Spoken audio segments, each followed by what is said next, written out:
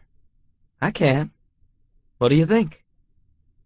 I think those are the nicest tits I've ever seen. My mouth is watering just looking at 'em. No, about your beard, silly.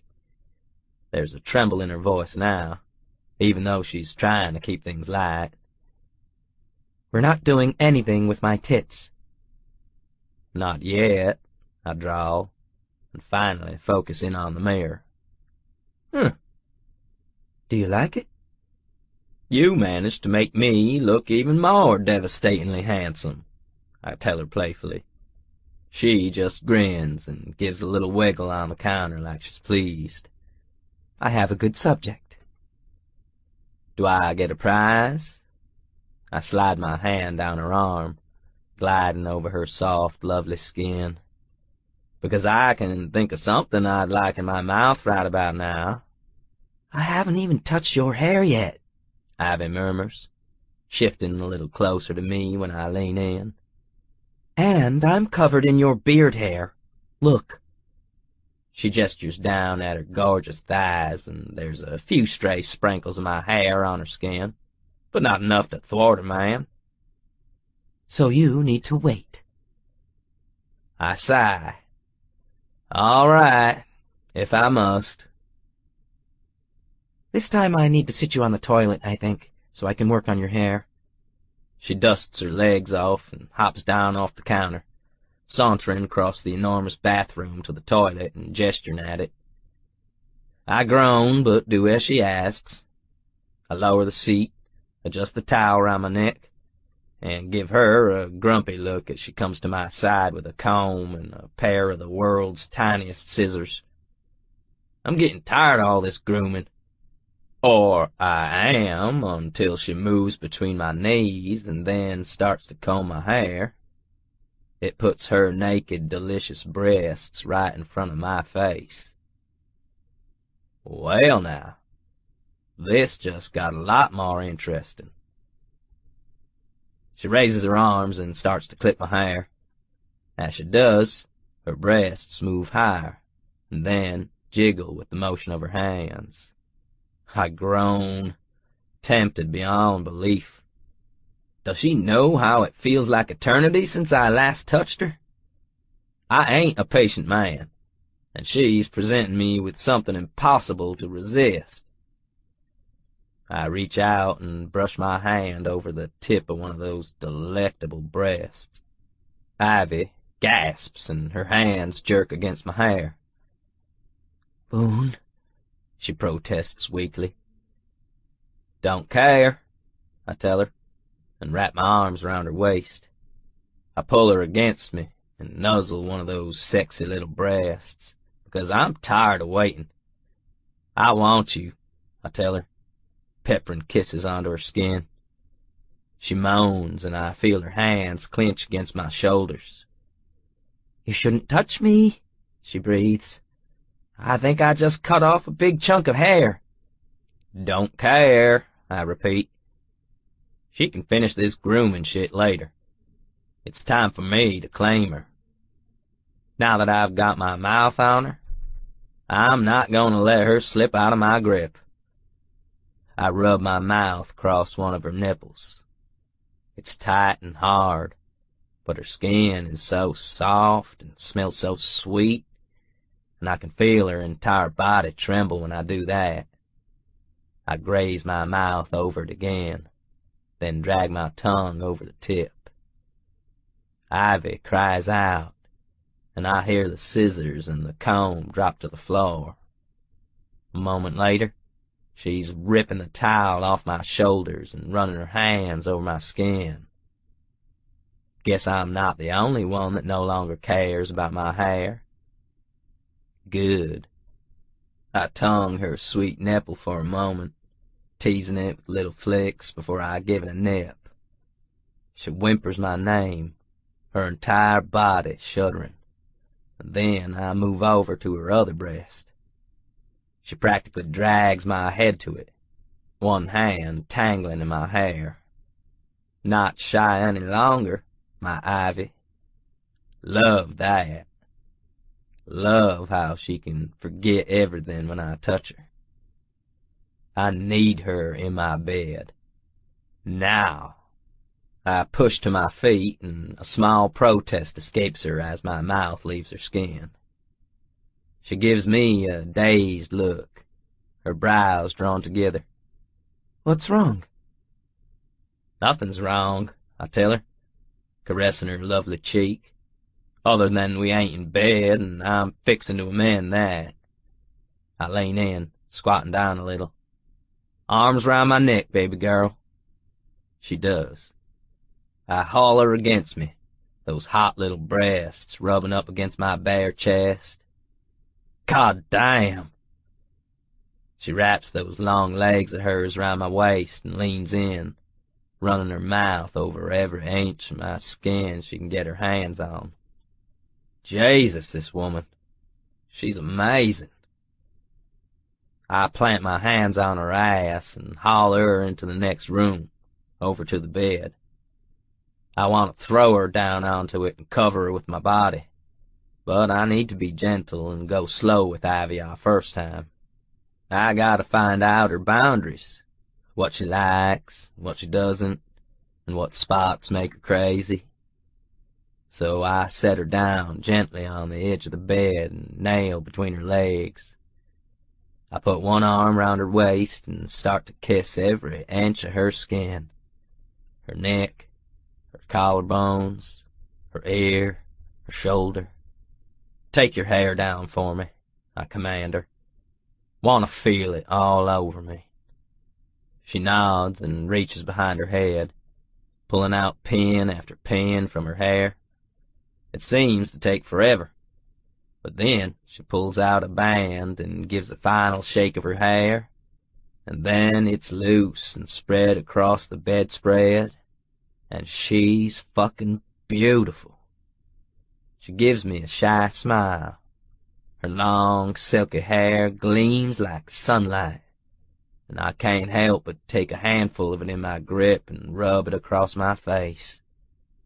It smells clean and soft and just as good as the rest of her. "You're fucking beautiful, Ivy." I move in to kiss that pouty mouth of hers again, pushing my body between her thighs. She's under me on the bed, and she feels perfect. And you're all mine. You know that, right? That once I claim you, you're mine forever? "I know," she says in a small, breathless voice, and it makes me even harder to hear her acknowledge that. I kiss her fiercely, my tongue dragging against hers in a rough claim. With every thrust into her mouth, I rock between her thighs, pushing my cock against her panties. I want her to feel every inch of me, to know what it means to be claimed, to be mine. And I want her to love it. She moans against my mouth as the kisses grow deeper, clinging to my shoulders. Her little fingernails dig into my skin, but I love the sharp feeling of it, especially when she scratches at my back. It's like she can't control herself when I touch her. I love making her crazy like that. I kiss down her neck and over to her breasts again, teasing one with my fingers while I nip and suck at the other. She arches against the bedspread, her hands moving to my hair as I pleasure her. When her breasts are pink from the scratching my beard and her nipples are red from all the sucking I've done, I start to kiss lower. I want to make her come like she did in the car. I need it. Already I'm addicted to her. I kiss her rounded, soft belly, even as I tug on the waistband of her panties. Time to get rid of these. "Yes," she moans, and she's no longer shy. Now she's just eager. She lifts her hips, and I take the invitation, pulling the panties down her hips and thighs. There's my girl. I stare at her bare pussy, my mouth watering at the sight. It was pretty before, with neat little curls shielding her folds. But smooth like this? I can't stop staring. I run my hand over that smooth skin and then cup it. She whimpers my name, arching up on the bed again. I'm gonna lick you, baby. Patience. I just need to admire your handiwork first. I trace a finger along her pink, dusky folds. Do you like it? I like it, I tell her, and then part her folds with one fingertip and rub her clit. But I liked it the other way, too. You're fucking sexy no matter what you do, and you're wet as hell right now. It's like a hot little lagoon under my fingers, and I can't wait to drink her up. Now, tell me what you want me to do, baby. She makes a little mewing sound and spreads her legs wider, which is so sexy it nearly fries my brain. I want you to keep touching me. She sounds breathless, and her hand steals down to rub over her bare pussy. And your mouth. God, your mouth. I want that too. You're gonna get both, sweetheart. And I'm gonna make her come so damn hard. I lower my head and rub my face against her bare, smooth mound. Her excited little cries and the way she moves against me make my dick harder than a rock. I love how shyly enthusiastic she is. Like she thinks she should be all ladylike, but the moment I touch her, all bets are off. Even now her hands are fisting in my hair, and I know she's just moments away from shoving my head down against her pussy in a silent demand for my mouth. Thing is, she doesn't even have to ask. I'm more than willing to give it to her. I lower my mouth onto her and give her sweetness an exploratory lick. Oh, God, Boone, she moans, and her body jerks in response. Love it when you say my name, I tell her, and drag my tongue over her sweet pussy again. Maybe we should play a game. Game? Her voice is quivering almost as much as her thighs. Yup. Like, I'm not gonna be able to stop myself from kissing you here, I tell her, and punctuate my words with a few demonstrations. But if you want me to stop playing and really work this pussy over, I'm gonna need you to say my name. That's how you're gonna tell me that you want more. You shouldn't call my girl parts pussy, she breathes, her hips rolling slightly as her head goes back on the bedspread. You make it sound so filthy. Baby, the things I'm gonna do to this pussy are filthy. My classy woman has no idea just how filthy this roughneck can get. Or would you prefer I called it your little cunt? Oh, God, no, she moans, but she rocks her hips again. Sounds to me like you like it, I drawl, and bury my face in her folds, licking and nibbling at every inch of her skin. I deliberately avoid her clit, because that's part of the game. I want to make her beg for it, just because it's so fucking delicious when she does. Maybe it makes y'all wet when I say cunt. Maybe I'll just keep my mouth down here and find out. I tongue the opening to her core, and yep, she's incredibly wet and juicy. She might not like to say filthy words, but she sure does like it when I say 'em. Ivy moans again, and her hands tighten on my hair. "You're terrible," she breathes, one of her heels digging into my shoulder. I don't move other than to press a few light kisses on those soft pink petals, because I'm waiting for her to ask for more. A long moment passes, and her little heel digs into my shoulder again, like she's trying to shove me forward and plant my face against her pussy again. When that doesn't work, she says my name in a soft protest. "Boone." "That gets a reward," I tell her, and push her folds apart with my fingers, exposing her clit. I drag my tongue over it, hard, and then circle round it. All the while she makes little choking noises of delight. "You gotta keep saying my name to encourage me, darling. You know what I like." "You're terrible." She makes it sound like a caress instead of an admonition. "Doesn't matter. You love it." Her smooth little mound is so plump and pretty I can't help but give it a little nip. "Love this sweet cunt of yours." Ivy whimpers, and I can feel her getting even wetter. Yep, this woman definitely loves dirty talk. It's like she can't let loose herself, so she's gonna get all hot and bothered when I do, which is fine by me. So I go into great detail about her pussy.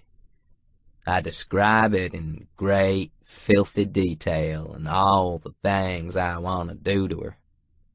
How I'm going to use my mouth, how I'm going to use her body, where I'm going to put my fingers and my tongue, and then I demonstrate those things for her when she calls out my name again.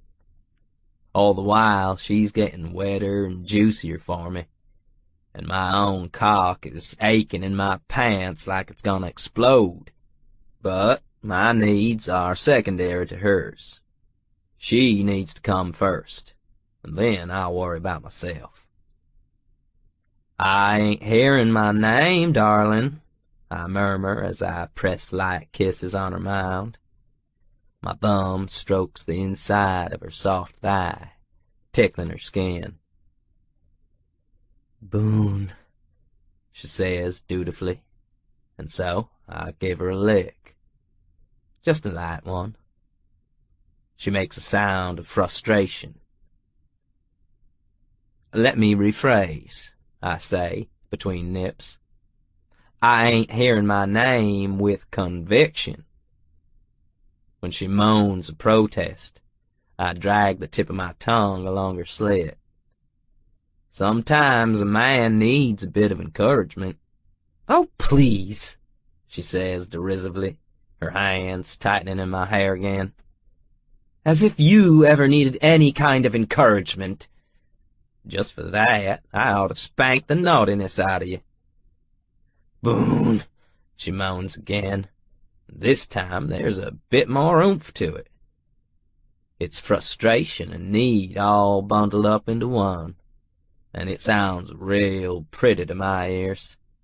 So I reward it, stroking a finger against her core even as my tongue goes to her clit and teases it. "Now that's more like it," I murmur against her skin, and slick my tongue over her wetness. She tastes beautiful, and it's a pleasure to put my mouth on her.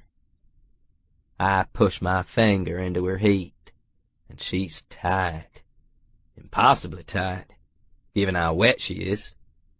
My balls tighten against me as I imagine pushing into her warmth, her cunt so tight around my cock it's like a fist. Fuck! I need this woman bad. Ivy cries out as I thrust my finger slowly into her. "Boone! Oh God, Boone!" Fuck this game, I decide, I need to be inside her, but I need to make her come first. So, enough with the playing. I dedicate my mouth to her clit, licking and sucking alternately. I drag my tongue against the small nub of flesh. All the while I slowly thrust one finger into her, then add another, because she needs to stretch if she's going to take my cock. My name turns into a string of whimpers on her lips, and her body jerks with every push of my fingers into her warmth. Her entire body is trembling, and her hips are arching. So I wrap one arm round her thigh, holding her in place while I pleasure her. A moment later, she screams, her hands rough on my hair. I can feel her head thrashing on the blankets. Not that I can look up, because I'm focused on my task. Her cunt is tightening hard around my fingers, and I don't stop thrusting. I want to wring out every bit of this orgasm, and so I suck on her clit harder. Her scream turns into a keening cry, and she jerks against me, over and over, until a sweet liquid rushes against my mouth. Now there's the money.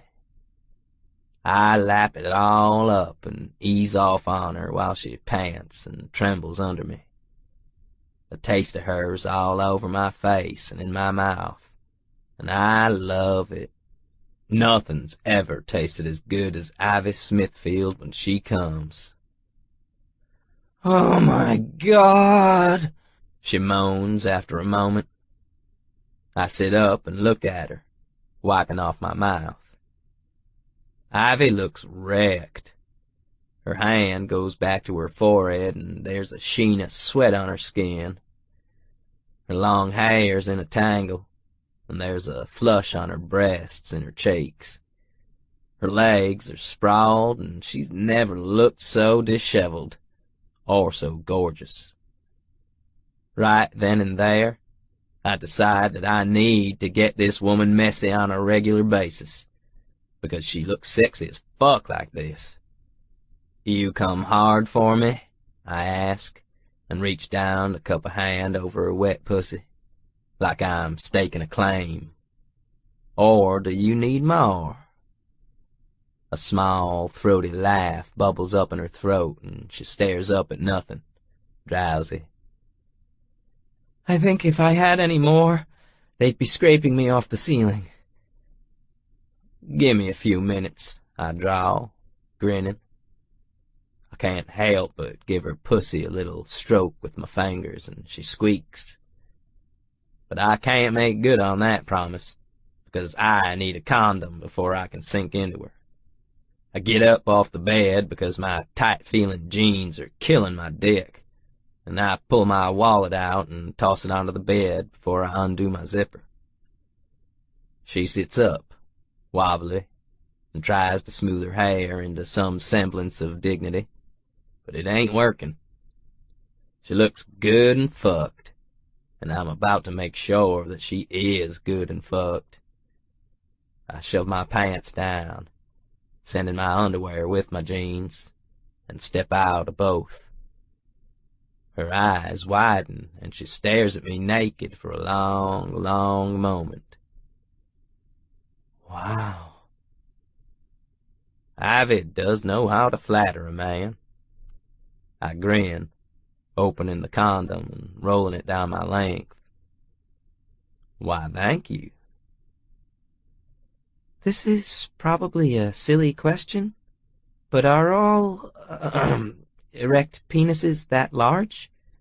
She raises her eyebrows and looks at me, as if clearly skeptical. Erect penises? I still, because that's a damn virginal question to ask. Makes no sense. Unless... "Ivy, are you a virgin?" Her cheeks get all flushed. "Maybe." Oh, god damn. It's like the floor's just been jerked out from under me, but in the best possible way. I'm humbled that she'd choose me to share such a gift with. and the more savage, primal part of me is filled with possessive joy that I'm gonna be the first and last hand to touch her in this way. She's mine.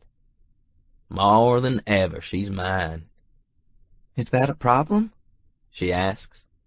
She tugs her long hair forward over one shoulder, covering her breast.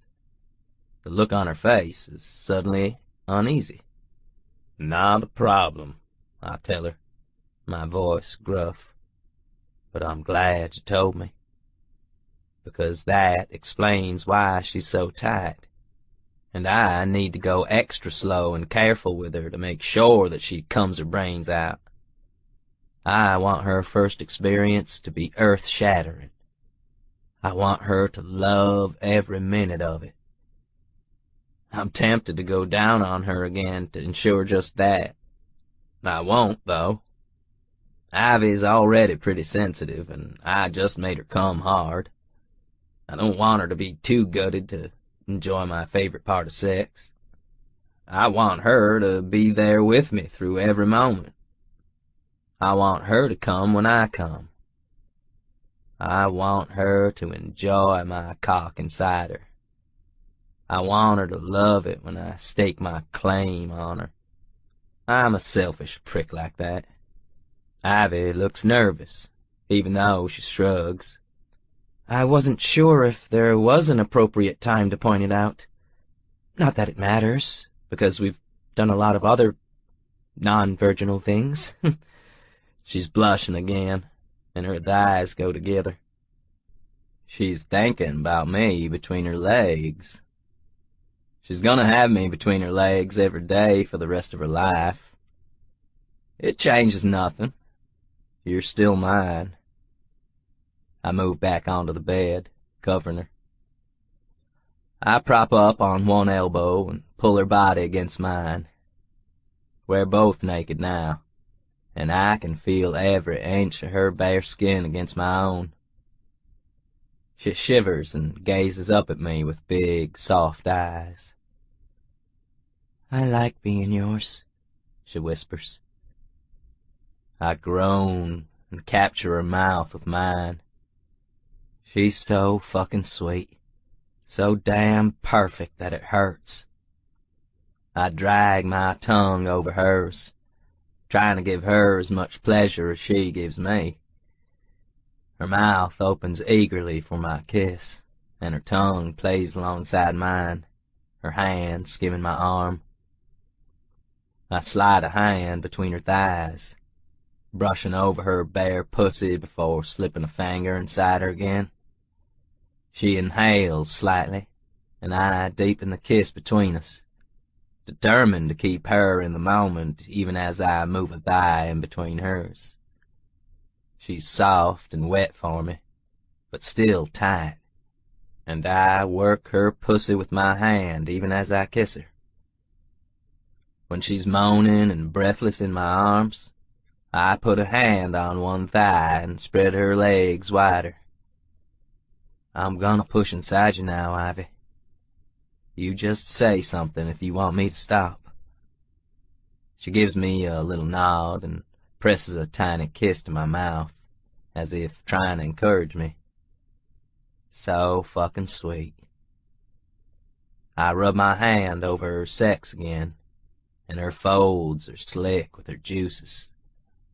I drag the head of my cock back and forth in them, lubing it up. Ivy moans, her head tossing. I fit my cock against her entrance, and then, slowly, begin to ease into her. She's fucking impossibly tight, and I have to push a little harder than I want to get anywhere. I don't want to hurt her. The last thing I want on this earth is to cause her pain. Her hand stops its gentle stroking of my arm, and her nails dig into my skin a little. You okay, baby girl? I ask, leaning in to give her another quick kiss. She nods, gazing up at me with dark eyes. I push into her, inch by excruciating inch. all the while keeping my gaze locked with hers. It's the most intense, intimate thing I've ever done. Most of the time I just slam into a girl and hope for the best, but everything needs to be perfect for Ivy. Everything. Ivy is tight around me, her body squeezing my cock like a glove. I kiss her again and again, because I want her to think of this moment with pleasure, not with any discomfort she might be feeling. She's my first and only virgin, and I don't know what to expect or how badly it's going to hurt her. All I know is that I want to make it good for her. So I take my time, and then impossibly, I'm sheathed entirely in her warmth. How does it feel? I ask her, pressing my mouth against her jaw. My entire body's tense with need, and I feel the strain of holding back in every muscle. Very full. Ivy sounds breathless. Her body quivers under mine, and then she shifts, just a little. Uncomfortable? I'll get off her right now and stop if it means she's not enjoying herself. She shakes her head, and her hand strokes my hair back from my face. It feels good. Different, but good. I nod and give her another searing kiss before pulling back and rocking into her. I move carefully to ensure that I don't hurt her, and every inch feels excruciatingly slow.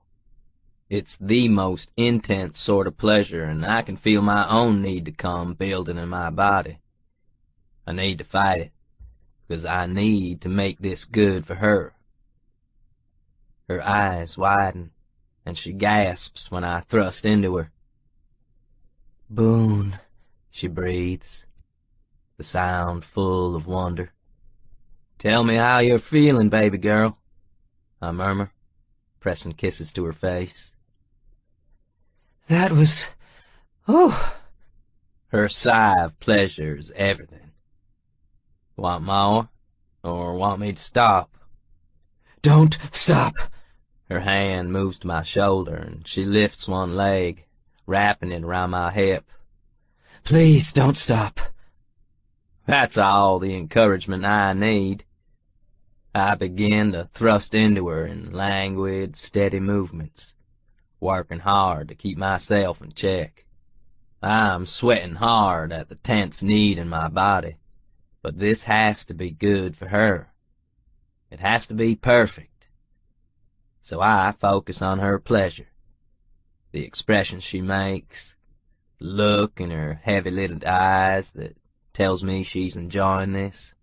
I can't help but run a hand over her body as I fuck her slowly, cupping one sweet breast and caressing her skin everywhere.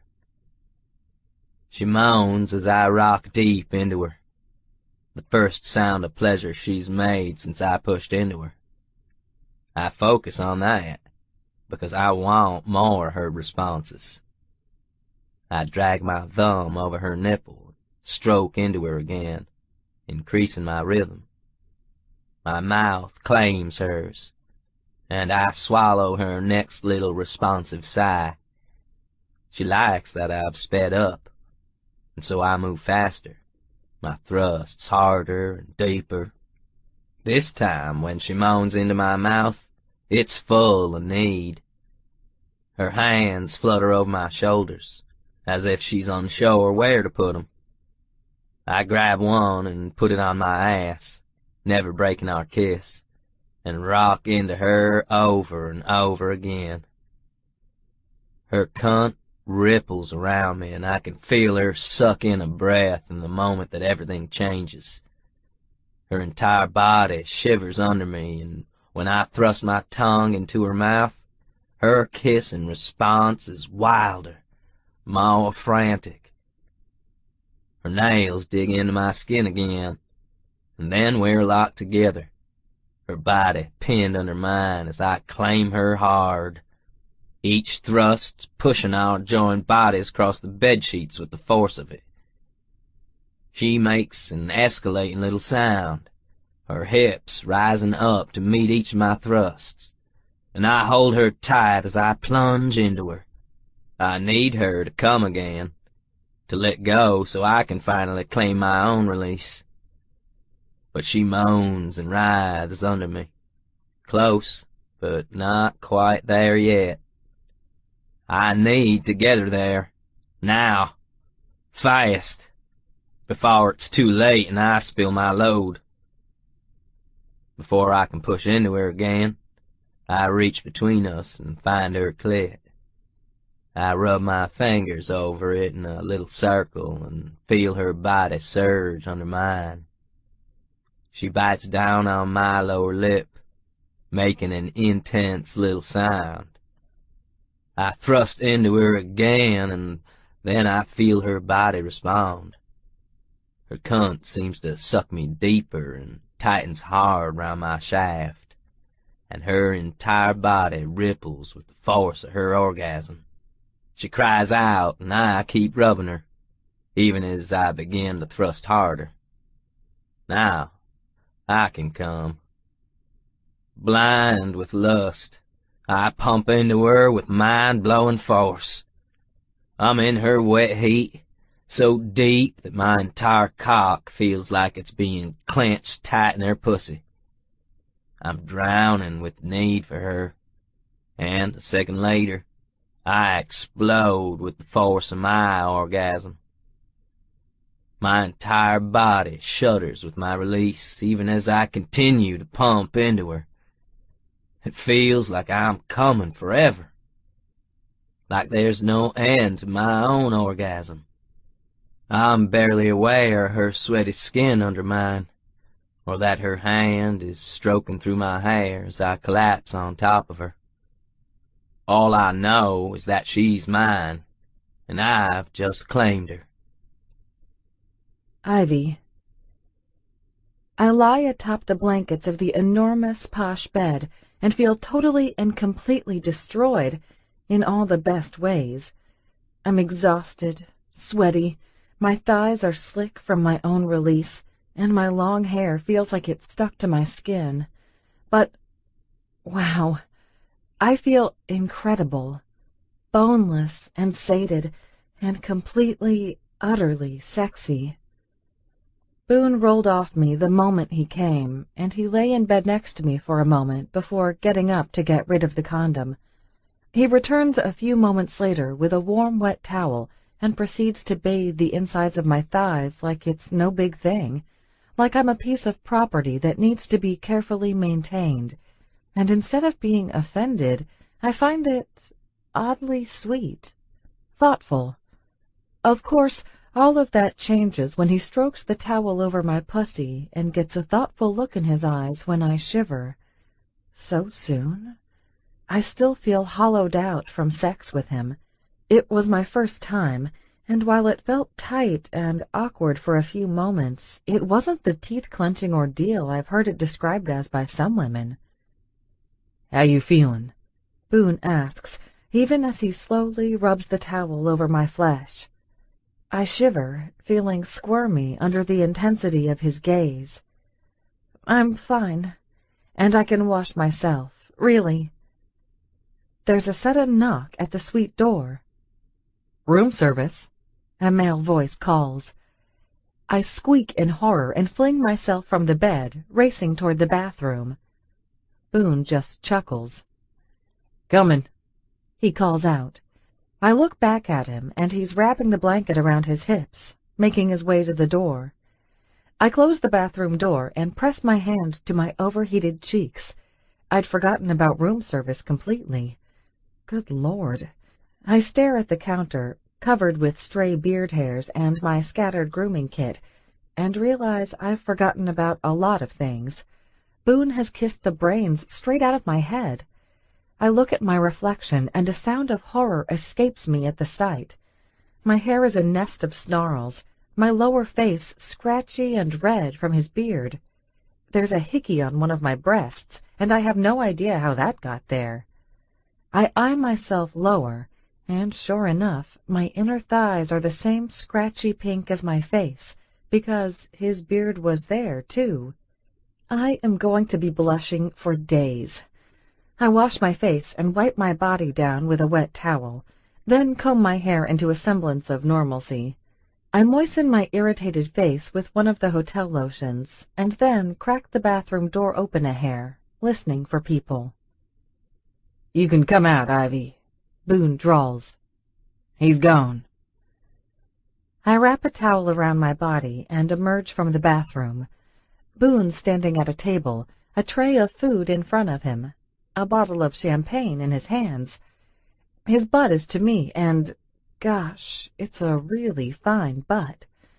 I can't help but notice the scratches on his back, though, and on his shoulders, and, okay, on his butt. Sorry about the clawing. I guess I got carried away. He gives me a rather wicked look. "I am completely fine with you getting carried away, just for the record." I feel myself blushing, but move to his side. His beard looks fantastic now, neatened up and trimmed at the edges. The hillbilly look is gone, and in its place is a devastatingly gorgeous man, who needs me to finish his hair. Well, I suppose I can do that later. I can't remember what you ordered, I tell him, gazing down at the silver-covered trays. "Lobster," he tells me. "Ain't that what all the fancy guys buy their ladies when they go out?" Late-night lobster? I hide my grimace and pull a lid off of one of the trays. To my delight, it's dessert. There's a plate drizzled with chocolate and decorated with berries, and in the center is some sort of cream puff with sugary bread. Is this one for me? "Sure is." I can't help but dig a finger into the icing. I lick it, and it tastes like sin. What is it? "Hell if I know. It's French." He shrugs. "Sounded fancy as shit, though." I giggle. Well, thank you. Boone's eyes gleam with pleasure. "Gotta keep my elegant woman in the lifestyle she's accustomed to." Somehow I manage to keep smiling, but my joy is fading on the inside. What have I done? He's bound to find out who I really am, and then the shit will officially hit the fan, and hit the fan hard. Maybe I should just tell him, just fess up that all this is an act to try and launch my sorry real estate business, and I'm more tramp than lady. Maybe he'll just laugh at the fact that I trained my Texas drawl out of my voice, that I buy clothes I can't afford and learned how to do my own hair and nails on endless YouTube videos because I needed to look salon perfect without being able to afford the salon. He pours me a glass of champagne and sits down in one of the chairs at the table. Before I can pick a seat for myself, he grabs me around the waist and tugs me into his lap. He grabs the edge of my towel and pulls it off, and then I'm just as naked as he is. "That's better," he tells me. I shiver, not because I'm cold, but because I'm hyper-aware of all his naked skin. Why is this better? "Because you get to eat your sweets," he tells me, tugging the dessert plate in my direction. "And I'll get to eat mine." And he leans in and gently nips at my bare shoulder. I bite back a moan. I'll tell him in the morning. I wake up to Boone's hand sliding between my thighs. He rubs my clit with his fingers as he kisses my neck, and doesn't let up on either until I come.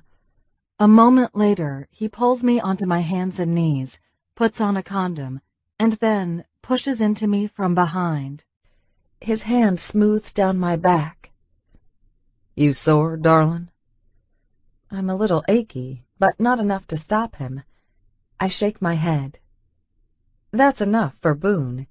He fucks me hard, jerking my hips back against his cock with every thrust. I do my best to stay silent and let him enjoy the moment, but that's not enough for him. He's not satisfied until he puts a hand between my legs and massages my clit with every thrust. That makes me nearly come out of my skin with pleasure, and he doesn't come until I've screamed his name into the knotted handfuls of sheets at least twice. Then he carries me to the shower and gently washes me from head to toe, as if I'm too tired and helpless to take care of myself. It's almost funny, except he's so very serious about it. He washes my hair with great determination, as if the world depends on my hair being shiny, clean, and perfect. When we emerge from the shower, he lets me tidy up his hair with the scissors. I cut several inches away, not wanting to drastically alter his look to where he's unhappy with it, but he insists I cut more. In the end, he winds up with ultra-short hair that's just a little longer on the top. I put a bit of pomade on my hands and run them through his locks, and I'm stunned at how devastatingly handsome he is.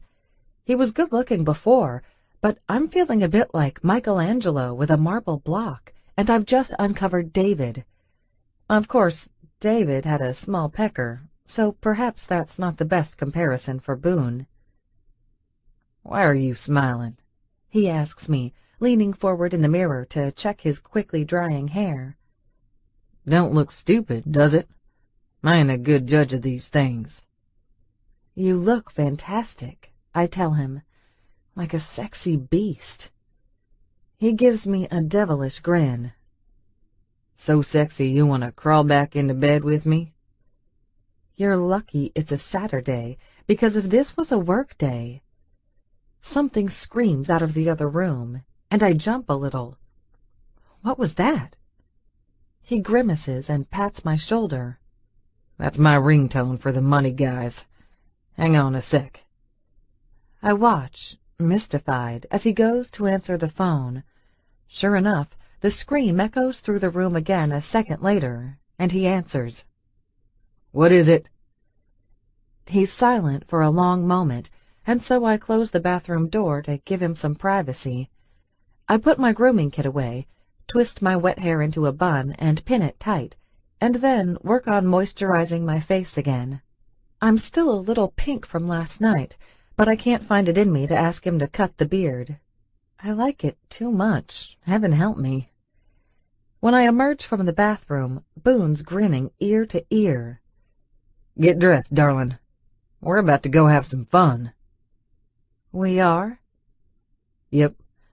Remember I told you I wanted to buy a golf course?" I head to the opposite side of the bed and pull my suit off the floor. It's wrinkled badly. Ugh, I'm going to have to iron it before I dare leave the room, or else the staff downstairs will really think I'm a hooker. I remember. I thought we'd focus on the house first, and then... "I bought one," he says, interrupting me. I stop, surprised at the stab of hurt I feel at his announcement. "You did?" "Yeah. There's one I wanted in particular, so I set my money guys on it. They made an offer on the business and signed the paperwork lickety-split." "Oh. I don't know if this particular business would have fallen into my jurisdiction, but I'm strangely wounded." "Don't be sad, baby girl," Boone says. He comes to my side and wraps his arms around me in a bear hug. "I know I promised you the commission on this one, but the owner was motivated to sell fast, and so I needed to get my guys in there. We threw so much cash at him it made his head spin." This isn't making me feel any better. If anything, I feel worse. There goes one commission, and I never even had a stab at it. What if Boone gets bored or tired of waiting on me to find him the perfect house and goes under my nose again? "I see." "Get dressed, because we need to go meet my brothers at the golf course, and I want to show you off to them." I feel a stab of irritation and pry out of his arms. "I'm not sure I want to go. I have a lot of work to do, and I'm already eating into my schedule by being here." The boyish enthusiasm on his face dims, and I feel like a jerk. "Am I hogging all your time?" "It's not that," I say quickly. "Tell me how much it'll cost to keep you with me today." "I'm not a hooker," I snap. You can't buy me by the hour." Boone looks utterly abashed. "Well, shit, Ivy. I didn't mean it like that." And now I really feel like a jerk. "I know you didn't. I'm sorry. I guess I'm just hurt about the golf course. And I'm woman enough to admit it. I'll go with you. I just need to tidy up my suit." I hold up my wrinkled skirt. Some of the excitement returns to his face. "I'll show you a good time. It's gonna be fun."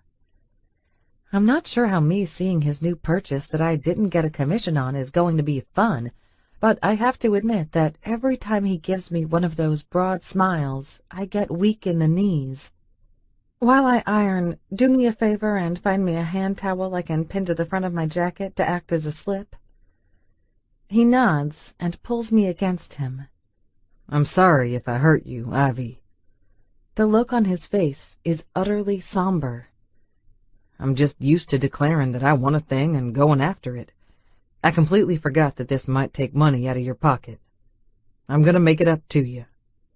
"You don't have to," I say quietly, because I don't know why I'm mad. It was pie-in-the-sky money anyhow, as in, I won't believe there's a sale attached until I see the money in my bank account. "I do, and I'm gonna, starting right now." The naughty gleam returns to his eyes, and he drops to his knees. "Think you can iron while my mouth's on your pussy?" Oh, dear Lord help me, because I think I'm about to find out. Chapter 10. Ivy. A short time later, we pull up to the Silver Birch Country Club golf course. The parking lot is near empty, despite it being Saturday morning, and I worry that Boone's made a bad purchase. There's a few men standing near the front entrance talking, but other than that, the place is deserted. Not that this bothers Boone. He just grins and smacks a hand on the steering wheel. "I see my brothers are here. Those are their trucks." He points at a row of pickups that stick out like sore thumbs in the parking lot. Each one is enormous, older, beat up, and covered with mud. Well, except for one. There's a brand-new, tricked-out Sierra Denali that is also covered in mud. One brother apparently has expensive taste. As he parks the truck, I check the front of my suit in the mirror. The pinned-on washcloth is covering my very gaping cleavage, but it looks ridiculous. "Am I all right?" "Yep," he drawls, and leans in to give me a quick, possessive kiss. "You can hardly see the scorch marks." "The scorch marks are your fault," I scold, as he jumps out of the truck to go open my door. Of course, I didn't exactly do a lot of protesting, so I guess it's my fault, too. I'm blushing as he helps me out of the truck, but I'm smiling, too. Boone's practically beside himself with excitement, and it's not hard to get caught up in it as he takes my hand in his. "Boone, you're practically giddy. I had no idea you liked to golf so much." He just throws back his head and laughs, which mystifies me. As we cross the parking lot, I notice that the men standing out front are there with what look like red gas cans. There's a golf cart or two parked on the lawn, so maybe they're fueling up? Though directly in front of the main clubhouse seems an odd place to do so. There's also a box on the lawn, and one of the men has a dirty boot propped up on it. "Well, look-a there," calls one man. "Who's that fancy-pants asshole headed for us?" "Can't be Boone," yells another. "That fucker ain't never seen a hairbrush." He elbows the third man, while the fourth looks occupied with his phone. "Fuck all y'all," Boone says amiably. "And don't be cussing in front of my fiancée. She's cultured, damn it." "Fiancé?" I sputter as we approach. "Excuse me?" He just gives me another one of those panty-melting smiles. "Told you I was gonna marry you, Ivy. But don't you worry. I'll propose all nice and right when you're ready for it."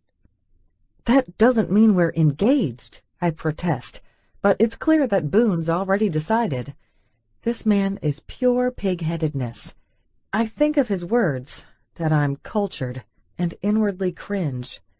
If only he knew the truth. Of course, it's kind of hard to bring it up right now when his 4 brothers are staring me down. They eye me like I'm some sort of strange beast, though one keeps staring at my breasts. I move a little closer to Boone, and he puts a possessive arm around my shoulders. This here's Ivy. She's the one that's going to sell me a mansion and make all those assholes weep that they ever talked shit about us. Uh-huh, one says.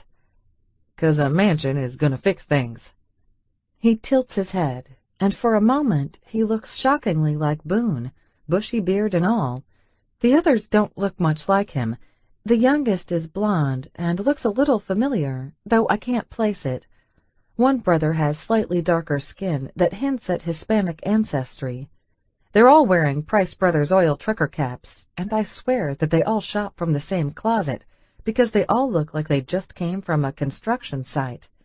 Good Lord, here I thought Boone was an anomaly with his rough talk and even rougher appearance, and he's got 4 clones lined up right in front of me.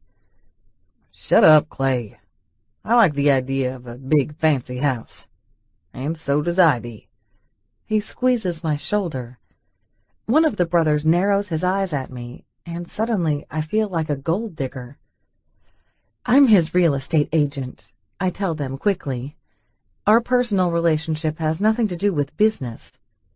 As a one, they smirk. Uh-huh, drawls the first one again. He taps his boot on the box under his foot. Before you ask, I brought the good stuff, bro. Boone howls with laughter. You got some dynamite this early in the morning? You're a genius, Clay. Wait, dynamite? Perhaps I heard wrong. Even as I wonder, a loud horn honks behind us. Everyone turns, and I see 2 big fire trucks full of men pull up in the parking lot. The firefighters are grinning, and one bounds out of his truck. Boone crosses over to meet him, and they shake hands. Thanks for inviting us out for this, he says to Boone. Gonna be a great exercise for my men. Any time, Boone declares. We're just about to get started. He looks over at his brothers. Everyone gone from inside? Almost, Clay says. The manager didn't much appreciate getting fired. She's taking her time packing up her stuff. Fired? I blink at the brothers, then back at Boone, where he's talking to the firefighter. I'm afraid I'm a bit confused, I say. Okay, I'm a lot confused. I thought Boone just purchased this place. Oh, he did, Clay drawls. This is all part of the plan. There's a plan here, because this just seems like chaos to me. As if I can't get any more confused, the doors to the clubhouse open, and a woman comes out with a box in hand. It looks like a bunch of desk junk, and she's weeping. Is this the manager that got fired? I want to ask what's going on, but the others are staring at her like she's some sort of viper. This just gets weirder and weirder. As she passes us, she glares at Boone and his brothers. Trash! She spits at them. I wish you'd go to hell. Wish in one hand, shit in the other, one of the brothers murmurs, and that sends them all into a fit of laughter. The woman gives me a haughty look, as if I'm some kind of idiot for being here with them, and sticks her nose in the air. She marches through the parking lot and gets into her car, and when she drives off, Boone turns to the fireman and rubs his hands. Shall we get started? Be my guest, the man says, gesturing at the building. Boone turns to his brothers, a wicked smile on his face. Boys, you know what to do. I call dibs on the golf carts, says the youngest brother. He picks up one of the gas cans and hauls over to one of the carts, then drives off. As he does, I could swear that I see gasoline splashing out onto the bright, well-tended golf greens. Another pair of brothers piles into the other golf cart, each with cans of gasoline. As I watch, Clay opens the box at his feet and pulls out a stick of dynamite and waves it at Boone. Has everyone gone completely insane? Boone steps forward to take the dynamite, and I step forward too because I'm confused. Can we talk, Boone? He frowns at the dynamite his brother is holding out to him, and then looks over at me. He immediately heads to my side and tries to pull me against him. What's up, baby girl? I don't understand what's happening here, I tell him. Is this place condemned? Because it doesn't look condemned to me. It actually looks very nice, and the realtor in me can see it being fixed up and sold for a very pretty penny, which is why it's doubly confusing to me as to what's going on. It is now, Boone says, and grins at me. What do you mean, it is now? I mean, I bought this place. There's a hard look in his eyes. I came here a few days ago, and they were shitty to me. Treated me like I was low class, like I was human garbage and didn't deserve to walk on their perfect green grass. I don't stand for that shit, and I vowed that I'd handle things. He gestures at the fire trucks. This shit's about to be handled. My jaw drops. You're going to torch the place because they were rude to you? Not just torch, he says with a gleam in his eyes. We're going to demolish the clubhouse and burn the greens. I think of the crying woman. And you fired the employees? I'm shocked. This seems insane. The look on his face is hard. Maybe next time when she's shitty to someone, she'll think twice about passing judgment. But you can't fire everyone, Boone. There are livelihoods at stake here. He shrugs and looks off over where his brother is. As if on cue, Clay waves the stick of dynamite at him. Then Boone looks back at me. This place was going under fast, Ivy. That's why the owner sold it so quick. So it wasn't like those guys weren't going to be out of a job soon. I just made it a lot sooner. Now, if you'll excuse me, I have a golf course to torch. He presses a kiss to my forehead and then heads off to Clay's side. I watch him go, my arms crossed. I think my jaw is going to permanently hang open. This is madness. This is stupid money. Petty revenge for an insult. I'm shocked, but then again, am I really surprised? Boone has shown that he can be incredibly pig-headed, and he's sensitive about being treated like trash. They treated me like I was low class.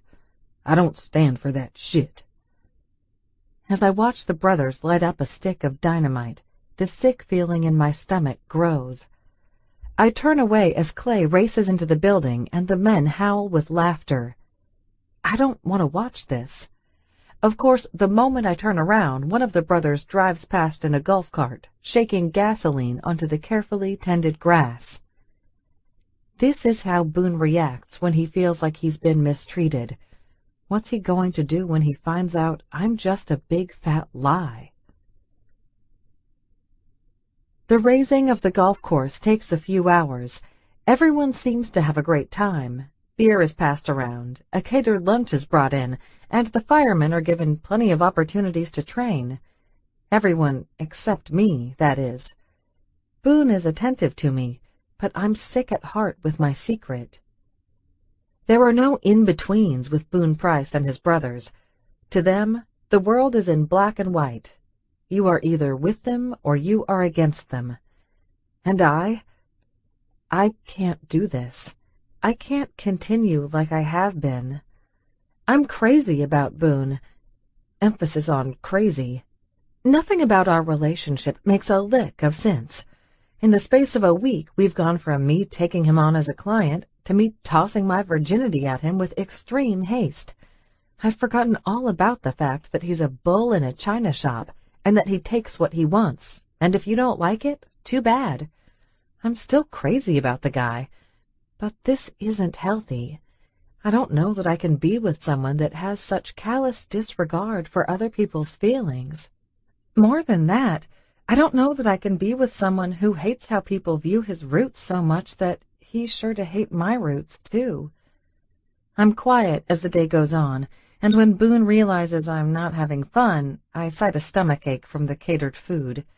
The truth is, I haven't eaten a bite. I can't. My stomach's too knotted with misery. He's sweetly attentive, getting me water and rubbing my shoulders, but I just want to escape. I ask Boone to take me back to his place so I can get my car and head home.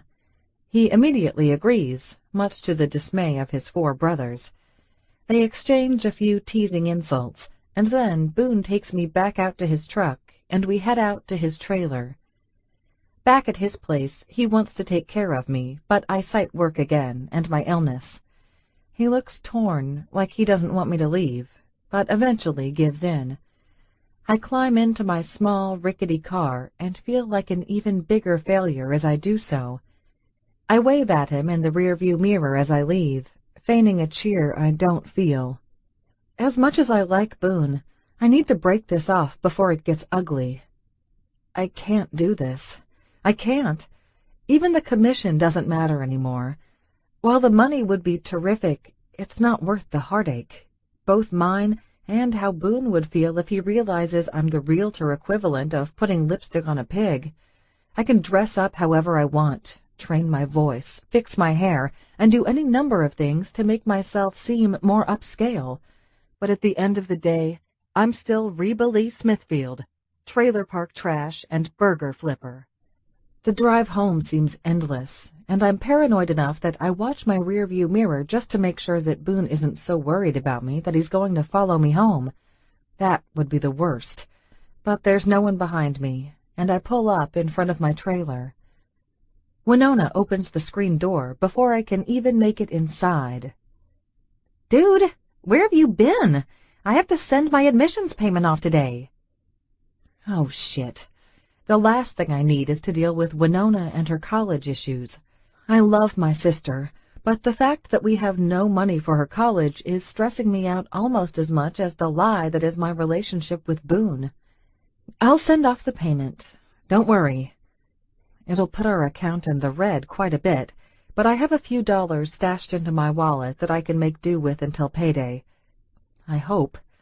Monday, I'll call and see if I can donate more plasma. Winona gives me a weird look as I enter the trailer. "What's with your jacket? And were you out all night?" "Farrah invited me over to watch movies and have a girls' night," I tell her, coming up with a quick lie.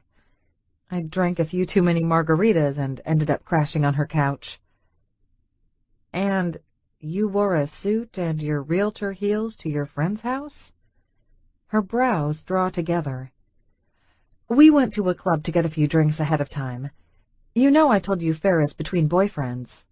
As if that explains everything.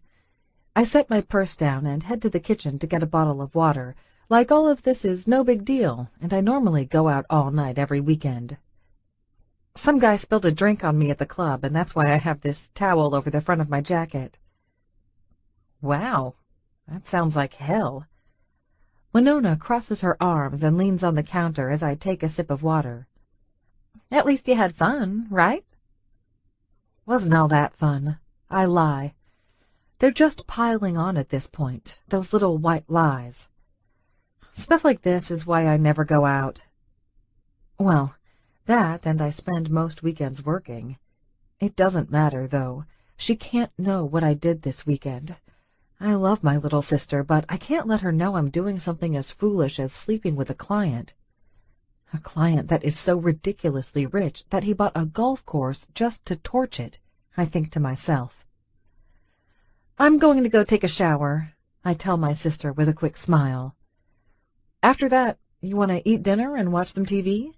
Get some quality sister time in since it's going to be in short supply once you start college?" Winona rolls her eyes. "It's not like I'm staying in the dorms," she says, a wistful note in her voice. "We'll still have plenty of time to hang out." I feel an unhappy surge of guilt. I wish you could stay in the dorms, Winona. I really do. But the costs... I know. She gives me a bright smile. We can swing college, but not that part. I get it. We can't really swing any of college, but she doesn't have to know that. Right. Oh, and before I forget, I'm going to visit Dad a week from Monday. Want to go? I freeze. You're driving out to Huntsville?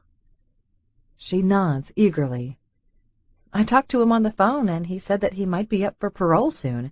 He wanted me to go and discuss options with him. My father. I wish I could feel anything other than disgust when his name comes up in conversation. Winona has a rose-colored view of him, but I remember him for who he was. Carl Smithfield was a mean drunk, a meaner dad, and incredibly shady. I somehow doubt he's going to get out of prison early due to good behavior. He's served 6 out of a 22-year sentence for armed robbery and aggravated assault. I wish I could say it was a misunderstanding, but it's not. Carl held up a gas station because he wanted beer and smokes and didn't have the money for either. While that was bad, he also beat the attendant within an inch of her life for no good reason at all, other than he was drunk and mean. He tries to blame it all on my mother because my mom had just split with his paycheck. And while I hate her for leaving, I hate him more for knowing he had 2 young daughters to take care of and deciding to be a degenerate asshole anyhow. Options? What kind of options? Winona shrugs. You know, where he'll go when he gets out. I try to hide my disgust. You mean come back here? Well, it is his trailer, isn't it? My sister's eyes are wide. And he's our dad. All the more reason for us to get the heck out of here. I don't want him back here, Winona. We're doing fine on our own. Which is another lie, but I still firmly believe we're doing better just the 2 of us than if dear old Dad showed up again. Plus, the last thing I want is my ex-con father around while I'm involved with Boone. You're being unfair, Winona says, flouncing away toward her room. He's still family. Family means everything. I don't disagree with her, but I also no longer consider my father part of the family. For the last 6 years, it's been just me and Winona. No one else counts. And I'm a horrible sister, too, because I think of Boone and how I'm sneaking around to see him behind my sister's back. Some family devotee I am. I can't do this. I'm being pulled in too many directions, and something's going to have to give. Chapter 11. Boone. 1 week later. She's ghosting me.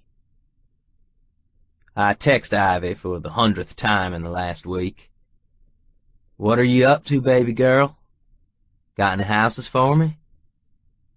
I don't expect much of a response at this point, but I can't help but keep trying. I'm stubborn like that. Her response comes right away, and it's negative, just like I knew it would be. Ivy. Work is terribly busy right now. Sorry. We'll text you later. Sure she will. That's her response every time I send her a message, be it email, phone, text, or any other way I can think of. She's always very polite, but she pushes me away. She's got no time for me, at all. She never calls me. I'm always the one calling her, trying to get her attention. If I waited on her to contact me, I'd still be waiting. I must have scared Ivy off. Maybe calling her my fiancé freaked her out. Maybe my brothers were dicks to her, though it didn't seem that way. I've been racking my brain for the past week, trying to determine where I went wrong. Maybe the sex was bad?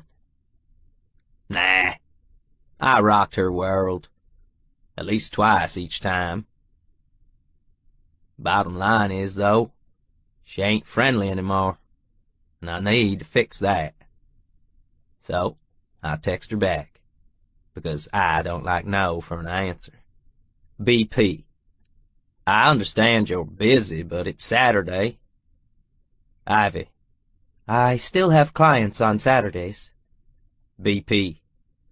Just not this client? Ivy. I'm currently with someone at the moment, but I'll research another house for you when I get home tonight. BP.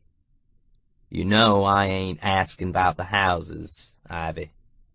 I'm asking about me and you. Ivy. I'll text you about it tonight. I sigh, because she's almost as stubborn as me. Almost. BP. Can't we be mature adults and talk about this? Ivy. Absolutely. I'll send you a message tonight. BP. Why don't we meet to discuss it? Ivy. I'm having dinner with my sister. BP. Fantastic. I've been waiting to meet her. Ivy. I can't, Boone. I'm sorry, I just can't. BP. Do you hate me now or something? Ivy. No. Ivy. That's not it at all. Ivy. It's just complicated. I'm sorry I can't say more. BP. Me too, baby girl. Me too. I tossed my phone aside, frustrated with how the conversation went. I can normally win Ivy over in a matter of moments. So what's troubling her so much that she won't even see me? It's complicated tells me absolutely nothing, other than there is something, and she doesn't want to talk to me about it. I think for a moment, and then text one more time. BP. Are you pregnant? BP. I know we rubbered up, but accidents happen. Ivy. What? No. BP. So you got your period? Ivy. I am not discussing this with you. And are you freaking insinuating that the reason why I'm avoiding you is that I'm hormonal? BP. So, you are avoiding me then. And here you've been telling me all week that it's work. She's silent. I knew she would be. Ivy hates to be confronted. And somehow, having her admit that she is in fact avoiding me just makes things worse. I need to figure out what's going on so I can fix it. Protectiveness towards Ivy surges through me. No one better be messing with my woman. I'm actually a little bummed that there's no baby. I picture Ivy's stomach rounded with my kid, and I kinda like it. Of course, it's early in the relationship yet, but Ivy pregnant with my baby, I'm up for that. Of course, I gotta get her speaking to me first. I get an idea how to break down Ivy's barriers a few days later. She's being utterly silent and driving me crazy with lust, but I'm a patient man. Okay, actually I'm not, but I'm a calculating man, and I need a plan. It finally comes through for me on Monday, when Clay sends me a text message. Clay. Meeting with Suits at new drill site in West Texas. Tomorrow at 8 a.m. You need to be there. I'm about to text him that all of our brothers need to be there, because the company belongs to all of us, even if I have majority share. But as I start to text, I get an idea. Ivy has herself barricaded behind her desk, citing work. I just gotta get her away from work. I drive over to Ivy's office. The lobby has a few clients inside it, sitting lined up in fancy chairs and sipping coffee. One's in a suit and reading Forbes magazine. It's a 2-month-old issue. I know that because it's my face on the cover, along with my brother's as we pose with sledgehammers in front of one of our many rigs. I thought the picture's kind of stupid, but, it's amusing to see this starchy, snooty suit reading my magazine, though. He barely gives me a passing glance before turning the page. The receptionist cocks her head and gives me a puzzled look, as if she can't quite make me out. I guess Ivy's number she did on my hair improved things more than I thought. Well, that and I'm not covered in dirt today. Thought it might be bad manners to show up to woo my woman covered in mud. I'm here to see Ivy. I'm afraid she's not in at the moment, the woman says, picking up her pen and a notepad. Did you have an appointment? Sort of. Her brows draw together. Who shall I say came by? Oh, I'll wait. Her mouth opens and then closes again, and she gives me the tiniest of frowns, as if she disapproves of this choice. I'm not sure how long she'll be... That's fine. I move to one of the chairs in the lobby and drop into the seat, sprawling my legs out and getting comfortable. I'm prepared to wait. If Ivy's here, she'll have to come out and confront me at some point, and if not, well, I'll run into her when she heads in again. Either way, I'm seeing Ivy today. I ain't taking no for an answer anymore. About a half an hour after I sit down, the front door opens and a very pale, tired-looking Ivy enters, a stack of flyers in her hand. I immediately get to my feet, and as I do, surprise moves over her pretty features at the sight of me. Boone, what are you doing here? Getting you a seat, I tell her, taking her by the arm and leading her towards my chair. She looks sick, unhealthy. There's a sheen of sweat on her face, but she's also paler than I've ever seen her, and my heart is about to jump out of my chest with worry for her. Is that why she's been pushing me off? She's ill? What's going on, Ivy? She blinks her eyes at me, confused. Going on?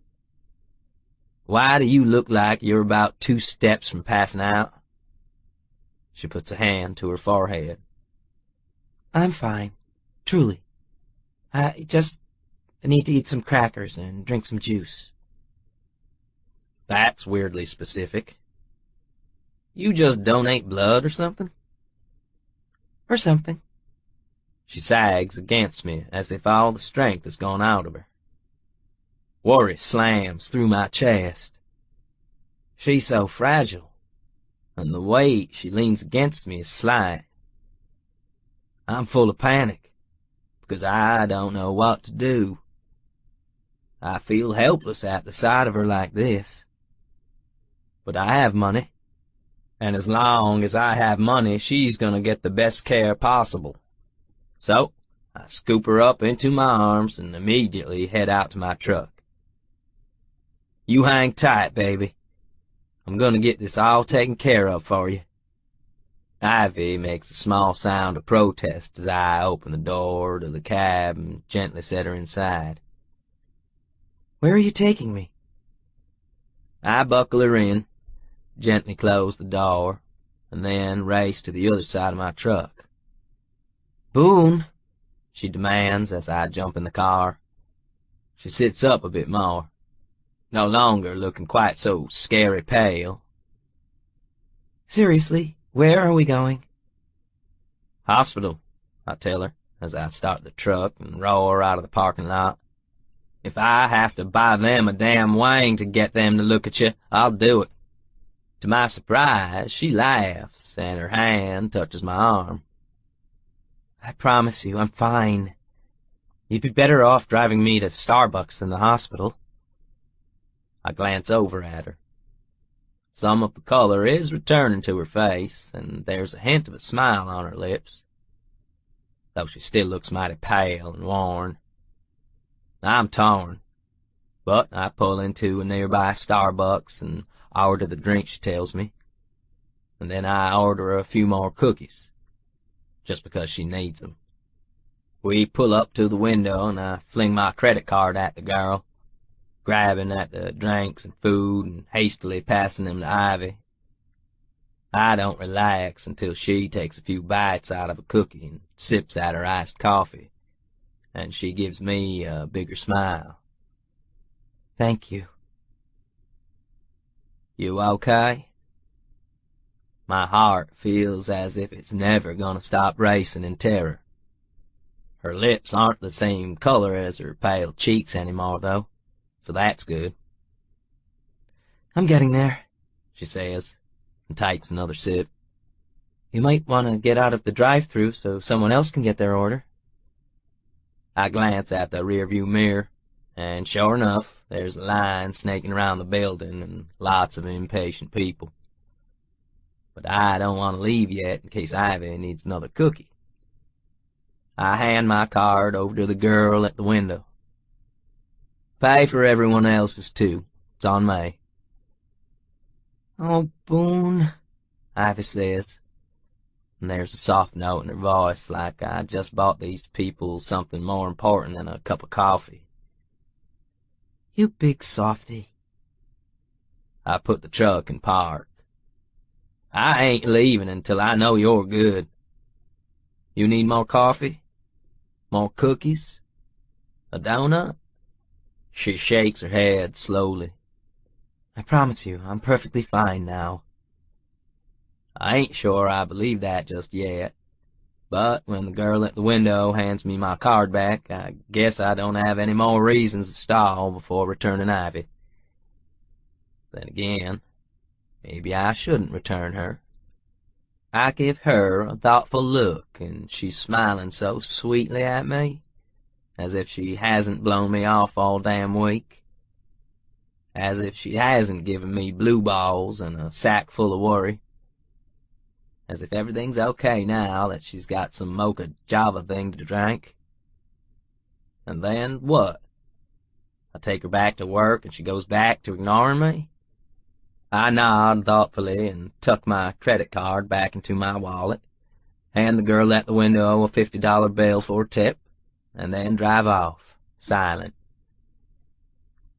I appreciate the coffee, Boone, though it wasn't necessary. Ivy's voice is like liquid honey, all smooth and pretty and sweet. You're thoughtful. Just doing my job, I say blandly, and drive out from the parking lot and into the street. Oh, I think you missed the turn for the office, she tells me politely, gesturing at the windshield. You can take the next street, though. I don't. I don't take that street, or even the one after that. I just keep driving, and she makes a surprised sound as I turn onto the highway. Boone? Where are we going? I act like it's no big deal, like I kidnap a woman every day of the week. Don't even look over at her while I'm driving. I'm taking you out to West Texas with me. What? You can't. Kinda looks like I can, from my point of view. Boone? She makes an outraged sound and thumps her hand on the dash. Take me back to the office right now. Nope. What do you mean, nope? I mean, I give her a lazy look. Nope. You can't just drive off with me. My laptop's still at the office. My purse, too. All I had with me was my phone. I let her make all kinds of unhappy noises, but I keep on driving. You can't just take me. I glance over at her again. It kinda looks like I did. Her eyes are flashing anger now. This isn't funny, Boone. I'm serious. This is kidnapping. No, it ain't. God, you are so frustrating. Yes, this is kidnapping. I can't believe you. I shake my head slowly. You said you'd go with me. When did I say that? I'm doing my best not to smile, though it ain't easy. She's real cute when she's riled. I seem to recall a certain promise of a blowjob anywhere I wanted, any time, any place. Her gasp of shock is long and low. I want it in West Texas, at one of my rigs. Don't worry, it'll be private. I have to oversee drilling on a new well. Got a lot of production in the new area, so gonna douse for a well in some neighboring land. Thought I might bring you along with me. Because you want me to blow you? No, because I like your company. I can feel the grin spreading across my face despite my best efforts to play it straight. Blowjob's just an extra. Boone, please. Her voice is turning soft and pleading now. I have clients this afternoon. I'm supposed to meet someone to discuss selling their house. Well now, that's mighty interesting, seeing as how you won't look at houses with me. Ivy goes silent. Now she's snared. I wait patiently, because I'm bound and determined to get that explanation I've been wanting all week. She gives a little sigh. You and I, we're complicated, I say dryly. Yes. No. I mean, we're not supposed to be a thing. Says who? Ivy rubs her forehead, and I nudge the bag of cookies toward her. Eat another. You're so pig-headed. Not inaccurate. And a bully, she adds. Possibly not inaccurate either. Where are we going with this? Ugh! You are so frustrating, Boone. Seriously. Why won't you listen to me? I can't be here with you. I need to go back to work. Her voice turns pleading as she puts her hand on my arm again. Please. It almost works. Almost. And then you'll call me, right? Of course, she agrees swiftly. Just as soon as you get a chance. Yeah, I fell for that once. I know the moment Ivy gets out of this car, she ain't never gonna see me again if she can help it. There's something I did that either spooked her or made her mad, and I need to figure out which so I can fix it. Just like the rest of this week, right? Ivy is silent. Look, Ivy, I am a lot of things, but I ain't stupid, all right? I know you're avoiding me and you're trying to play it off. I don't know what I did that made you run, but I'm tired of not getting an answer. So, you want to tell me what's going on?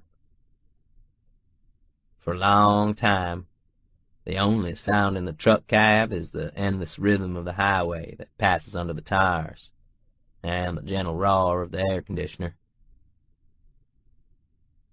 It's complicated, she says after a time. I wish I could tell you more. Well now, I sure wish you could too. Can you just please take me back? If I do, am I ever going to see you again? She pauses for a long moment, and I grit my teeth. Damn. Whatever I did's so bad that she has to stop and think about whether or not she wants my money? Hell, I'm offering her everything. Not just a commission on a fancy-pants house, but the chance to live there with me as my wife. My wallet, hell, my everything would be hers for the taking. And she has to think about it. Am I that bad to be around? I have to know. The thought of her being repulsed by me sends an ache right through my gut. I'm crazy about her, and it kills me to think it might not be mutual. Ivy makes a sound of surprise. It's not you at all. Isn't it? First chance you get, you ditch me. Kinda makes me feel like you're having regrets for slumming it with me. That's not true. Her hand goes to my knee again. If there's a problem between us, it's that I'm a little too addicted to you. She's not making any sense. I glance over at her before focusing my eyes back on the road again. How is that a problem? It's a problem for me.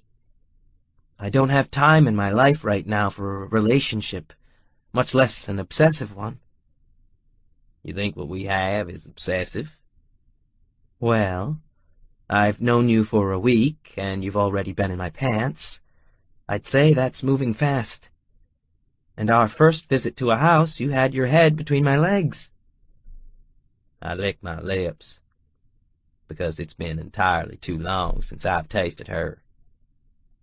I miss having my head between your legs, Ivy.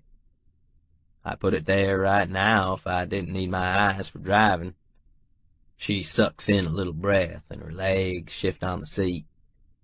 She's wearing one of her longer skirts, her body covered down to the knees. I guess I'm the only one that gets the short skirts. Hot damn, I like that. Maybe what she's telling me's true. Maybe she's afraid of jumping in too fast. I can understand that. I put my hand on her knee, just to test the waters.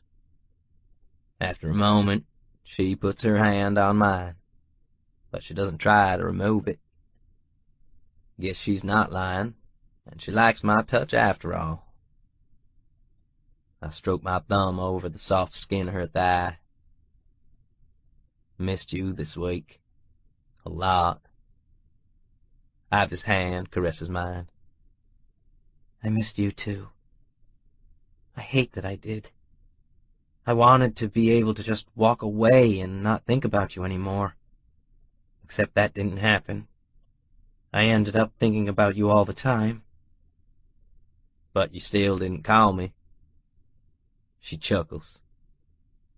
You're not the only one in this relationship that can be incredibly pig-headed. And then I'm pleased, because she's calling it a relationship. Maybe I'm breaking down her defenses. I want you to go with me on this trip out to West Texas. It'll just be an overnight, but I'd like you to be there with me. Because I owe you a blowjob? I drag my thumb along the inside of her knee. Actually, I just want to be around you. But yeah, we can say it's for the blowjob. When she laughs, I press forward. Call your clients. Tell them you can't make it back today. I need my purse. You don't. I'll handle everything. She shifts, and I feel her creamy skin under my hand like a caress. I rub my fingertips along her inner thigh, wondering if she'd push me away if I let my hand go higher. I do have 2 clients I'm supposed to meet this afternoon. Tell them you have to reschedule. Someone will snag them out from under me. Tell your clients that if they don't go with someone else, you'll give them a free car at closing.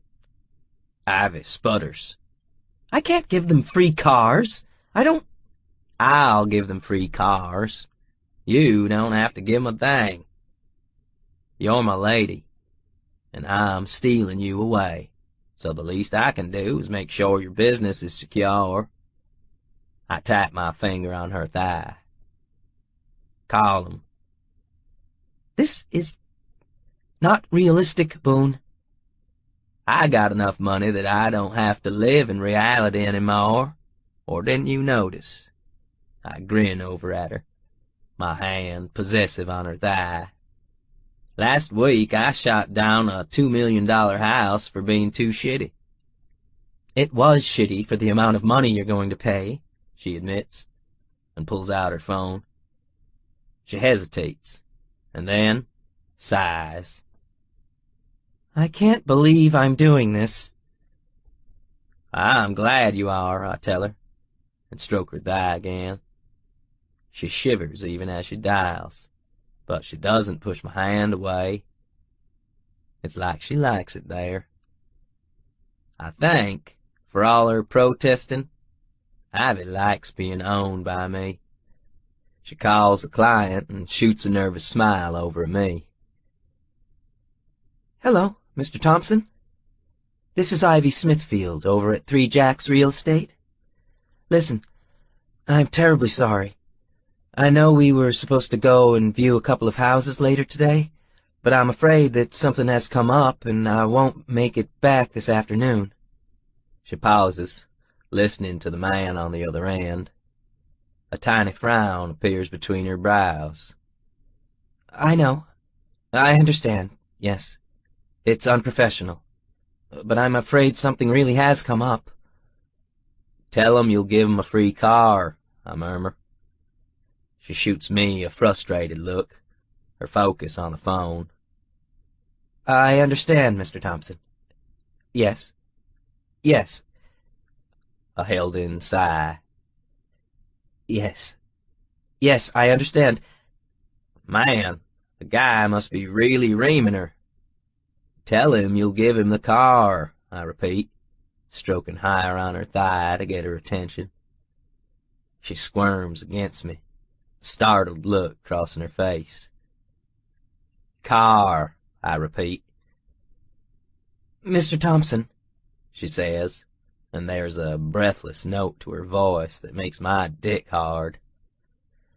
I understand your frustration, and I know this is unconventional, but the appointment that came up today?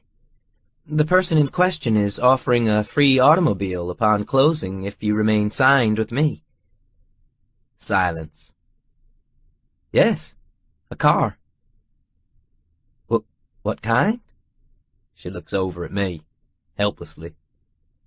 Any kind he wants, I tell her. I don't give a fuck if he demands a Bentley as long as he stops yelling at my woman. Any kind you like, she stammers into the phone. Yes, I am quite serious. Yes, I am sure you can get it in writing. A throaty little laugh escapes her throat. Does he own a car dealership? Something like that. I do realize it's inconvenient to reschedule like this, but that is why my client is offering this incentive. Yes. Yes, I promise I'm not lying. Yes, I suppose you can have a minivan if you need one. She glances over at me. I nod slowly. My hand goes higher up her skirt, and I hold her thigh possessively. Her skin's getting softer and warmer the higher up I go, and my dick's getting harder with every inch I claim, too. I see. Yes, send me an email and we'll reschedule for early next week, I promise. And I'll get you that information about the car. Yes, I promise I'm not joking. She gives a little laugh. I understand. It is strange, but this is a very generous client. Yes. Thank you for understanding, Mr. Thompson. She hangs up the phone and looks over at me. I hope you're serious about the car thing. Of course I am. Why would I lie? Because I'm pretty sure that man was going to cry out of happiness. I wanted him to stop yelling at you. Ivy gives a small shake of her head. You realize he's going to try and find the most expensive minivan on the market, right? Don't care, long as you don't lose his business. She laughs and looks at me like I'm crazy. You do realize the van you're going to buy is way more expensive than anything I'd get, commission-wise. He's very low income. HUD housing. He'll be lucky if he qualifies for more than $80K through the bank. She stares out the window. 6 kids, though. Then I should buy the guy a big van, I agree. Sounds like the guy could use it. You're crazy. You know that, right? Ivy looks over at me, smiling. Don't care if I am, long as I get what I want. And you want? She prompts. You know what I want. I push my hand further up her skirt and cup her sex. Fuck. I can feel how wet she is through her panties. And the little gasp of shock she gives, and the fact that she clenches her thighs around my hand. Even fucking better. I can't get enough of you, Ivy. And if I have to buy minivans for the entire state, I'm gonna do it if that means I get to hog all your time. I drag my fingers along her pussy. She's keeping it nice and shaved. And damn if that isn't the sexiest thing ever. Oh my God, she moans, and her hand clenches the truck seat. She's not pushing my hand away, though. Her hand goes to the chicken bar over the door, like she's got to hold on to something. You shouldn't do this while you're driving, Boone. She's probably right. I ain't paying much attention to the road. Not with her hot pussy against my fingers and her squirming like she's about to come off the seat. And since I'm not willing to remove my hand, I put on my blinker and immediately start crossing lanes, heading for the nearest exit. Up ahead, I see a cluster of signs, and when I pull off onto the service road, I head for the parking lot of a local superstore. It all takes about 30 seconds as I tear through traffic, but that's 30 seconds too long. I screech the truck to a halt at the back of the parking lot, and throw it into park, and then look over at Ivy. Her eyes are wide, her skin flushed, and I can see the prick of her nipples through that demure little jacket of hers. Get over here on my lap, I growl, and rub her hard through her panties. I can feel her little clit under the pads of my fingers. Ivy whimpers, but she unbuckles her seatbelt. And the next moment, she's crawling over to me, and I put my arms around her waist. At the same time, I hit the release, and my seat skids backward a few inches to give her room to climb onto me. Her skirt rides up, but I'm fine with that because it just gives me more access to her pussy. Her hair's in another one of those ridiculously tight buns she favors, and I want to tug it free and see her hair cascade loose. I know from watching her undress that it's held by 1,000 little pins, and so I start to pull them out, one by one. With my other hand, I push inside her panties and stroke her wet folds. Ivy cries out, and then her mouth is on mine in a frantic, hungry kiss. That's my girl. I let her take the lead, showing me her urgency. She controls the kiss, her tongue moving against mine and her soft little cries increasing each time I stroke her clit. All the while, I pull pin after pin from her hair, determined to get her off and get her a little bit messy. Well, a lot messy. I want her to look well fucked, because I love seeing that on her. She shudders against me as I flick her clit, and then rub it with my thumb. Her thighs clamp against my hand, and she bites down on my lower lip. My cock aches hard, but this is about her, claiming her, making her mine. making her feel a tenth of how I feel about her on a regular basis. My needs don't matter. All that matters is Ivy. A little cry escapes her throat, and she breaks the kiss to press her face against mine. Her hips push down on my hand, and I can feel the little tremors rocking through her body that tells me she's close. So close. Then, her hair cascades over my hand, finally free of its tight confines.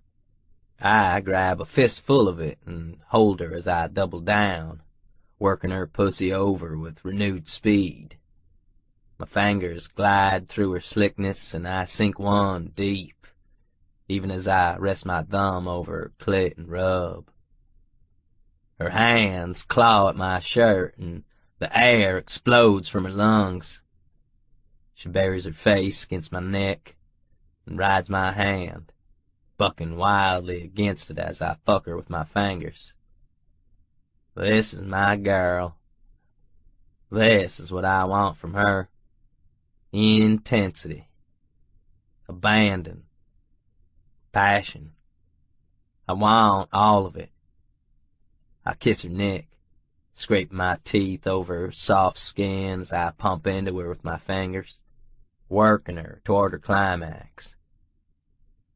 Come for me, Ivy. Come on my hand. Come all over my fingers. Give me everything you got. She cries out and arches against me, and her cunt clenches hard round my finger, trying to milk it.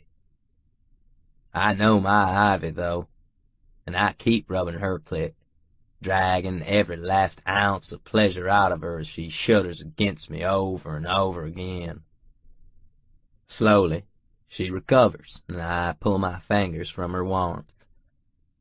I want to leave my hand between her legs forever, but, well, it makes it a little tricky to drive. She sits back in my lap, and I put my fingers to my mouth and suck her juices off of them, because I ain't letting a drop of it go to waste. Ivy strokes my beard as I do, a sleepy, almost amused look on her face. Then she blinks at something over my shoulder. What is it? Another car just parked right next to you. I forgot we were in a parking lot. Pink is creeping up her flushed cheeks. Oh my God, I always forget where I am with you. Can't say I'm sad about that. Not in the slightest, actually. Now I'm picturing all the places I'd like to take Ivy, just to get her off in public. A movie theater, a restaurant, anywhere I can show off to the world that she's mine while privately stroking her sweet, hot little pussy. She pushes her hair off her shoulders and gives me a flustered look before sliding off my lap and retreating back to her end of the truck cab. That's because you're a bad influence. I like to think I'm the best influence, I drawl. Ivy just grins and undoes the buttons on her jacket, revealing a silky little top underneath. She fans herself, and then she pulls the jacket off, and I see band-aids and bruises covering the inside of each arm. My arousal dies. The contentment I feel dies. Right in my fucking chest. What happened? She fans her face absently and then turns one of the air conditioner vents toward her. Your arms. Oh. The flustered look returns to her expression, and she gestures at one band-aid. This? I was just donating blood. Again? In both arms? I eye her. How often are you giving blood? It's for a good cause, she says defensively. Ivy, there ain't no cause good enough for them to stick you like a voodoo doll. This why you keep fainting? I grab the crushed bag of cookies that's been forgotten between us and shove it at her. Eat one of these before I lose my fucking shit. Ivy rolls her eyes and takes one of the broken cookies out of the bag, shoving it into her mouth and making a face at me. I don't care if she's pissy. I watch to make sure she eats every bite, and when she pops the last of it into her mouth, I hand over her drink and make sure she sips it. Maybe she's got a family member that's sick. Maybe that's why she's always so quiet and won't tell me what's going on. Maybe that's why things are complicated, and she doesn't want to leave with me for the weekend. Suddenly I feel like an ass. Who's dying? I ask when she swallows. The look she gives me is incredulous. Dying? No one's dying. Then why are you giving so much fucking blood? Why is it any of your business? I clench my jaw and stare out the window. There's a guy rounding up shopping carts who gives me a weird look as he passes by, but I ignore him. Instead, I grab another cookie out of the bag and hand it to Ivy. She groans, but takes it from me and begins to eat it. It's my business, I say slowly, because I care about you, and I don't want you to hurt yourself. That's sweet, but I can take care of myself. I grab her arm and look at the gigantic bruise that's grown under the Band-Aid, then look at her. She yanks her arm out of my grip and scowls. I'm serious, Boone. I don't need anyone hovering over me to make sure that I'm fine. I snort. That's for damn sure. You don't need anyone, it seems. Excuse me for being independent. There's a difference between being independent and being a stubborn ass. Oh, and you'd know? She retorts. Because I'm not seeing a lot of nuance between the two on your end. I might be stubborn, but at least I share what I'm feeling. I jerk the truck into gear and head out of the parking lot, cold fury in my brain. And I guess that's the big difference between me and you, Ivy. I want to be in your life, and you just keep pushing me away. She's silent. Her arms are crossed, and she's quiet for so long that I think she's quietly plotting how she's going to chew my head off for the next round. Are you taking me home? She asks after a while. No. No? She seems surprised by that. Nothing's changed, I tell her. Just because I don't like how you push me away doesn't mean anything's changed. I'm still fucking crazy about you, Ivy Smithfield. And I'll be damned if I let you just go home to ignore me all over again for another week or month or however long you get in your head. So we're still going to West Texas? For your blowjob? There's a teasing note in her voice, and I look over at her, skeptical. Maybe just because I want to spend the weekend with you. She's got a soft little smile on her face. Fair enough. Can we just agree to disagree on all the other stuff? Please? I hate that this is her avoiding confrontation again. I want to know what's going on. I'm worried to hell and back about her. But there's nothing I can do if she won't tell me a thing. But I'm also a fool in love. If that'll make you happy. It will. Ivy. My other client is all too happy to reschedule, even without the promise of a car. After that, there's no excuse left to give, so it looks like I'm headed out with Boone for the weekend. I'll send my sister a note telling her I'm staying with a work friend, but I'm sure she'll ask questions. I'll figure something out before I get home. Until then, I'm with Boone. As we drive west, the landscape flattens out until it looks as if we've left familiar Texas and somehow gone into the Texas of the movies, full of cactus, tumbleweeds, and endless dry, dusty roads. San Antonio is all buildings and color, and neither of those seem to apply the further west we head. "What's the name of the place we're headed to?" I ask. Big Lake. It's a drilling town, not much to look at. Some fracking, some oil, lots of rigs. About 3.5 hours west of San Antonio. His hand is on my knee as he drives, and has been ever since we got in the cab. I think he just likes touching me, and really, I like him touching me too. "I thought most of your stuff was further west than that." It is. I purchased up some property from an old friend who ran dry. Pretty sure I can squeeze a few more wells out of it. Ran my rods over the place, and there's still life there." "Your rods?" "Dowsing rods." I look over at him. "Like the little sticks that shake if you find water?"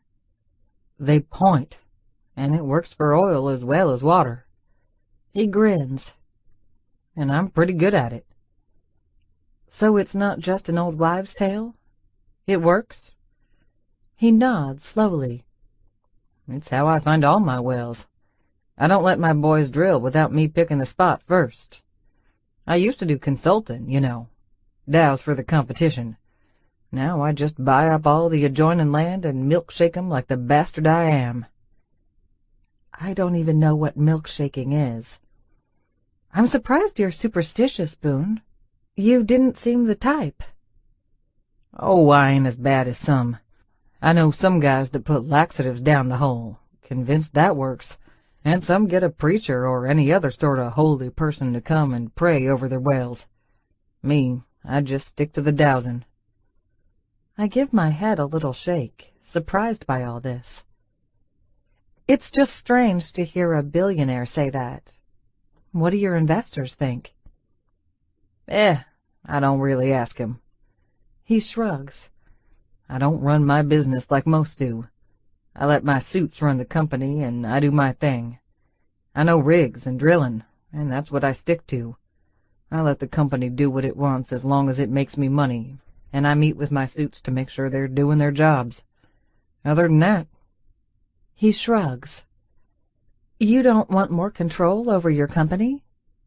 "Nah." "But..." "What if it goes under?" He shrugs again and switches lanes. "I got my money tucked away. My brothers are investing in some other businesses. Clay's got some camo technology business he's big into right now, and Knox is looking at what to do with his shares. Oil goes bust all the time. Whales dry up. Oil prices drop. You make hay while the sun shines." It's crazy to me that he's so blasé about potentially losing a fortune. I can't even imagine. I'll eat an expired can of soup just because I can't imagine tossing it out and wasting the money.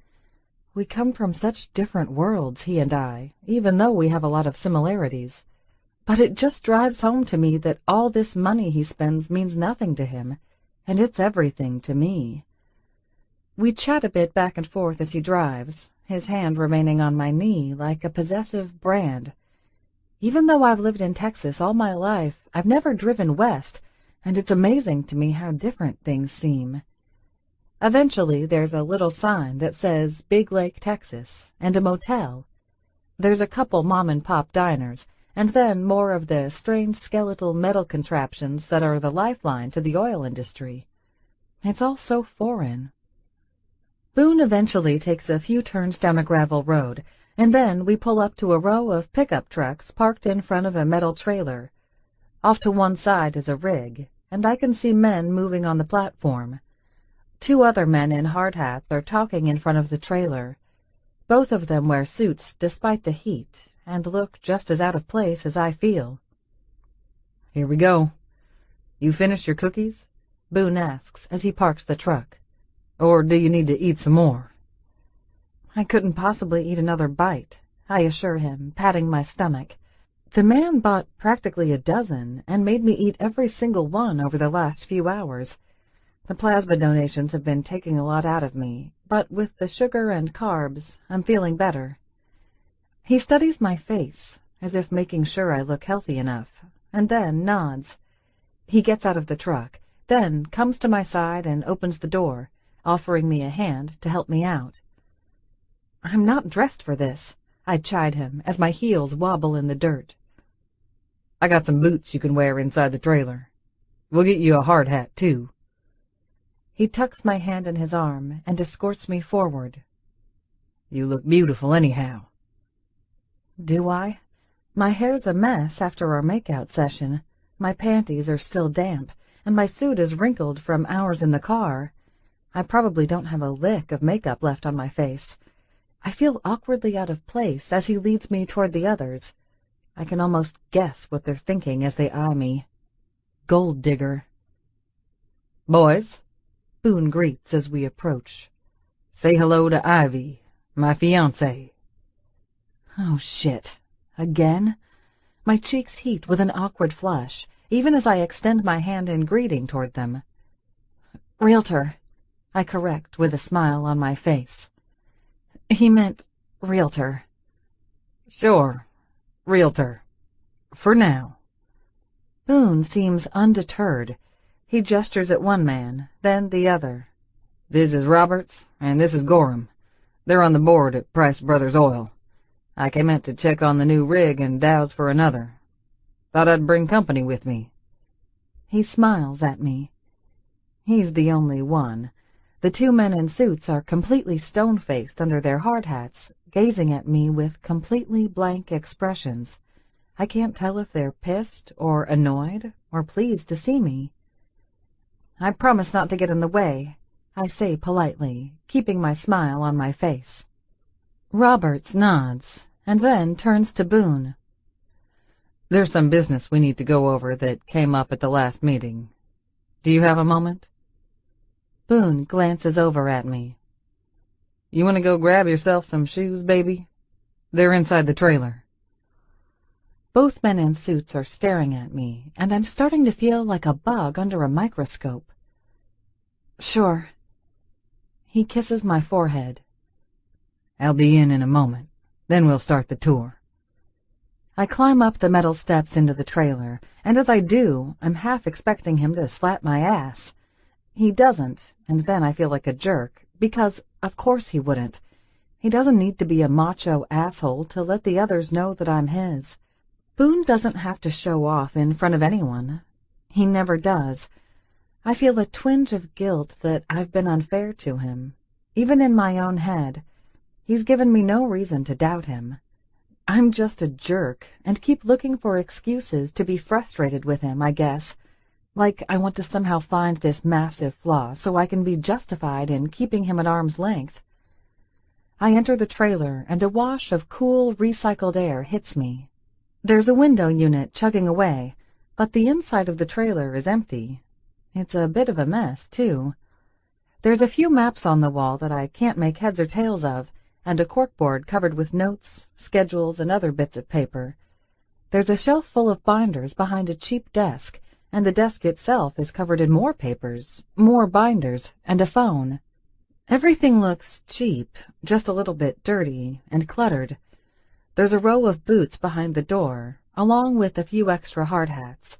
I pick up one pair of boots that look the smallest, but they're dirty and there's no socks. Boone enters a moment later, talking with either Roberts or Gorham. I don't remember which is which. They discuss meters and barrels, and I sit in a folding chair in the corner so I don't interrupt. The man in the suit hands over stacks of paperwork, and Boone signs them, even as the two argue about investments and drillings and other things I politely try not to listen to, since it's none of my business. That's the last of it, Roberts says, closing a folder after Boone signs off. There's a meeting with the board Tuesday at 10 in the morning. Boone shakes his head. Change it to Wednesday. Wednesday at 10 in the morning, Roberts amends smoothly. Will you and the brothers be there? I'll be there. Dunno about them. Roberts nods at him and heads towards the door. He nods at me as well, and then leaves without a goodbye. The door shuts behind him. Boone rubs his beard, an irritated expression on his face. "Friendly?" I say to Boone, teasing.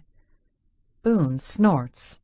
I didn't hire him because he's a nice guy, but he likes to be in charge of all the shit I don't like to be in charge of, so it works out well. I don't think he liked me, I point out. He don't like anyone, Boone says. Even me. You're in good company. That makes me chuckle. And you're okay with that? Long as he spends all day in the boardroom and not me? Hell yeah. He gets to his feet and comes to my side. You find some boots?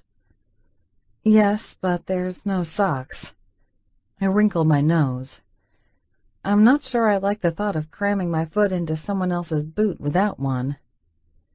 He laughs and opens up a file cabinet, pulling out a package of socks. Fair enough. Now come on. I want to show you my rigs. A few minutes later, I'm wearing new socks, boots, a hard hat, and my hand is in Boone's as he leads me forward. The work on the rig doesn't stop as we approach up the ramp, but we also don't get too close.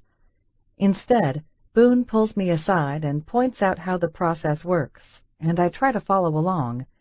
From what I can tell, they constantly add more pipe to the hole as they dig. Then someone brings in a chain and wraps it around the pipe to tighten things, and then it all starts over again. I'm pretty sure I'm missing about 80% of the process, but Boone seems pleased with how things are going. See that guy right there? He tells me, pointing at one with a broom. The worm? Worm? I ask. That's my little brother, Seth. I'm making him work for the summer before he gets his shares, so he knows what this shit is about. I nod slowly. So, he gets a share of the company? Family share. It's Price Brothers Oil, and he's a Price. I have majority, but all of my brothers get an equivalent family share. How much is the share? I can't help but be nosy. Right now? Probably $1 billion or so. My eyes go wide. I stare at the scruffy, lean guy in a hard hat. He's the blonde kid from before, with the downy beard on his jaw. He's wearing a dirty jumper, and the other guys pause every now and then to give him shit, which he ignores. He's going to be a billionaire at the end of the summer. I feel like I've stepped onto another planet right about now. One summer of hard work, and you get $1 billion. If only it were that easy. Shaken, I turn to Boone. Which is the job you did, before you hit oil? He points at a man standing at what looks like a control panel. I was the driller, but I've worked all the positions and gotten my hands dirty. He winks at me. Something you'll never have to do. Ah, my stomach tightens. Boone puts an arm around my shoulders. You want me to go in there and show you how it's done? I watch as someone flings a chain around the pipe and all the roughnecks move into motion. Mud sprays, and everyone steps backward. No, I'm good, actually. He chuckles. You want to go dowsing, then? Sure. I pause as he turns away. Are you going to say hi to your little brother? Boone shakes his head and leads me back down the ramp. Nope. He needs to concentrate. Could lose a finger if I mess with his mojo. I blink in surprise, because that sounds awful. And then I remember that Boone's missing a finger, too. Is this how? The work seems a lot more dangerous all of a sudden. I look back and watch them tighten the chains on the pipe, all of them covered in mud as the driller shouts at them.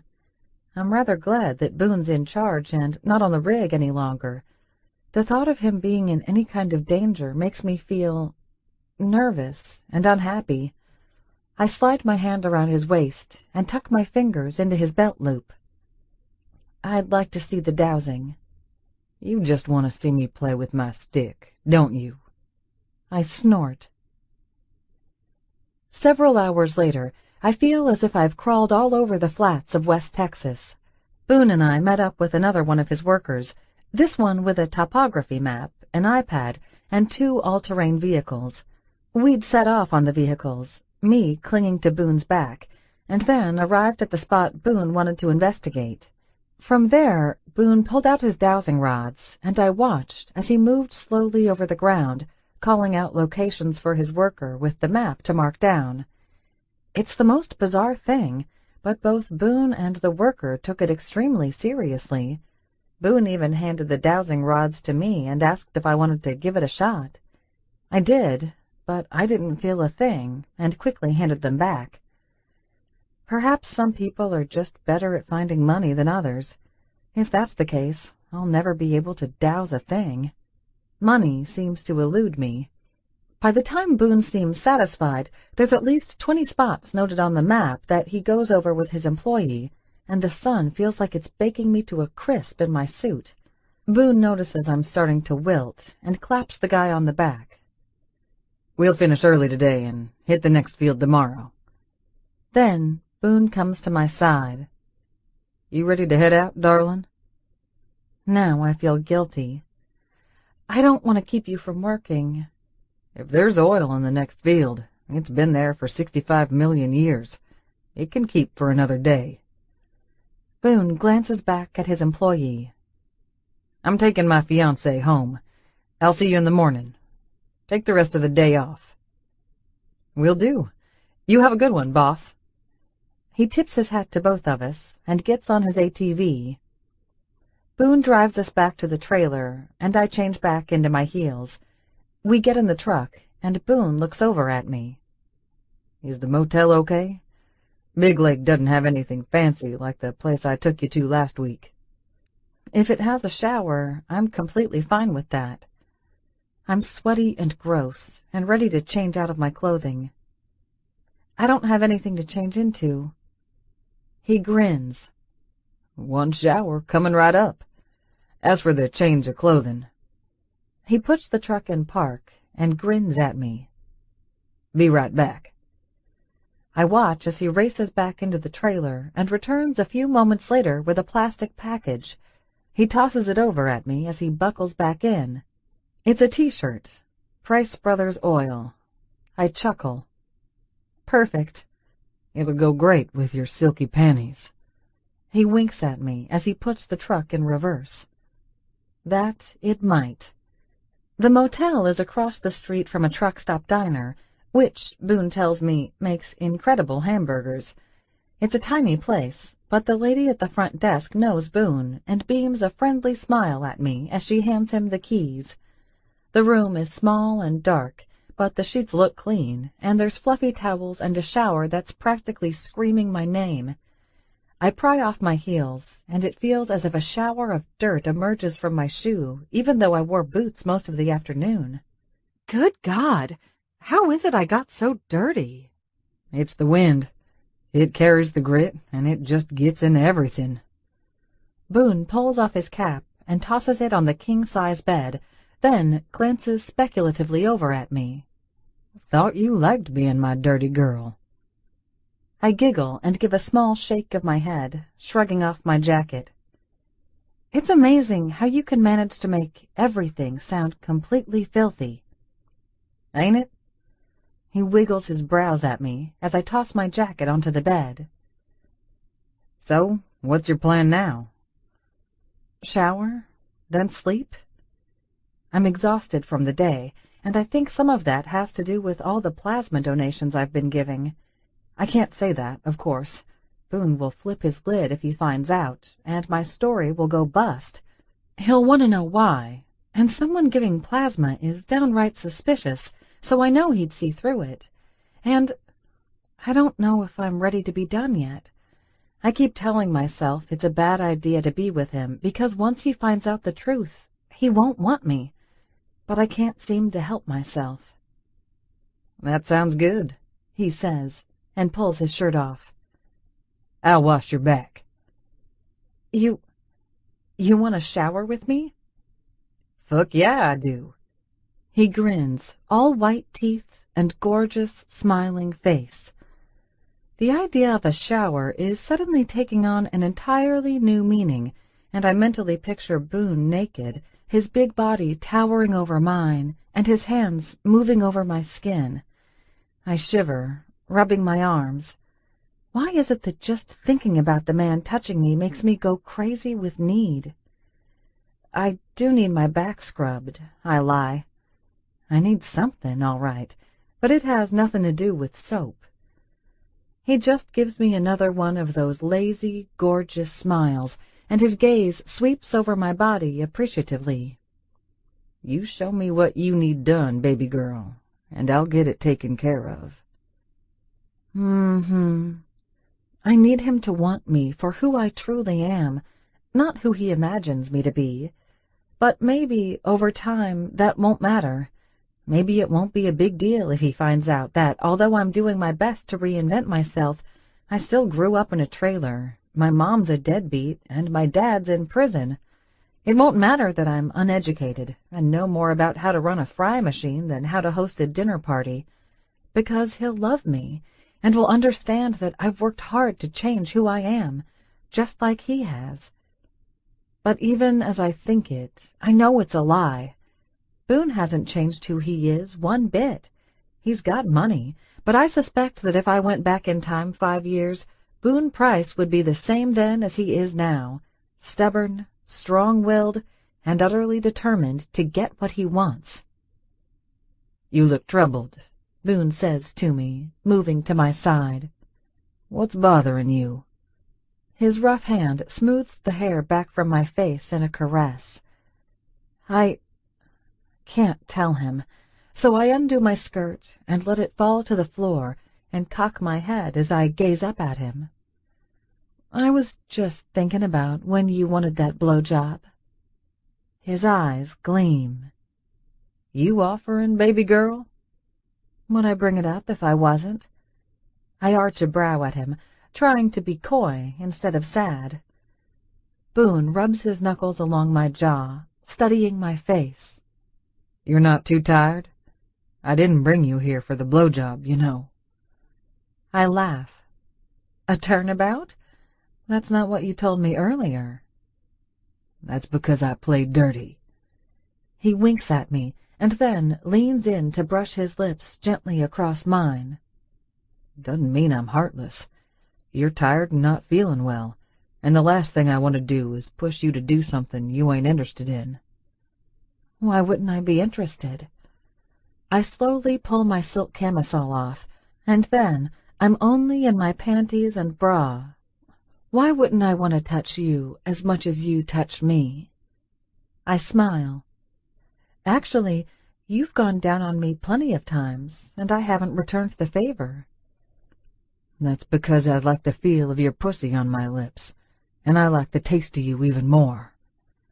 His hand drops, and he cups the front of my panties, rubbing my folds through them. I actually wouldn't mind going down on you right about now, baby girl. We are going to shower, I tell him in my sweetest voice, and then I am going to give you a blowjob. Don't distract me. Yes, ma'am, he drawls, a grin on his face. I unhook my bra and turn away, removing it with a flourish before shimmying out of my panties. I saunter toward the bathroom, naked, and turn on the shower. The water's cold, so I wait by the tub a moment, feeling a little nervous and a lot excited as I hear Boone stripping off his clothing in the other room. Then he appears in the doorway, all tan skin and rippling muscle, and I lose my breath. The man eats up a room when he enters, and I feel small and fragile as he comes to stand next to me. He drags his hand through my hair, then rubs a handful of it against his face, and for some reason that's the most erotic thing I've ever seen. I gasp at the sight, my nipples hardening immediately. He's completely naked, his cock thick and erect. I want to touch him all over. It's my turn to explore. I crook a finger and saunter into the bathroom toward the spray of hot water.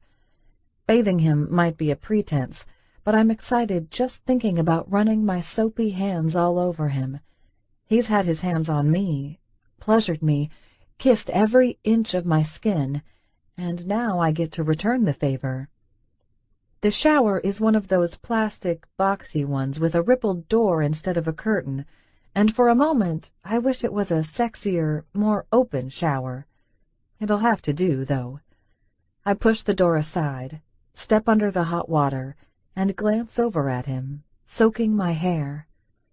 Boone is 2 steps behind me, and his hand skates down my back, even as he shuts the shower door behind him. You are perfection. You know that. I turn, then slide one wet hand up his chest. You get under the spray, and I'll wash your back. You do know I'd be just fine with dropping to my knees and licking you until you come on my face, don't you? Boone strokes a gentle knuckle down my cheek. There's no need for being reciprocal or anything, because making you come is entirely my pleasure. Not entirely, I tease. And this isn't entirely about you either. I let my hand trail down his chest, heading toward his cock. I want to do this. I want to see how you react when I touch you, when I put my mouth on you. I press my hands on his hips, and then slowly lower to my knees. His back blocks the spray from raining down on me, and I gaze up at him, feeling powerful and in control despite my vulnerable position. I might be touching you, but this is most definitely for me. He groans, and his hand moves over my wet hair. That so? It is. My sassy words fade in favor of a low, tingling excitement that pools between my thighs at the sight of his cock just inches from my face. I examine him before I touch him, just because this is my first time up close and personal with a dick. His skin is a shade darker here, almost plum-colored on the head of his cock, and ruddy along the shaft. A dark nest of curls shields his balls. There's a vein that dances along the length of his shaft, zigzagging under his skin, and I trace one finger along its path. Boone sucks in a breath, and his hand tangles in my wet hair. For a moment, I think he's going to force my head down toward his cock, but he doesn't. He's determined not to push me farther than I want to go. Luckily for him, I want to go all the way. I curl my fingers around his length, feeling how thick he is. My fingers can't quite meet around his shaft, and I squeeze him just to see his reaction. A tremor rushes through his body at my touch, and as I glance up at him, I see his nostrils flare, and his jaw clenches, like it's taking everything in his power not to disturb me in my exploration. But I kind of want to be disturbed. Not that I want him to pull away, just that I want him to be so turned on by what I'm doing that he can't help but intervene. So I decide that's my new goal. I'm going to make him so crazy with lust that he's going to lose control. I want to make him as wild as he makes me. So I continue my exploration, letting my wet fingers glide from the head of his cock to the underside of it, tracing along his skin. I caress his shaft as I move my fingertips over it, and then go further down and explore his balls. They're not the prettiest of body parts, but I like that his skin is incredibly soft here, and when I touch him, I can hear him suck in a breath. His skin is scorching hot against my hand, the scent of him muskier here, and I can't wait to put my mouth on him. I extend the tip of my tongue and give him a cautious lick, catching a few beads of water off the side of his cock shaft. This is the best damn thing I have ever seen, Boone says hoarsely above me, and I look up to see he's holding on to the lip of the plastic wall of the shower with white-knuckled strain. You like it? I ask, a playful note in my voice. I repeat the action, this time tracing the tip of my tongue all around the head of his cock. Not all of the beads here are water, and I can taste a salty tang of pre-cum. I flick my tongue over the divot to get more of his taste, and I can feel his entire body shudder in response. Fucking love it, he grits out. Encouraged, I wrap my hand tight around his length and focus on pleasuring him with my tongue. I tried different things to see what he likes and what he doesn't. The slow drag of the tip of my tongue over his skin makes his body twitch, but when I lick him like an ice cream cone, he groans and murmurs filthy things under his breath. My lips brushing over his cock make him exhale sharply, and when I pump him with my hand, he ducks his head, and the hand on my head leaves my hair and clenches into a fist that he presses against one thigh. Poor thing's desperately trying to hold on to his control. It makes me grin and feel even more shamelessly wicked because I want to tear it away from him. I lick the head of his cock again, and then close my lips over him.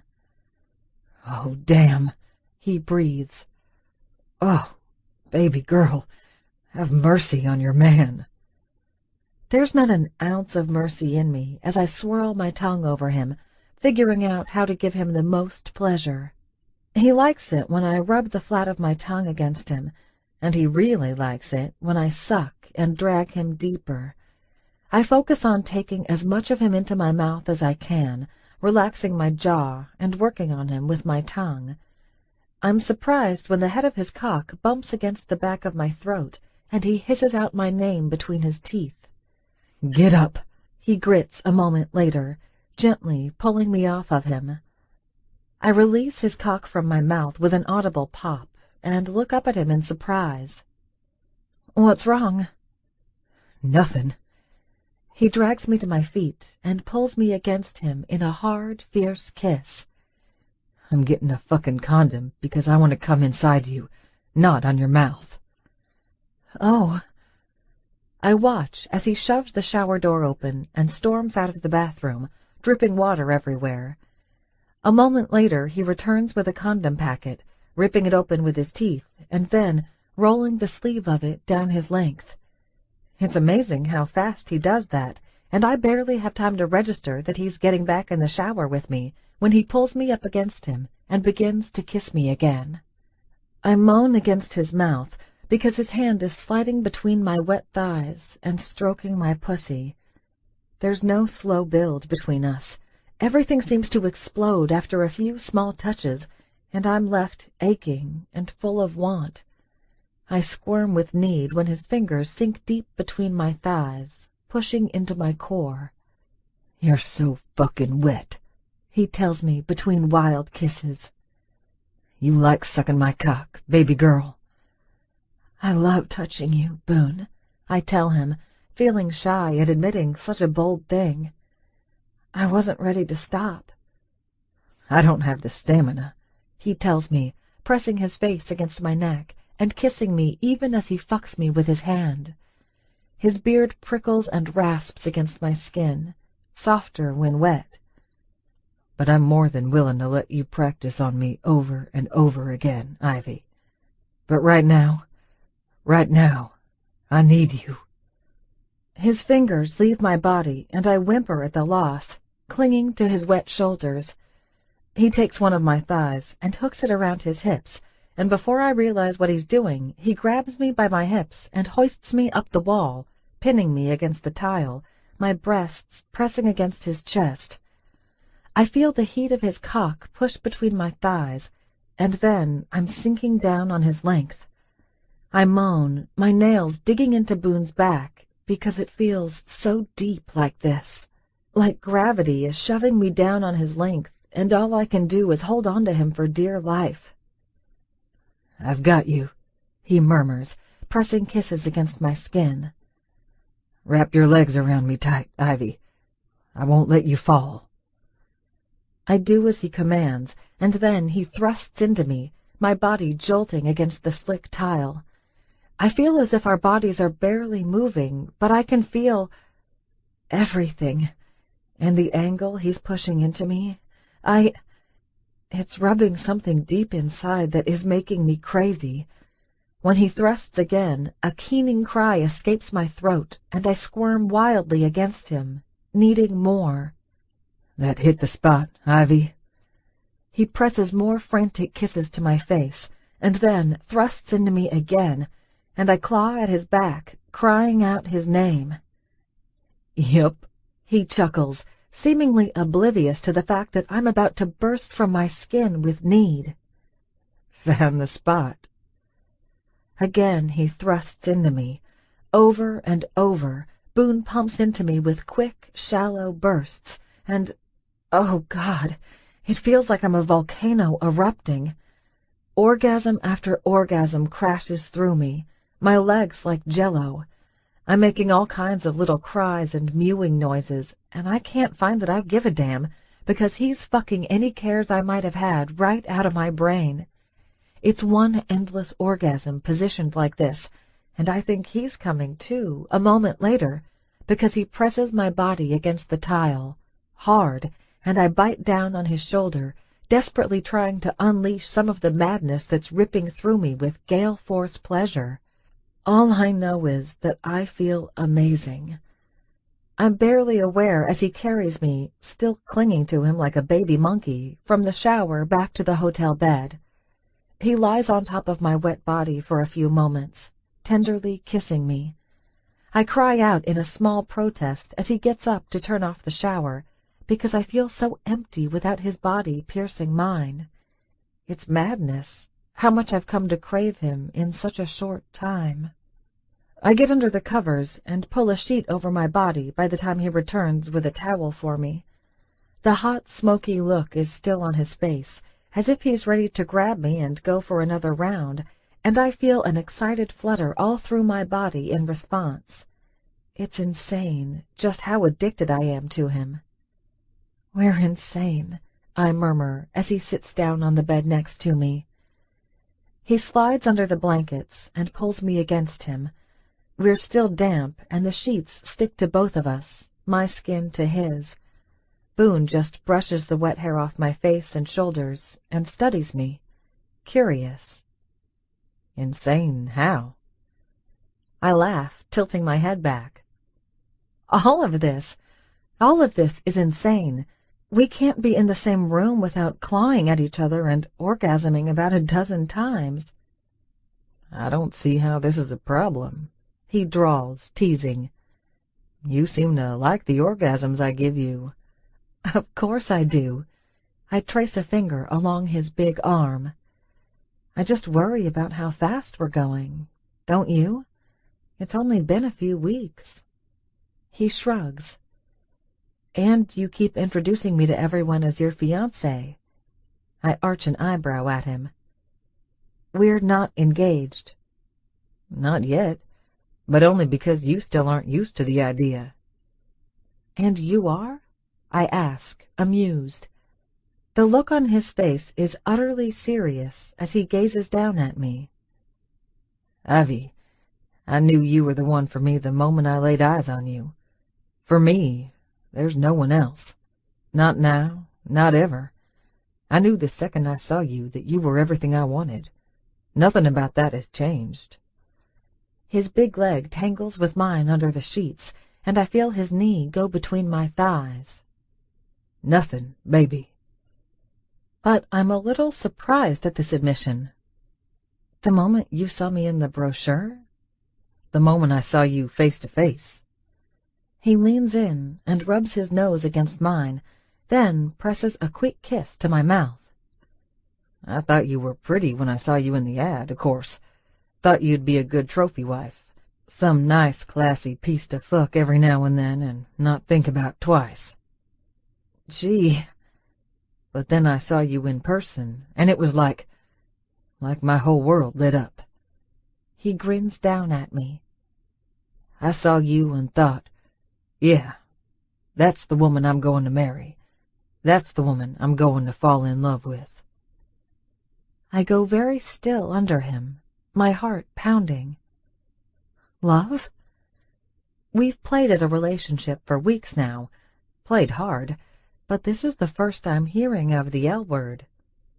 He nods, looking down at me thoughtfully. thought you knew. I've loved you from the moment you smiled at me. I don't know whether to cry or smile. Boone, Somewhere across the room, my phone rings with Winona's ringtone. Oh, hell. I should get that. Boone chuckles and begins to slide down my body, pressing hot kisses on my shoulder and then my breast. Must you? It's my sister. I lose track of things when his lips close over my nipple and he drags his tongue over the tip. Oh, God, it's sinful how good that feels. He nips at my skin and toys with my breast as I cling to him, my hands in his hair, my phone going off endlessly. Winona can just leave me a voicemail. I'll talk to her later. There's a moment of quiet, and then my phone starts to ring again. Winona. She's not leaving a message. Damn it. Boone's mouth is doing scorchingly delicious things to my breast, and I'm torn. The last thing I want to do is interrupt him. His teeth scrape over my nipple, and his hand goes between my legs, and I forget all about the phone. Until it begins to ring for a third time. I groan aloud. My annoyance over my sister's terrible timing is ebbing away, and worry is taking its place. I need to get that, Boone. If she's not leaving a message, something's wrong. He shrugs, but when I tap his shoulder, he rolls to the side so I can get up. I cross the room and fish my phone out of my purse just as the next call comes through. Hello? Winona? Reba? My sister's sobbing. Where are you? I've been calling and calling. I'm visiting a friend, I tell her, glancing over at the bed. Boone sprawled in the mess of damp covers, gazing at me with scorching eyes. Is something wrong? Did you blow another tire? I went and visited Dad in Huntsville, she sobs. Oh, God, was that today? I'm the worst sister. I've totally forgotten about it. I turn away from Boone because I don't want him to see the stress on my face. Oh? And how was it? They denied him parole, she wails. Oh, no. Why?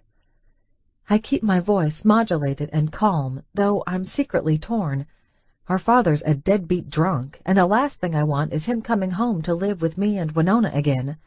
But my sister adores him and is convinced that he's innocent, and that when he comes home, we'll be a family again. They said he hasn't learned his lesson. Her brittle sobs are tearing at me through the phone, and I feel tears of sympathy creeping into my eyes. Said that because of his priors, they don't think he's a good parole candidate. He can reapply for parole in 24 months. She chokes the words out. 2 years, Reba. 2 years is forever. He's already been gone 6. I know, honey. I know. It's going to be okay. I promise. Winona's racking sobs are breaking my heart. Please just calm down, okay? You're going to make yourself sick. Oh, where are you? She hiccups into the phone. Are you coming home? Absolutely, I say firmly. Give me a few hours and I will be right there. A few hours?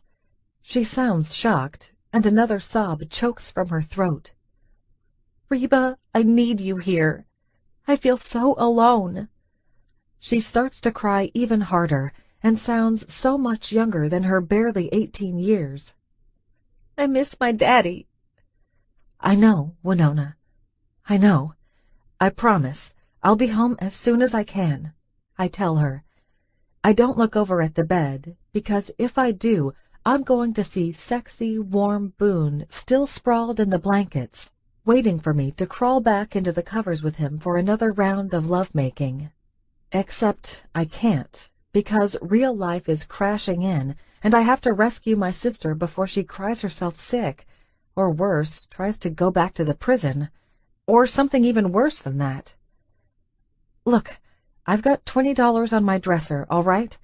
Order a pizza and eat something, and I'm going to be home a little while after that. You stuff your face, and then I'll come home and we'll talk. Okay? Okay, she says, and she sounds broken. God, her sadness is breaking me. Hurry home. Okay, Reba? I will, Winona. I promise. Just take deep breaths. Take a nice hot shower. Oh, God, that makes me think of the sexy shower I just had with Boone. And then I'll be home, and we'll talk. Okay. Sniff. I love you, sis. Love you too, Winona. It kills me to hang up, because my sister needs me. I slowly put down the phone and look over at Boone. He's up from the bed, tugging on his jeans. The look he shoots me is worried. Everything all right? I nod slowly. I need to go home. It's my sister. Of course. I can get us checked out fast. He pauses and studies me. What is it, if you don't mind me asking? I go still. I don't know what to tell him. I've felt so close to Boone this afternoon. We just made love in the shower. I feel joy when his mouth touches mine. He just confessed that he's in love with me. He makes me happy.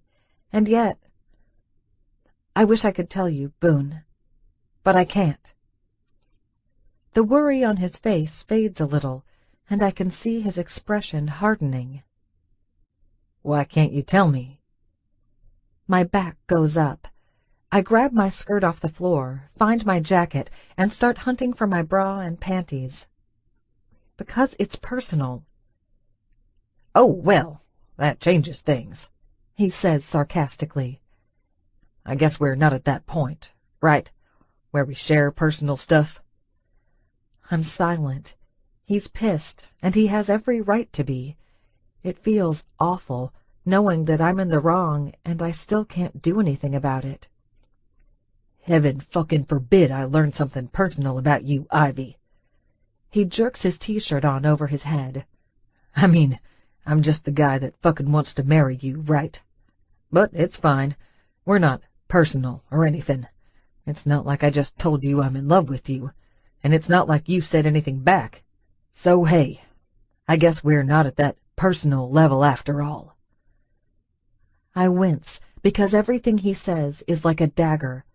He did confess love, and I said nothing at all. It's because I'm terrified. I'm terrified of exactly what is happening right now. Please just take me home, Boone. I can't talk about this. Can't talk, or won't talk? Won't, I whisper. I find my panties and slip them back on, and then my bra. I won't look at him as I dress. I can't. Damn it, he snarls. Why is it every time I think I'm finally getting close to you, you push me away again? Why is it that I'm the one that keeps reaching out, and you're the one that keeps running away? Don't you fucking care at all about me, Ivy? Tears burn behind my eyes, threatening to spill. I nod slowly. I do. Then tell me that. Share with me. Something. He slams a hand on his chest and gestures at the cheap motel room. Anything. I keep bringing you into my world because I want you here with me, and every time anything in your world shows up, you shove me away. It's not like that. It's not, huh? Then tell me what's going on. His hands go on his hips, and he waits. I feel as if I'm crumbling inside. I can't say a word, because then he'll know what a sham I am. My dad can't get paroled yet. Oh, and I live in a trailer and have $20 to my name. I'm a big, fat fucking lie. But the words won't come out of my mouth. I'm utterly silent. Even though I don't want it to, a fat tear rolls down my cheek. I angrily swipe it away. Boone swears. He puts his hand on his head and stares up at the ceiling, then looks over at me. We can't go on like this forever, Ivy. You're gonna have to let me into your life at some point. I know, I whisper hoarsely. Just fucking tell me, all right? Why can't you tell me? I just can't. I'm so sorry. He sighs slowly, then scoops his keys up from the dresser. He comes to my side and presses a kiss to the top of my head, and then shoves away. I'm gonna go check out. He opens the door to the room and then pauses in the doorway as I stand there, clutching my bra and jacket to my chest. You know, you say that you're sorry and that I mean something to you, but you never change. I extend my hand and you never take it. At some point, you're gonna reach out and my hand won't be there because I've given up. The thought is like a knife in the gut. The door slams behind him as he leaves, and it feels like something in our wild, tempestuous relationship is slamming shut too. And I feel stuck, trapped, and aching with misery. The thing he wants the most from me, the truth, is the thing he would hate the most about me. Chapter 12. Ivy. It's the longest, most miserable, most silent ride home ever. I think of earlier this day when Boone kept his hand on my knee, as if he couldn't stand to have me near and not be touching me. Now, he keeps to his side of the truck, and his hand remains on the steering wheel instead of anywhere near my leg. And me, I don't know what to do to cross that invisible boundary between us. Well, okay. I know what I can do to cross it, tell him what's going on, except I can't. And so it's awful and quiet and tense as we drive back.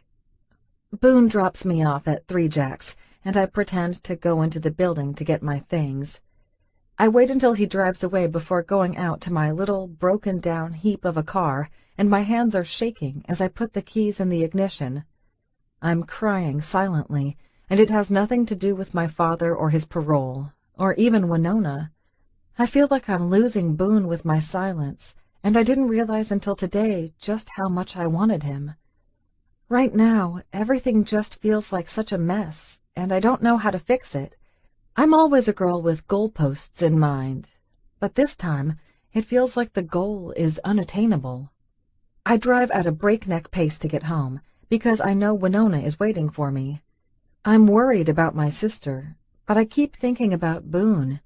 I'm so conflicted, and then I feel worse because I know my focus should be my little sister. I know Winona should be first and foremost in my mind, but I keep thinking about Boone and his kisses. Boone telling me he loves me. Boone walking away because I won't share my secrets with him. It's like a punch in the gut. When I pull up to the trailer, Winona's sitting on the steps, a few pieces of paper in her hand. It's late and dark out, and moths flit around the porch light. She straightens as I arrive, but doesn't get up. "Why are you outside?" I ask, getting out of the car and hurrying forward. "The mosquitoes are going to eat you alive." The look on her face is hard, and she holds one of the papers out to me. Her cheeks are blotchy and wet from crying, and her eyes are puffy. She looks miserable. She also looks angry. Puzzled, I take the paper from her, squinting in the dark to read it. Overdue notice. Oh, it's our electric bill from last month. "Where did you get this?" "It was in your room. I found it in your lingerie drawer when I went to get the 20 for the pizza." Her mouth is a hard line. "How was the pizza?" I ask, keeping my tone bright as I fold the paper up and tuck it into my purse like it's no big deal. "I didn't fucking order one, Reba. I found a whole stack of bills in your drawer. They're all overdue." "Not all of them," I say defensively. "I'm paying on all of them. Don't worry about that. It's handled." "It's not handled. Can we even afford my college?" The look on her face is utterly devastated. What? Of course. Really? How? Don't you worry about that, I tell her. Let's go inside, all right? We can talk about it there. I don't want you to get bitten. I don't give a fuck about the mosquitoes, Winona says angrily, launching to her feet. How could you not tell me that we're broke? How can you let me sit here and talk about school when we can't even keep the lights on? It's just until I sell the next house. That's what you always say. How many have you sold in the last month? I'm silent because I've sold none. It's late summer, which should be a decent time frame, but the jacks slide all the clients out from under me and pass me only the ones they feel aren't worth their effort, and they're usually not. I have more clients fall through in financing than anyone else at the office. I'm working all the time, and yet the pay doesn't show it.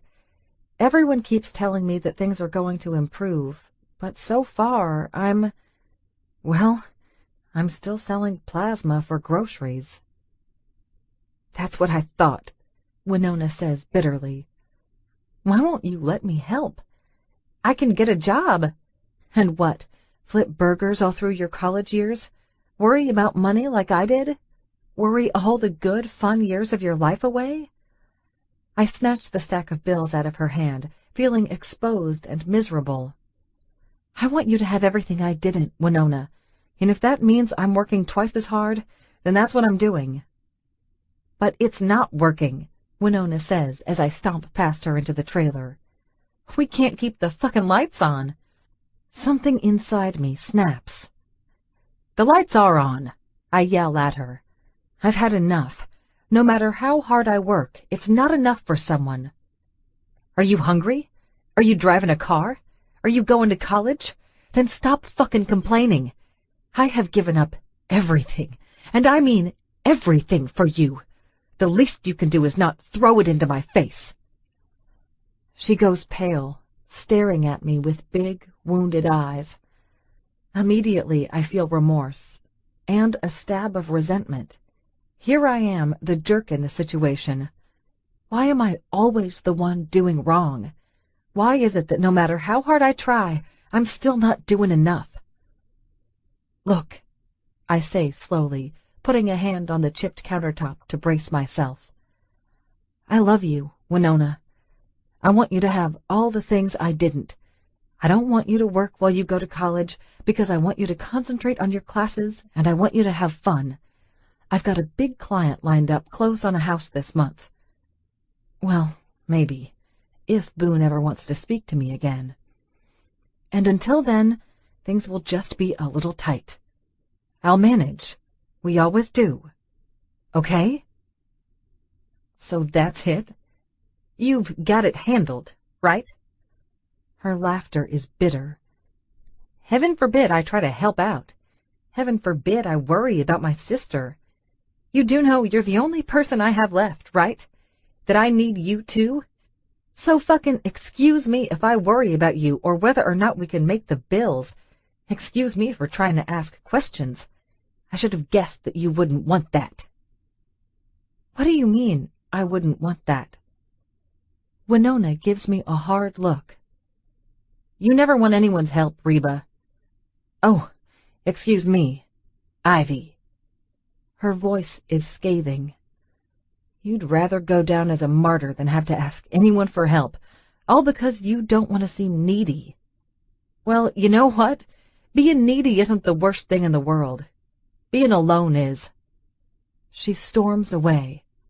Not that you give a shit about that, because you don't want anyone. Her bedroom door slams shut behind her, and I stare at the grainy wood. Slowly, I collapse into a chair. Is she right? Am I pushing away everyone because I'm terrified of needing someone and having them leave me? Is that why I'm such a control freak about money and work? If so, how do I change? Or is it too late? Chapter 13. Boone. It's a fucking quiet weekend. Hate it. Ivy doesn't call me. No surprise there. She hates confrontation, and the moment someone gets in her face and asks questions, she runs away to hide. So, I can do one of two things. I can wait for her to call me, or I can start my next round of wooing. I think back to our conversations and decide to go a few different routes. On Monday, I send an entire fleet of roses to her office, enough to start her own flower shop. On Tuesday, I send cupcakes, because I know my baby has a sweet tooth. On Wednesday, I send her a new Lincoln Town car. I want to send her pink, but they won't have one of those ready right away, so I settle for a nice sporty gray and a pink bow. And I wait by the phone to see if she'll call me. No dice. Between trips out to Big Lake and my fields in West Texas, I ply her with more presents, some big, some small. I almost send a box of kittens, except I don't know she's allergic. I send more flowers instead, and I try to think of a bigger show. I need something that's gonna wow her, something that will blow her socks off. The idea hits me on Wednesday afternoon, when I show up at the PBO office for the board meeting. Two of the executives are talking over their coffees about a black tie charity dinner. The moment I hear that, I picture Ivy in a slinky, backless dress. I'm in. I bully my way into a pair of invitations by signing off on a few projects I'd been on the fence about, and toss in bonuses for my executives, because why the fuck not? Our new whales are gushers, the job they're doing is solid, and business is booming. I've got everything I want, except the woman I want. The charity dinner is Friday night. I figure I should make sure Ivy's schedule is clear, so I show up to the Three Jacks office on Thursday afternoon with a box full of dresses under my arm.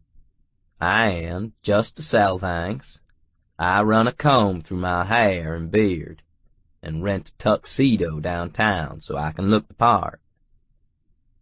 As usual, Ivy won't see me. Actually, I can't even get past the front desk to know that she's even there. The receptionist just gives me a snooty look. Miss Smithfield is very, very busy. There's no pleasing this woman. I ain't even dirty this time, and she's looking at me like I'm garbage. I've got a present for her, and one for you if you get her out here in the next 5 minutes, I tell the woman, opening my wallet and pulling out a few $100 bills and sliding them over the counter. The receptionist gives me a shocked look. She pushes the money back toward me. Sir, I will not take your drug money. Drug money? I laugh. Do I look like I deal weed? I'm in a fucking tuxedo, for fuck's sake. You look like a meth head, she hisses. I don't know what setup you have with Ivy to find some cheap housing, but I am not in on your games. She picks up the phone, indignant. Showing up in some rental tux doesn't make you legit. All right, now I'm just pissed. So, that's what you think this is about, I drawl. That I'm having Ivy find me meth houses? Did she not get the flowers I sent? 'Cause I sent a lot of 'em. The woman sniffs haughtily. Or the car? Probably stolen. Oh, for fuck's sake. I head to the magazine rack in the lobby and flip through until I find the Forbes with my brothers on the cover. I head back to the reception desk and slap it down on the counter. Those look like meth heads to you? Her eyes narrow, and she studies the magazine, then me. After a moment, recognition dawns. Mr. Price? Yeah, I say flatly. That's me. Now do I get to see Ivy? She nods, eyes wide, and dials. Ivy, there's a client up in the front office for you. She puts the phone down without waiting for an answer and gives me a dazzling smile. Can I get you anything, Mr. Price? Perrier? A soda? Wine? Oh, so we're fancy enough for her now, are we? I'm good. The receptionist gives me another bright smile and continues tapping. I hear the sound of high heels clicking on the tile floors and turn around to see Ivy heading in my direction. Her lips part at the sight of me, and her gaze sweeps over me, up and down. Oh, Boone, what is this? Surprise, I drawl, heading toward her with the box. I wasn't sure if you were going to call me, so I thought I'd stop by. Ivy moves toward me as if drawn, and the look on her face isn't angry, just sad. I wasn't sure if you wanted to hear from me.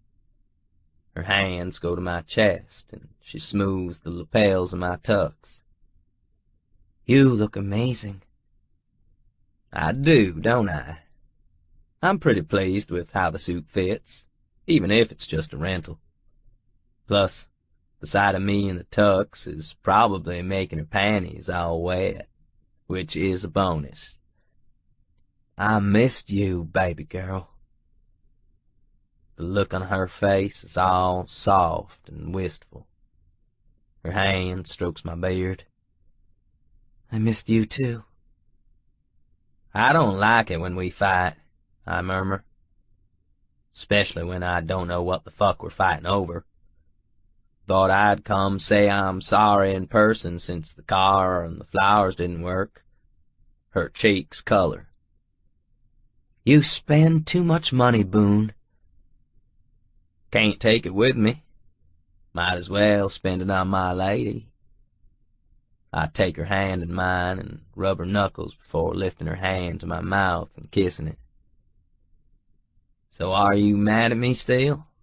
She shakes her head, distracted, her gaze on my lips.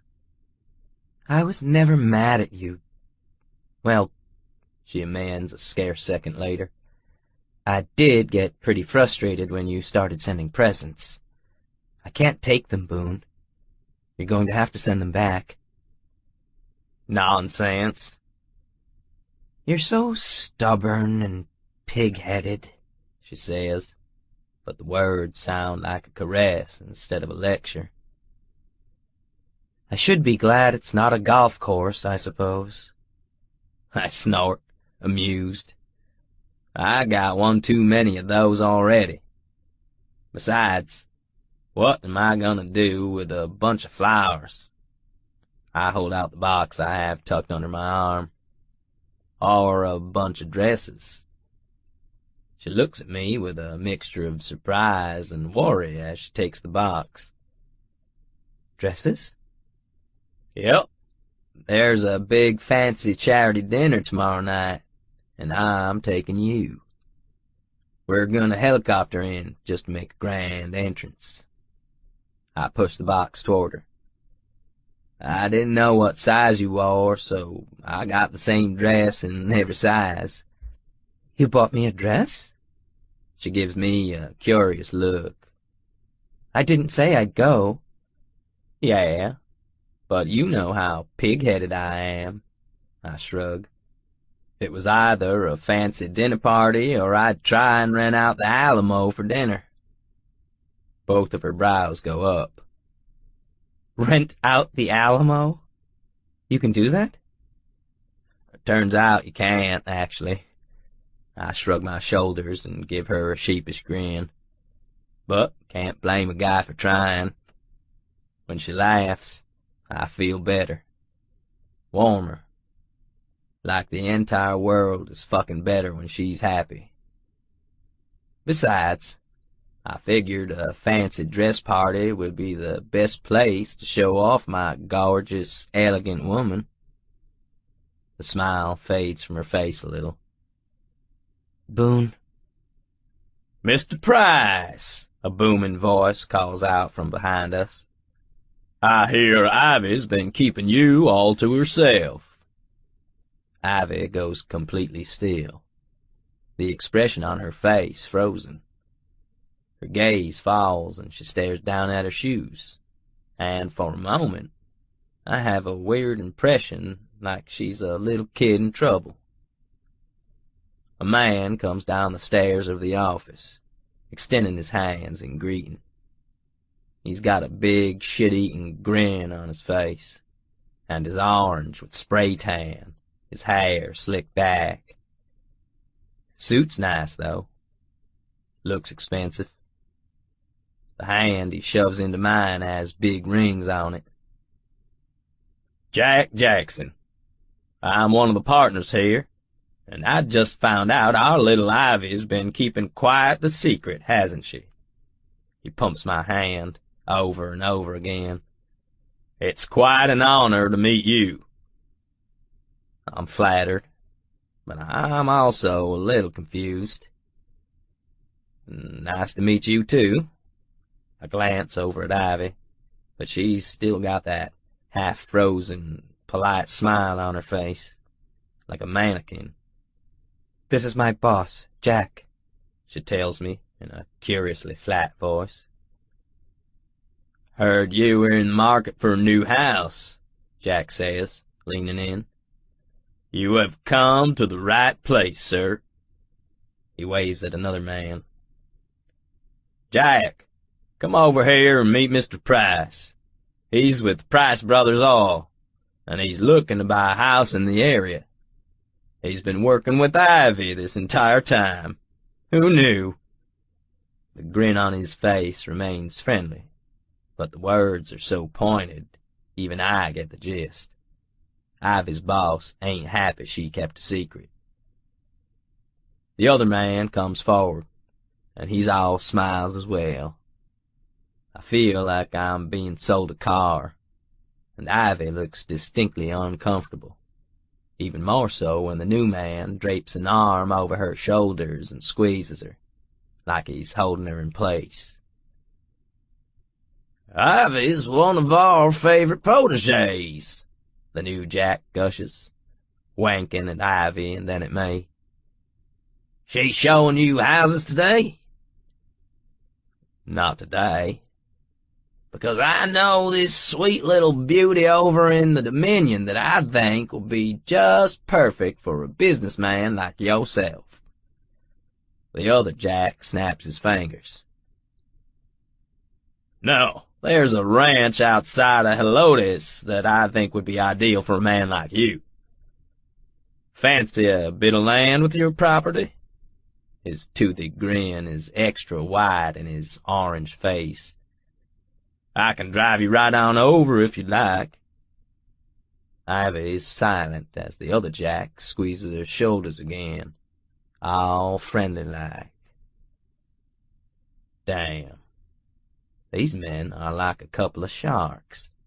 Well, actually, I came to invite Ivy to a charity dinner tomorrow night. The black-tie dinner with the silent auction? For the Hawkins Literacy Foundation? The one man says, wanking again. I guess. I don't know much about it, other than the cream of the crop and all of Texas business will be there. Thought I'd show off Ivy a bit. Why? Does someone need a burger flipped? Jack says, and the other Jack bursts into laughter. They crack up, and the handsy one keeps patting Ivy on the shoulder. I glance between them, not sure what's so fucking funny. I'm about to rip his hands off of Ivy if he touches her again. I don't understand what you're saying. It's nothing, Ivy blurts out quickly, stepping forward. There's a desperate look on her face. Boone, I'll just call you later. What? It's honest work, one of the jacks smirks. She probably sold a lot more burgers than she does houses. And I sure hope you're driving, buddy. Have you seen her car? No offense, Ivy. He moves to squeeze Ivy's shoulder again, and I grab his hand and pry it off her, because he's been grabbing her fucking enough. That quiets their laughter. The lobby of the building goes deathly silent. I drop the man's hand, and both men take a step backward. Ivy just stands there, an utterly miserable-looking expression on her pretty face. Listen, Price, the one with the orange skin says, I'll get down to brass tacks. Here's my card. He flicks it between his fingers and holds it out to me. I know a man like you wants quality in his home purchase, and I know just what you're looking for. Ivy's selling me a house, I grit between clenched teeth. Who do these fucks think they are? Yeah. He glances over at Ivy, then back at me and shakes the card in my direction. It's a big investment, and you're going to want to do it right. But I'm sure Ivy will be able to tell you plenty about the kitchen. He grins and shakes the card at me. I just stare at him. I'm not touching that fucking card. Waving it in front of my face like this is an insult to Ivy. They're deliberately going around her trying to get my business, and she's just letting them. I don't understand. Why won't she stand up for herself? Jack flicks it one more time, and then shrugs his shoulders. He makes a phone gesture with his hand, indicating I should call him, and then nods at the other Jack, and both men walk away. I can hear them whispering something about burgers and ice cream and my type, and I don't understand what's going on. They glance back at us, and there's a smirk across the one bastard's face that I want to punch right off. I turn back to Ivy. Who are those dicks? Why didn't you stand up to them? They're my bosses, she says in a soft voice, and crosses her arms over her chest. She seems small today, her shoulders hunched. She looks defeated. Are they crazy? She shakes her head. Just arrogant. Why is she defending them? Why isn't she standing up to them like she stands up to me? Something about this doesn't make sense. It's like she's ashamed of something. A warning pings in my brain. What's going on, Ivy? We should talk, she whispers, hanging her head. She looks over at the receptionist, who's watching our conversation with fascination.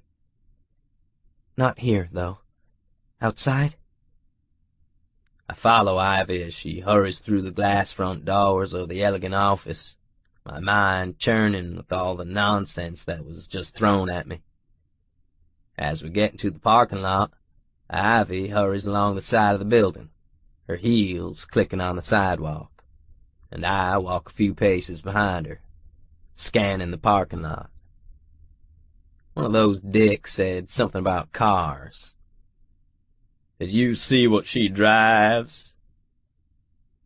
There, back by the dumpster, is Ivy's sister's car. I recognize the taped-on plate, and something clicks. I point at it. That's not your sister's car, is it?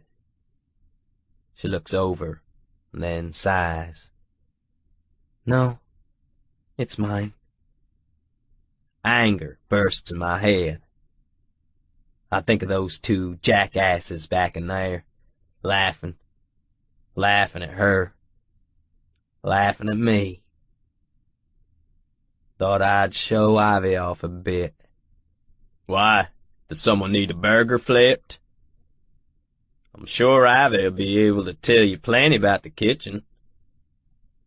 What the fuck is going on? I growl. In my head, I can hear those dicks laughing, like they're too good for me. The one smirking and whispering to the other about how Ivy's my type. Why do those dicks get to know the truth and I don't?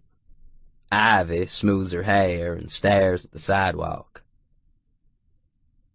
You want to know the truth about me, Boone? Her voice is sad and defeated. You wanted to go out with me because you think I'm classy, except I'm not. She gestures at her suit. It's all a show for business. I maxed my credit cards to get a few expensive suits and shoes in the hopes that I would attract a higher caliber of client. The truth is, I'm poor white trash. I live in a trailer just like you. I drive a beat-up car. I'm not elegant. You can't show me off to anyone because they'll just laugh in your face. Now I'm the one that's silent, because I'm furious. Ivy lied to me. She lied to me, and let those assholes laugh at who she is, who I am. My pride is stinging, and worse than that, I feel betrayed. All this time, she's been leading me around, pretending to be someone she's not. I'm afraid I like you just for your money, Boone. I'm okay with that.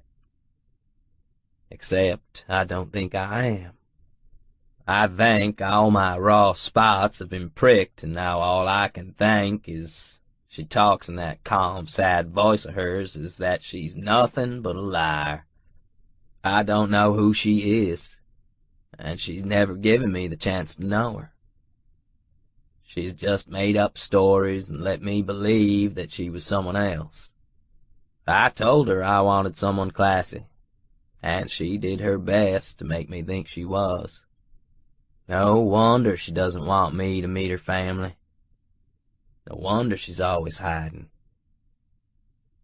Before I got my real estate license, I worked fast food, Ivy's saying now. I flipped burgers and served ice cream. That's why Jack doesn't think I can sell you a house. But I'm determined to prove him wrong. She lifts her chin. House? Who gives a damn about a house right now? She's fucking stomped all over my goddamn heart and let those assholes laugh at me, and she wants to talk about money? I stare at her for a long moment, and then turn on my heel and walk away. I can't think. Not with her staring up at me with those big sad eyes. Not with the laughter of those two jackasses still ringing in my ears. I'm afraid I like you just for your money, Boone. Ivy. I shouldn't be surprised when Boone turns on his heel and just walks away from me. I shouldn't, but it still hurts. Boone, I call after him, my voice hoarse. There's a knot in my throat that feels like it's the size of Rhode Island. Wait, please. I can't talk to you right now, Ivy, he says without turning around. He shakes his head, pulling out his keys and making a beeline for his truck. I need time to think. I'm sorry I lied, I call after him. I want to run to his side, but won't that seem desperate? I don't think he wants me clawing at his arm, begging for forgiveness. I wanted to tell you. He stops and turns to look at me. There's a hard expression on his face. See, that's the thing. I don't think you're sorry you lied. I think you're sorry you got caught. I bite my lip because he's not wrong. I am ashamed of who I am. I hate that I live in a trailer and my dad's a convict. I hate all of that, and I didn't want him to find out. Ever. I don't want him to think I'm so desperate for money that I slept with him to try and get a chunk of it. It's not like that. It's never been like that. Boone points at me. See? You got all quiet again. You don't like it when someone confronts you, Ivy. You don't like it when someone gets too close. I just didn't know what to say, Boone. He shakes his head, and his mouth is a firm line of anger. That's not the problem here. The problem is that I've opened up all of who I am to you, and all you did was give me half-assed lies and a few smiles, when all that would have mattered was the fucking truth. He stabs a finger at the building. And you're gonna sit and let those assholes laugh at the two of us? Like they're fucking better than us? His jaw clenches, and he shakes his head again. That may be you, but it ain't me, Ivy darlin'. It ain't me. I should have said something. Why didn't you? Why didn't you ever say anything? I rub my arms, chilled even though it's 100 degrees outside, the sun baking the sidewalk under my shoes. Because I was afraid of losing you now that I'm in love with you? See, that's the problem with a relationship built on lies. I don't know when I can believe you. And he turns and storms away again. I watch him get into his truck, my nails digging into my palms to stop from crying. Please stop, I mentally beg. Stop and tell me it's going to be okay, that we're going to be okay. Give me one of those ravenous, playful looks that tells me you still want me. But he just shakes his head and starts his truck.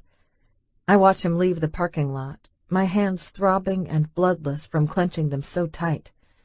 He drives away, and I just stare. He's gone. I don't know if he's ever coming back. He's furious at me, and he has every right to be. I did lie to him.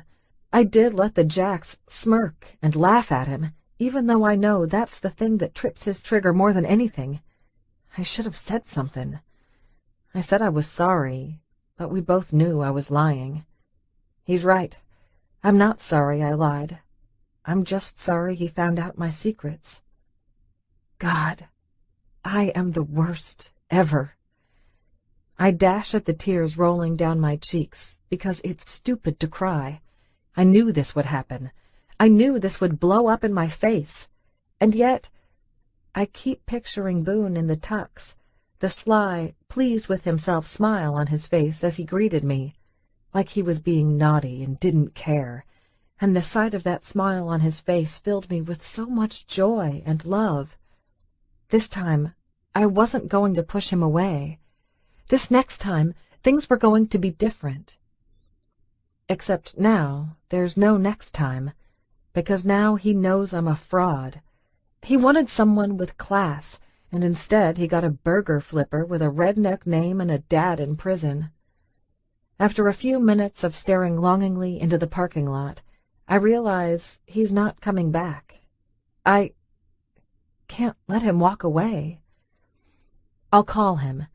This time, I'll go after him. I'll make him see where I was coming from, and maybe we can start over again. If he truly loves me, maybe he won't give up on me. I race back inside the office, and stop when I see the box he'd brought in. There's a pink lid with a jaunty bow. I must have set the box down in one of the lobby chairs at some point, because I vaguely remember him handing it to me. I'm drawn to that box, and I take the lid off. Inside there are black sparkles, and I pull a dress out and hold it up. It's all spaghetti straps and gauzy skirt, but it's designer and lovely. Every dress in the box is the same, just a different size. He wanted to see me dressed up and sexy. He wanted to take me out to a nice dinner and show me off because he's proud of me. Was proud of me. My heart hurts. Ivy? I look up at Janet, the receptionist. She points at the stairs. The Jacks are waiting for you in their office. They said it's important, and they need to see you right away. Oh, great. I can just imagine. I know how this is going to go. They're going to fire me, aren't they? Janet practically wiggles in her seat with excitement, the gossip hound. They didn't say, but I heard them talking about how unprofessional it is for you to date a client. Oh, please. The only thing they're mad about is that I had a big client on the hook instead of them, and I didn't tell anyone so they could steal it. I smile thinly. I've worked here long enough to know how the Jacks operate. It has nothing to do with who I'm dating, and everything to do with the size of Boone's wallet.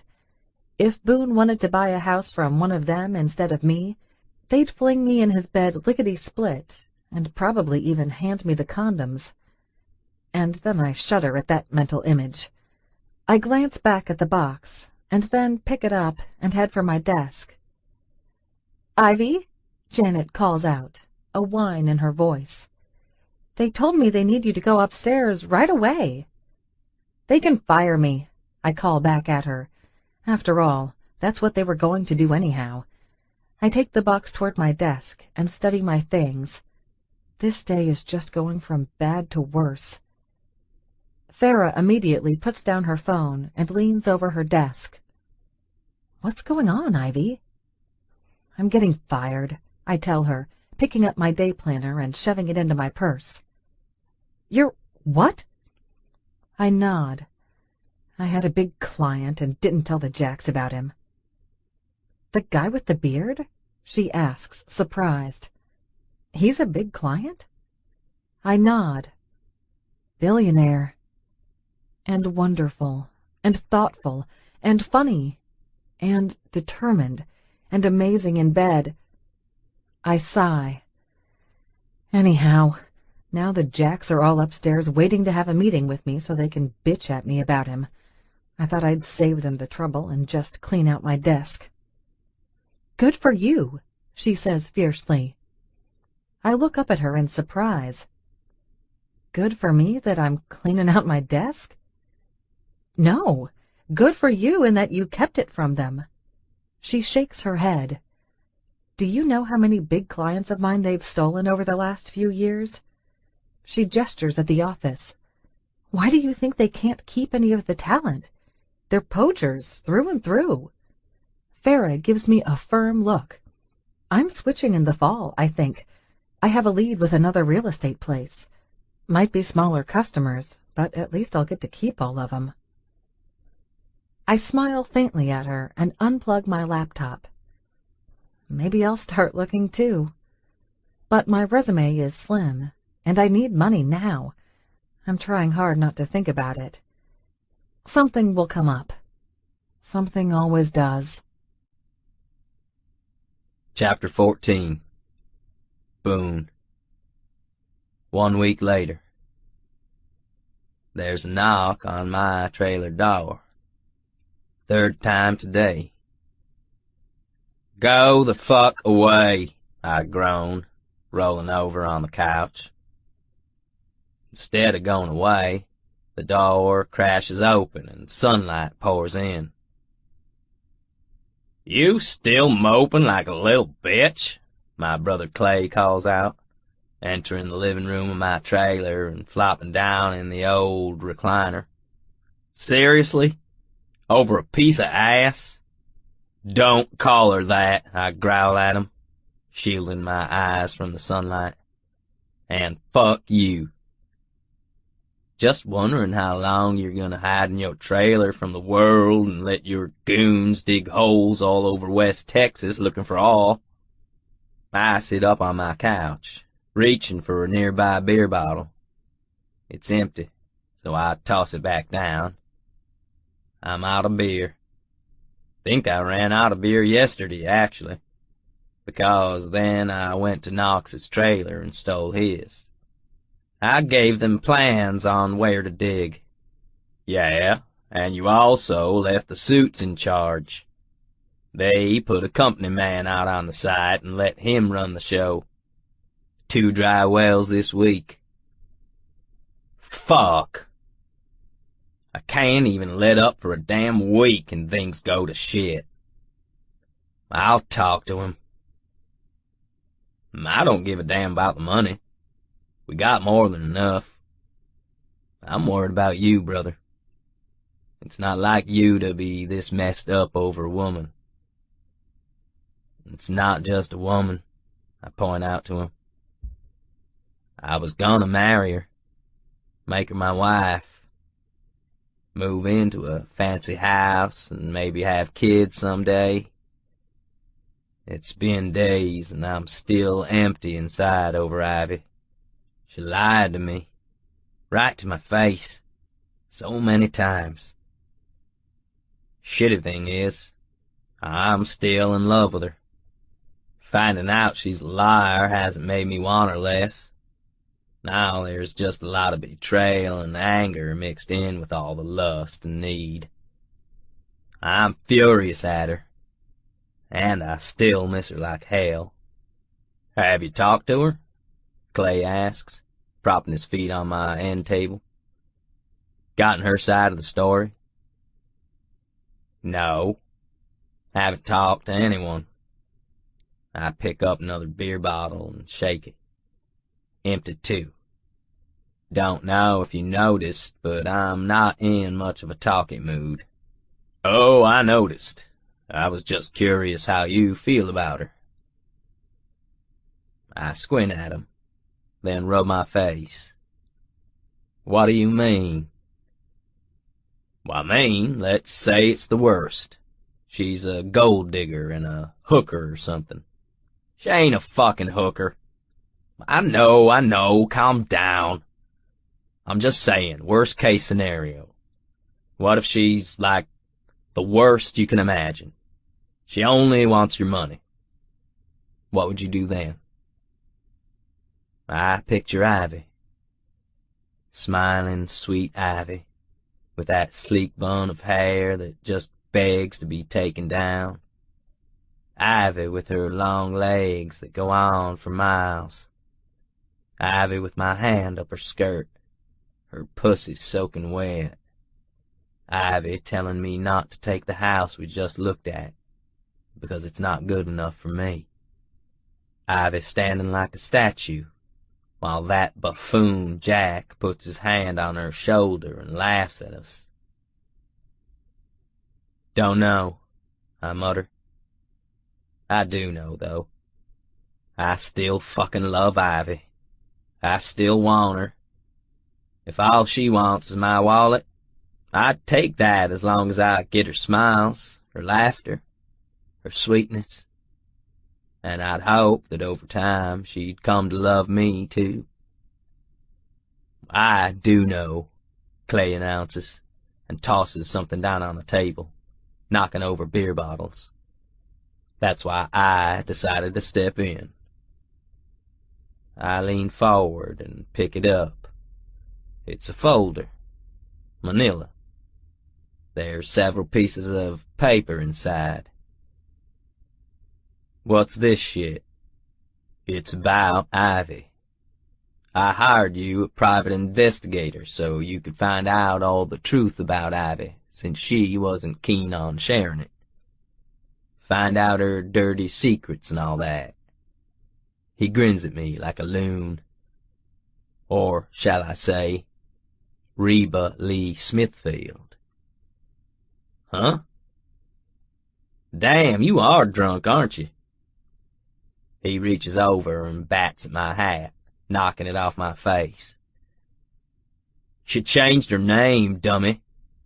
Her birth name's Reba, like the country singer. Her sister's Winona. If that ain't a redneck calling card, I don't know what is. Reba? My blonde, elegant Ivy is Reba?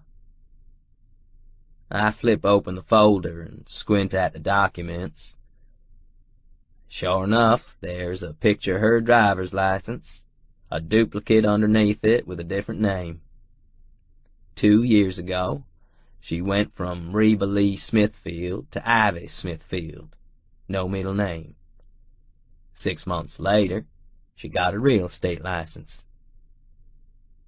Shit's pretty juicy, if you ask me, Clay drawls, crossing one foot over the other.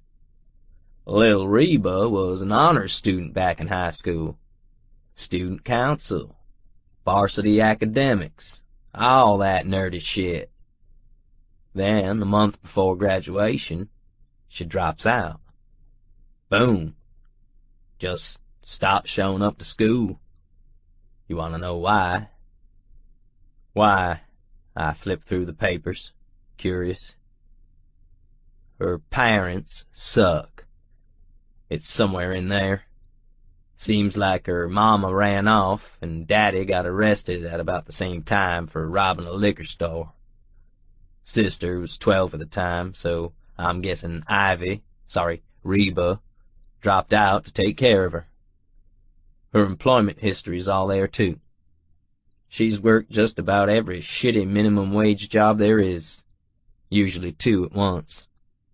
Still managed to get her GED and her real estate license. I flipped through the paperwork. There's her credit history. It's terrible, and her debt-to-income's through the roof. I pull up a copy of her 1099 from last year. It's from 3 Jacks, and she made all of $4 grand. Jesus. I think of her fancy, elegant suits and her expensive shoes. I think of that beater of a car she drives. I wanted to attract a higher caliber of client. She wants to make something of herself. She wants a better life for herself. I know that feeling. I know what it feels like to be stuck in a hole and trapped by your circumstances. She's clawing herself out, any way she can. I keep reading, because I have to. I see her dad's arrest records. I see Ivy's current list of bills, all far more than she's bringing in. I see her sister's school records and her upcoming schedule for college. I see a list of plasma donations to private corporations in exchange for money, and my stomach clenches. I think of all the marks on her arms, and scan the dates. Some of these are 2 or 3 times a week, all at different places, never for more than $50 a donation. That is fucked up. No wonder she was so excited to get my business. I close the folder and toss it aside, rubbing my face. I feel tired, weary, defeated, and so damn in love with her I don't know what to do with myself. Well, Clay demands. Well, what? She's pulled herself up by her bootstraps, just like you, my brother says. Well, maybe not like you. You were successful. She ain't there yet. I glare at him, because that sounds perilously close to an insult, and I'm feeling more than a little protective of Ivy at the moment. I picture her working one shitty job and then turning round to go to work another, also her sister can keep the same roof over her head. I picture her dropping out of high school to go flip burgers, the very thing that those assholes laughed in her face about. Just wondering why you're so mad about this shit, Clay drawls. I don't even know if I'm mad anymore. I don't know what to do. Because she wasn't who she said she was. She said she was Ivy, and she's been Reba Lee the whole time. You're wrong. She made herself into someone new. She doesn't want to be that old person. Don't see why she's got to be tagged with her past for the rest of her life when she's working so hard to change things. He's got a point, but I'm a stubborn son of a bitch. I picked her out because I wanted a lady. I wanted respect from all those assholes out there that think they're too good for a few roughnecks that have more money than them. Assholes like the Jacks. Clay shrugs. So, get a new lady. One with a real pedigree. I don't want a new lady. I want her, I growl at him. The thought of anyone in my life other than Ivy leaves a sour taste in my mouth. So go get her. I can't have her and the respect I want. The Jacks showed me that. You damn blasted fool-headed idiot. Clay flings himself up from the chair, irritated. You gotta decide if this respect stick you got stuck up your ass is worth more to you than Ivy. Who the fuck cares if a few dumbasses in suits don't respect you? He slams a fist into his palm. You make 'em respect you. If they think you're trash, buy their businesses and burn 'em to the ground. Show 'em who's their daddy. I laugh, because it's a fucking ridiculous plan. And it's one I've already done before. I think about my new golf course, all burned out and nothing but ash and rubble. I have to admit that was mighty satisfying, blowing that shit up. Funny thing is, I don't know if they respected me more when I destroyed the golf course, but it made them realize that I was in charge. Maybe it ain't about respect as much as showing them I got the balls to back up my talk then. I rub my beard thoughtfully. I started this whole thing because I wanted Bates to eat shit.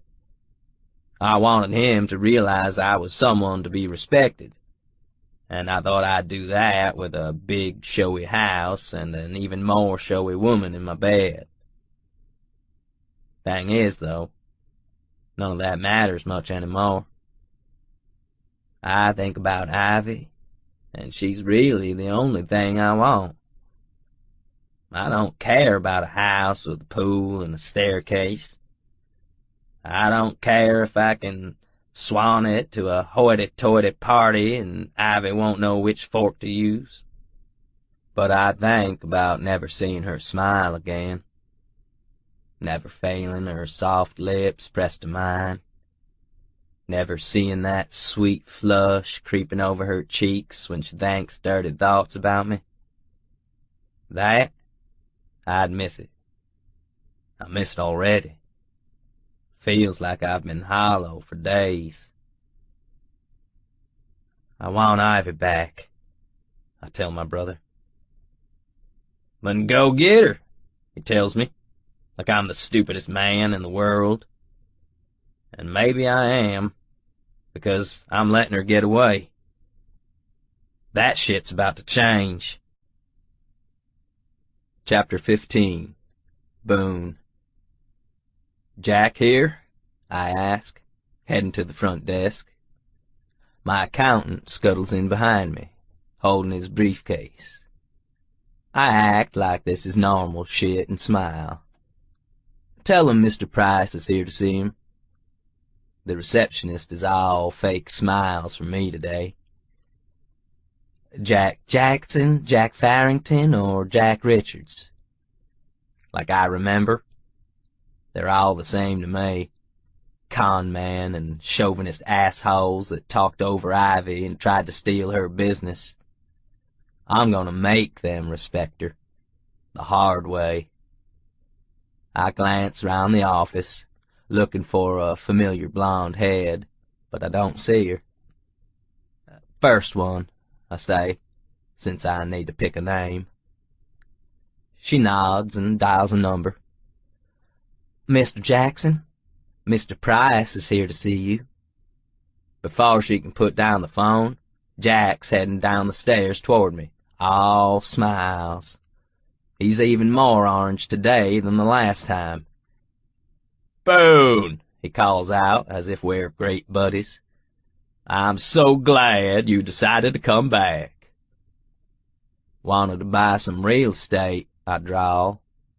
Thought you'd be the man to see. I am absolutely the man to see, he agrees, giving my accountant a curious look. He extends a hand to me, and when I ignore it, gestures at a conference room, his smile growing a little more forced. Interested in the house I mentioned? Actually, I'm wanting to buy a business office, I tell him as we stroll into a fancy-pants tiny office with a ridiculous table. I look down the hall as we head in, but there's still no Ivy. God, I miss her. Soon, I tell myself. You'll see her very soon. My accountant sits down next to me and opens his briefcase, pulling out the checkbook.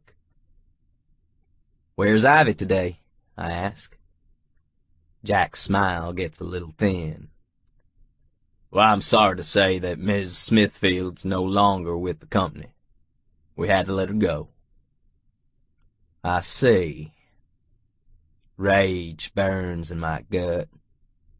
I think of Ivy, my Ivy, being cast out on her ass by this jerk. $10 says she did nothing wrong. They're punishing her for something to do with me. I clench my hands under the table. Today, I was just going to buy this business and give it to her. Now, time for a new tactic. I can assure you that this won't interrupt your business with us in the slightest, Mr. Price. There are many excellent real estate agents here. Such as yourself, I drawl. He grins at me like we're buddies. Such as myself. So, what kind of office are you looking for? Jack asks quickly, changing the subject. How many employees are you looking to house? I want this office. His eyes widen. This one? But it's not for sale. Ah, come now, Jack, I tell him smoothly as the accountant opens his books and poises his pen. You and I are businessmen. I think we both know anything's for sale for the right price. And I want this office. Here. Today. Right now. He frowns at me like I'm crazy. You want us to vacate the office today? I'm willing to make a very generous offer for this building and all the furnishings. I'll even give you an hour to get all your important documents and computers out of here.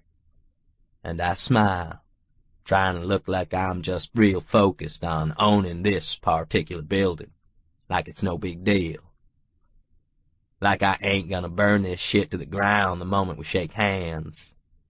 Because 3 Jacks? These assholes are going down in flames, and it's gonna be for Ivy. All for Ivy. Now, I say, leaning forward, let's talk business, you and I.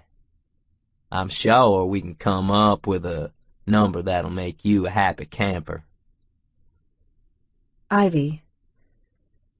My phone rings just as I'm scooping a double-decker cone and getting chocolate ice cream all over my hands. The ringtone is loud and brassy, and I wince as it continues on even as I finish the customer's order. Over in the tiny cubby that passes as an office at 2 scoops, the shift manager is glaring at me. I wipe my hands clean on a towel and sigh at the stains of chocolate on my white work polo. I can't afford a second shirt, so I'm going to have to wash this one in the sink when I get home. My phone gives one last buzz, and I race toward the back counter where I left it. Sorry, I whisper to my boss, and go to turn off the ringer on my phone when a message pops up. Farah. OMG, Ivy, call me ASAP. Farah. Seriously. Farah. You need to get down here. It's important. I shoot an uneasy glance at my boss, but she's busy staring at her own phone. There's no customers in line at the moment, so I type a quick message back. Ivy. What's going on? Farah. Your boyfriend is at 3 Jacks and you need to come get him. Ivy. What? Boone? Farah. Yep, he's looking for you. Farah. And he says he's going to torch the place. He just bought it and now he's going to torch it. WTF. There are fire trucks here and everything. I had to clean out my desk. What?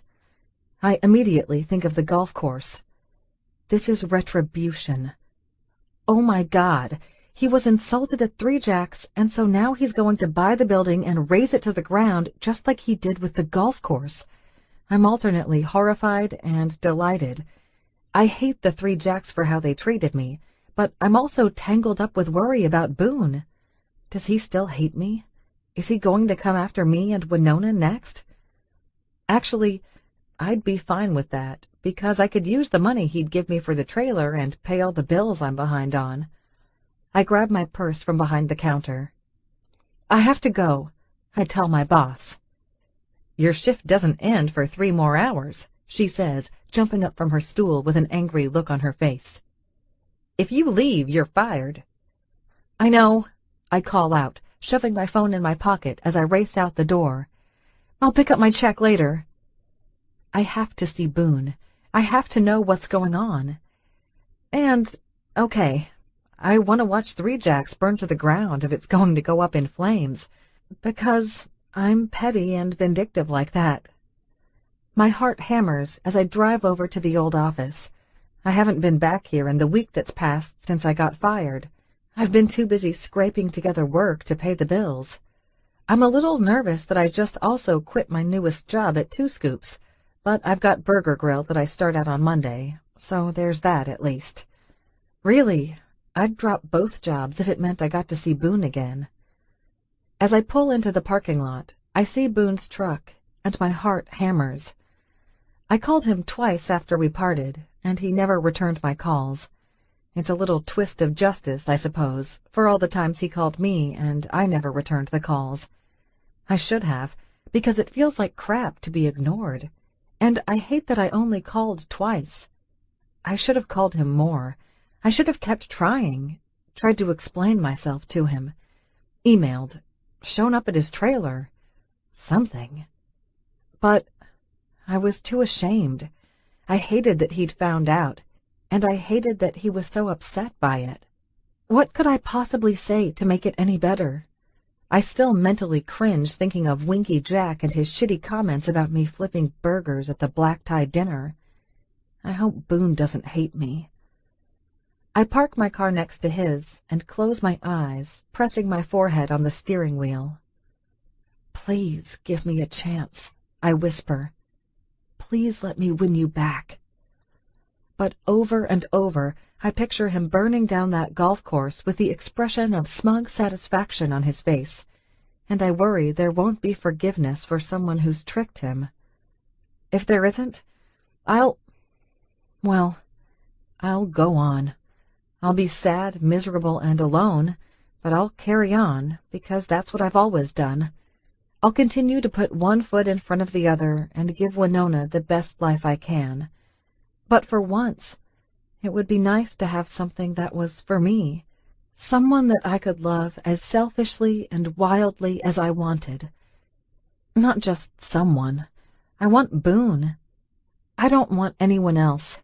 Don't even want to entertain the thought.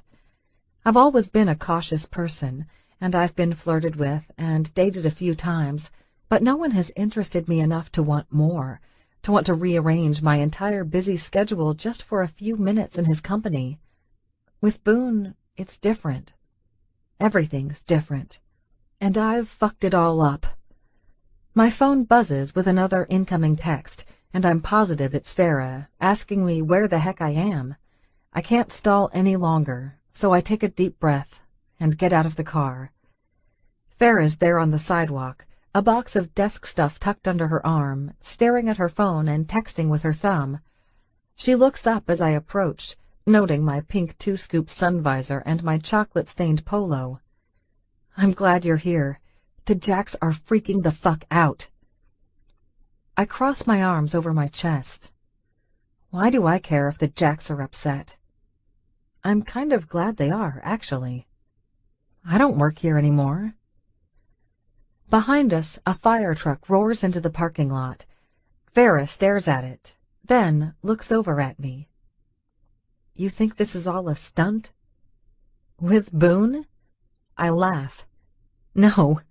On our first date, he burned down a golf course because someone pissed him off." "Is he a pyro?" Her eyes are wide. I shake my head. "He just doesn't like being ignored or mocked, so he finds a way to get people's attention. This usually does it." Funny how I thought this was the most bizarre thing when I met Boone, but now I understand him. He refuses to be treated as if he doesn't matter, and if it means getting people's attention in the most over-the-top way, he'll do it to make his point. It's all just money to him. Easy come, easy go, just like he said. "Ivy." Jack crosses the sidewalk toward me and Farah, a weepy Janet in tow. "Thank God. You need to stop this madman." "Madman?" I ask politely. "Yes. He went in the building with a can of gas and matches and kicked everyone else out the moment the paperwork was signed." Jack leans in. "He's going to burn the place like some sort of arsonist." "Well, did you sell it to him?" Jack straightens, his eyes narrowing. "Because if he bought the building and you agreed to it, then it's not really arson, is it?" I give him my sweetest smile. "He owns the place, so I'm sure he can do what he likes to it." "But it's the heart of Three Jacks," Jack protests. "I didn't even get to take all my stuff," Janet wails at his side. "There are entire file cabinets I didn't get to." "He didn't let you clean the place out?" "He only gave us an hour," Jack says, indignant.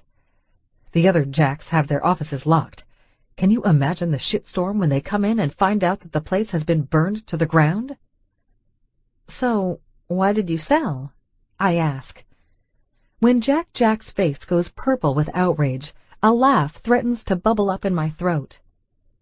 "It's because he offered you an obscene amount of money, didn't he?" Jack narrows his eyes at me. "Are you laughing at this, Miss Smithfield? Because I fail to see what's so fucking funny." "Ivy, can you please just go in and talk to him?" Farah asks. I don't think Jack would have sold the place if he'd have realized that the guy was planning on burning the building down. "This is an historic building," Jack agrees, jumping into the conversation again. "It has been completely refurbished under my watch and brings pride to the name Three Jacks, and you sold it," I butt in, "which is on you." Farah gives me an unhappy look, and I raise a hand. "Don't worry, I'll go in and talk to him." Talking to Boone is pretty much my entire reason for being here. "Thank you," Farah says. She shoots an unhappy look at both Jack and Janet, and then looks at me, expectant, as if I'm going to fix this. I kind of don't want to fix it. I want to take one of the gas cans and help Boone light the place up. Is that bad? I'm not sure I care. I open the elegant glass door that leads into the Three Jacks lobby. I remember coming into this office for the first time and thinking about how incredibly beautiful the building was, and how they must cater to a lot of high-end clients with such a fancy place. I remember thinking that I'd give anything to work at an office as posh as this one, that all my problems would be solved if I could work here. Funny how perspective changes. I've been less stressed working at the ice cream shop for the last week, because at least there I know my paycheck is guaranteed. I know no one's going to swoop in and take it out from under me, and really, there are no high expectations I can never hope to fulfill. There's a faint, acrid scent in the air as I step inside, and it's silent in the lobby. It's so quiet that I almost miss the fact that someone's sitting at the front desk.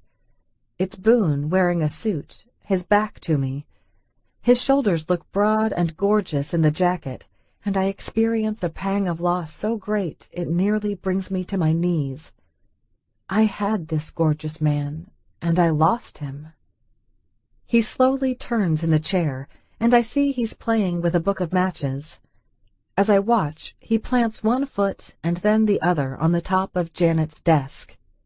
"Just the person I came to see," he drawls. "Do you go by Ivy or Reba?" I'm momentarily taken aback. We're playing with all the cards out on the table, are we? Then I realize there's nothing else to hide. Not anymore. I'm already at rock bottom. Only my sister calls me Reba, and I'm pretty sure she does it just to piss me off. Boone smiles a little. "Ivy, then." "Yes, just Ivy. I'm the same person, no matter what you think." He nods slowly and studies my clothing. "What does that get up?" "The official employee uniform for 2 Scoops Ice Cream and Malt Shop. I think I just got fired, though." "Do I need to go burn it down, too?" For some reason, that strikes me as incredibly funny, and I start to laugh. I press my fingers to my lips, because it shouldn't be funny, and yet I can't stop laughing. A moment later, though, my laughter is turning into sobs. When did everything go to such shit? "Baby girl, it's always been shit. You've just been too stubborn to notice." Another laugh hiccups out of me. "I guess you're right." "Come here." He gestures, indicating I should join him at Janet's desk. I swipe at my stupid, leaky eyes and glance back through the tinted glass windows of the lobby. Out in the parking lot, another fire truck is pulling up, and I see Jack pacing while on his phone. Everyone else is waiting, their boxes in hand, confused and uncertain looks on their faces. No one knows what's going on. "I came to talk to you," I tell him as I approach, my steps slow and cautious. I want to rush forward and fling myself into his arms, but I'm not exactly sure how that'd be received, so I play it cool. I'm holding my breath as I approach Boone, and as I do, I wish I had taken off my stupid cap, or not spilled quite so much ice cream on the front of my shirt. He wants a lady, and right now, I'm the furthest thing from it. But there's no more hiding between us. I have to be who I am. Dirty shirt, dirty past, and all. There's a hint of defiance in my stance when I move to the side of the desk and stand next to him. Here I am. He swings his feet down off the desk. Boone's hands go to my hips, and he looks at them thoughtfully, as if trying to decide what to do with me. I can feel my body respond just to that small touch, and I'm disappointed when all he does is pick me up and set me gently down on top of Janet's desk, right in front of him.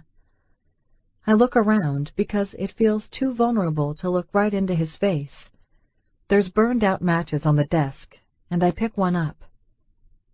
"What are you doing, Boone?" "Thought that was obvious, baby girl. I'm gonna fucking torch the place." I give him an exasperated look and point the dead match at him. You can't buy and burn down every building in San Antonio just because the people inside are dicks. "I," he says, and pulls the match from my fingers. "am a billionaire. I can do whatever I want, and if they're dumb enough to sell the place to me, then they don't get a say in how I treat the building." I have to bite down on the inside of my cheek to keep from smiling, because wasn't that just the very thing I said to the others outside, not 5 minutes ago? "And you're going to burn this place down?" "To the fucking ground," he agrees, a devilish smile curving his mouth. His beard brushes against the starchy white collar of his suit, and my fingers itch to touch him. God, I miss him so much. I feel like an addict that's had to go cold turkey and doesn't want to. Just because they're jerks? No. His gaze moves over my body. Because they were mean to you. My heart seems to stop in my chest. My body prickles with awareness of him, and I'm on the verge of crying again. This time, though, I give in to my impulse and reach out and caress his cheek, letting his beard tickle my hand. You're doing this for me? He turns his face and kisses my palm. Ivy, I'd do everything for you. I thought you hated me, I whisper. The tears I've been fighting against so hard start flowing like rain.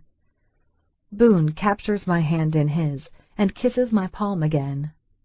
I love you, Ivy, or Reba, or whatever you want to call yourself.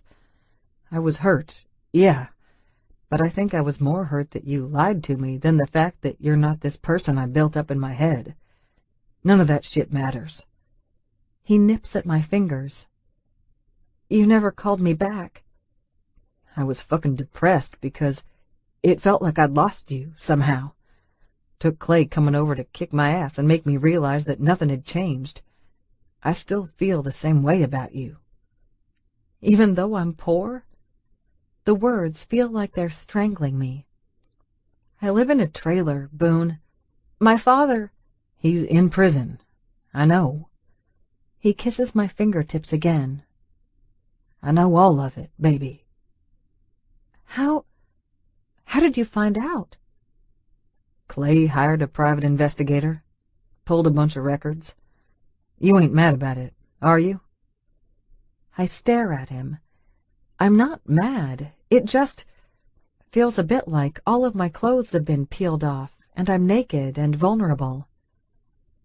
I've tried really hard not to follow in my parents' footsteps. Tried to give my little sister the life she deserves to have. He gently bites down on the fleshy pad under my thumb, sending tingles through my body. I know, Ivy. I ain't judging you. I'm not classy. Baby, you are the ultimate in classy. He kisses the inside of my wrist. That has nothing to do with you living in a trailer.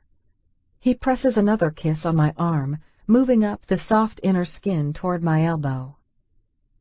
I know you grew up in a trailer, and I know I said I wanted a classy woman, but I changed my mind.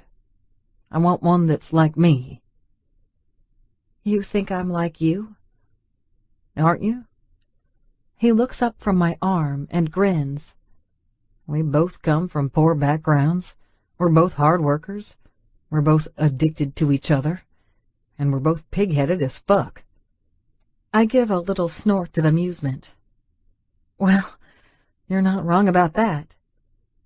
We're the same, you and I, and that's who I want by my side. Not someone that I can dress up pretty and trot out to parties like a doll.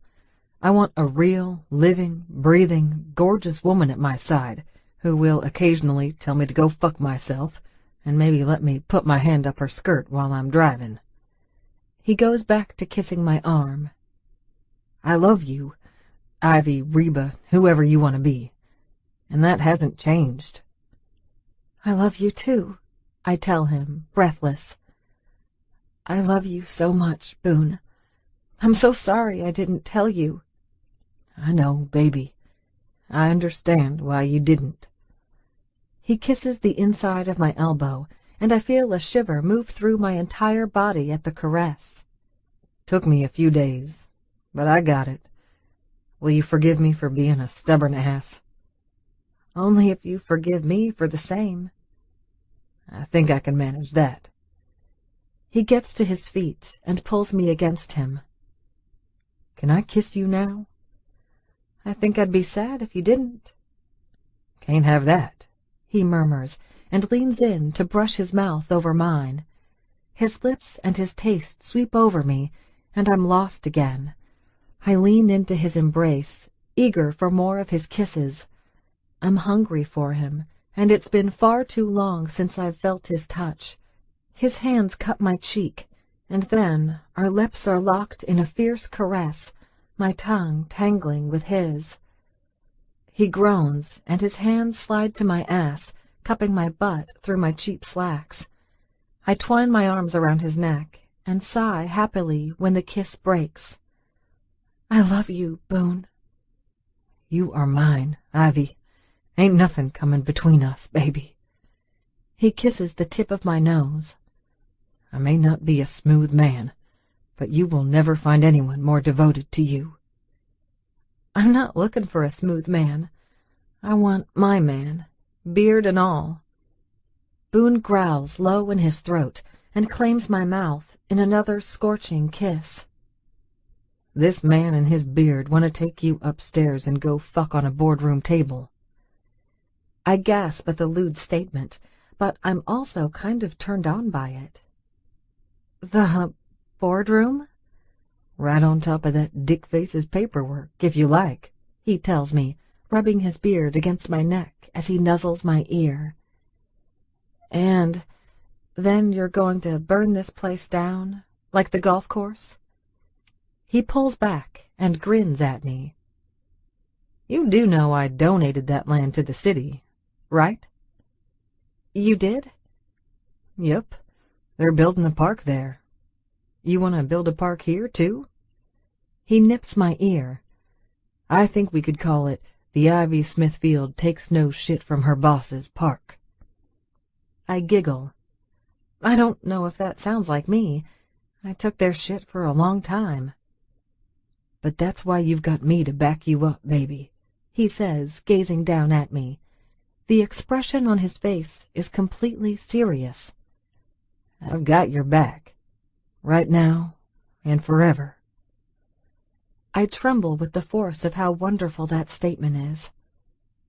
I love you, I whisper again, just because I need to tell him. I'm the luckiest woman alive. Does the luckiest woman alive want to go find a nice boardroom and get my beard between her thighs? Oh, God, does she ever? He picks me up and carries me like a princess, heading up the elegant marble stairs to the upper offices. I've only been up here a few times in the entire span of my employment with 3 Jacks. There's a private bathroom, the 3 exclusive swanky offices of the Jacks, and a small boardroom that they liked to hold their meetings in. I point at the door as Boone carries me upstairs, and he kicks it open. Nice table, he comments as he sets me down on the beveled wooden edge of it. Expensive. For them, it's all about looking the best, I agree, scooting back a few inches to get comfortable. Maybe I'll take it with me, he says, a devilish look on his face. So every time I lay you down on it, he's getting fucked over by me. Ew. I vote burn it. Burn it is, he agrees, his hands going to my nylon work belt and tugging at it. And let's get these off you. My mouth misses your sweet pussy something fierce. I moan at his filthy words, tearing at my belt. The clasp pops off and clinks to the floor, but I don't even care. I miss him terribly, and I want him more than anything I can imagine. He stands between my spread thighs. His hands drag over my breasts, rubbing them through the thick weave of my cheap shirt, finding my nipples under the layers of fabric and coaxing them into aching little points. My hands tear at my pants, and I manage to work them down my hips, along with my panties. Look at how sexy and hot you are, Ivy, he breathes, his hand sliding down my front to caress my smooth pussy. God, I love touching you. Then touch me more, I encourage, pushing at the fabric of my slacks that's gathered at my hips. Get these off me. Yes, ma'am. He helps me slide them off my legs entirely, and then I'm bare from the waist down. He groans at the sight and puts his hands on my hips, tugging me toward him. I wrap my legs around his hips and reach for his belt. Your turn. He undoes his zipper and belt, and then shoves his pants down his hips. His cock thrusts out at me, thick and beautiful and gorgeous. It makes my mouth water just to look at it. I reach between us and stroke the head, beads of pre-cum wetting my fingers. Condom? Boone shakes his head. Didn't bring one. Didn't hope for this. His hand goes between my thighs, and he rubs his thumb over my clit. It doesn't matter, I tell him. I'm committed if you are. Oh, I'm committed, he tells me, and then drags one of the chairs over and sits down. The moment he does, he pulls me to the edge of the table, and his face descends between my legs. I won't come inside you, Ivy. I want the time to be right for our family. Sounds good to me, I breathe, and a moment later his mouth is on my pussy, and I cry out, arching my hips, because he's not playing around today. This isn't a gentle tease. This is an all-out assault with tongue and lips determined to make me come fast and come hard. He strokes a finger into my core, even as he sucks on my clit, and then kisses it. Already wet as hell for me, baby. Always for you, Boone. He groans and plants another kiss on my pussy, leaving me quivering and aching for more, and then he gets to his feet again. A moment later, I feel the head of his cock pushing against my core, and then he's seated inside me. He leans over me, his body pressing mine to the table. His hand fists in my hair, and he kisses me, and then begins to slowly pump inside me. It feels incredibly wicked to be lying on a boardroom table in the place I used to work at, naked from the waist down and being fucked by my lover with no condom. I'm wet, and underneath me the wooden table's getting slippery, my hips moving across the table with every slam of Boone's hips against mine. There's something about the shamelessness of it that turns me on, and I moan and writhe under Boone's heavy body as he pushes into me. Come for me, baby, he demands, and his hand goes to my breast. Let me feel you squeezing tight around me. Another moan escapes my throat, and I raise my hips to meet his next thrust. His fingers pinch my nipple hard, and I'm shocked at the tweak of pain and the rush of pleasure that ripples through me in the next instant. That's right, Boone drawls, watching me with heavy-lidded eyes. You wiggle that ass for me, baby girl. Come for me. And when he teases my nipple again, at the same time he pounds into me, I do come, and I come hard. I scream out his name, arching on the table. Ivy, he rasps, and then he pulls out of me. I watch, fascinated, as he takes his cock in hand, slick with the juices from my body, and strokes it hard. A few pumps, and then he spatters my stomach with hot liquid, his eyes closed, face contorted with the force of his pleasure. I fight to catch my breath, panting, as he milks his cock over my belly and thighs. It's obscene, filthy, and erotic all at once. Damn, he breathes when he's finished. He opens his eyes and gazes down at me. You are the most beautiful mess right now, covered in my cum. I sit up on my elbows, giving him my best saucy look. Want me to roll over and get your leavings all over the boss man's table? You filthy little thing, he says with a chuckle, and leans down to kiss me.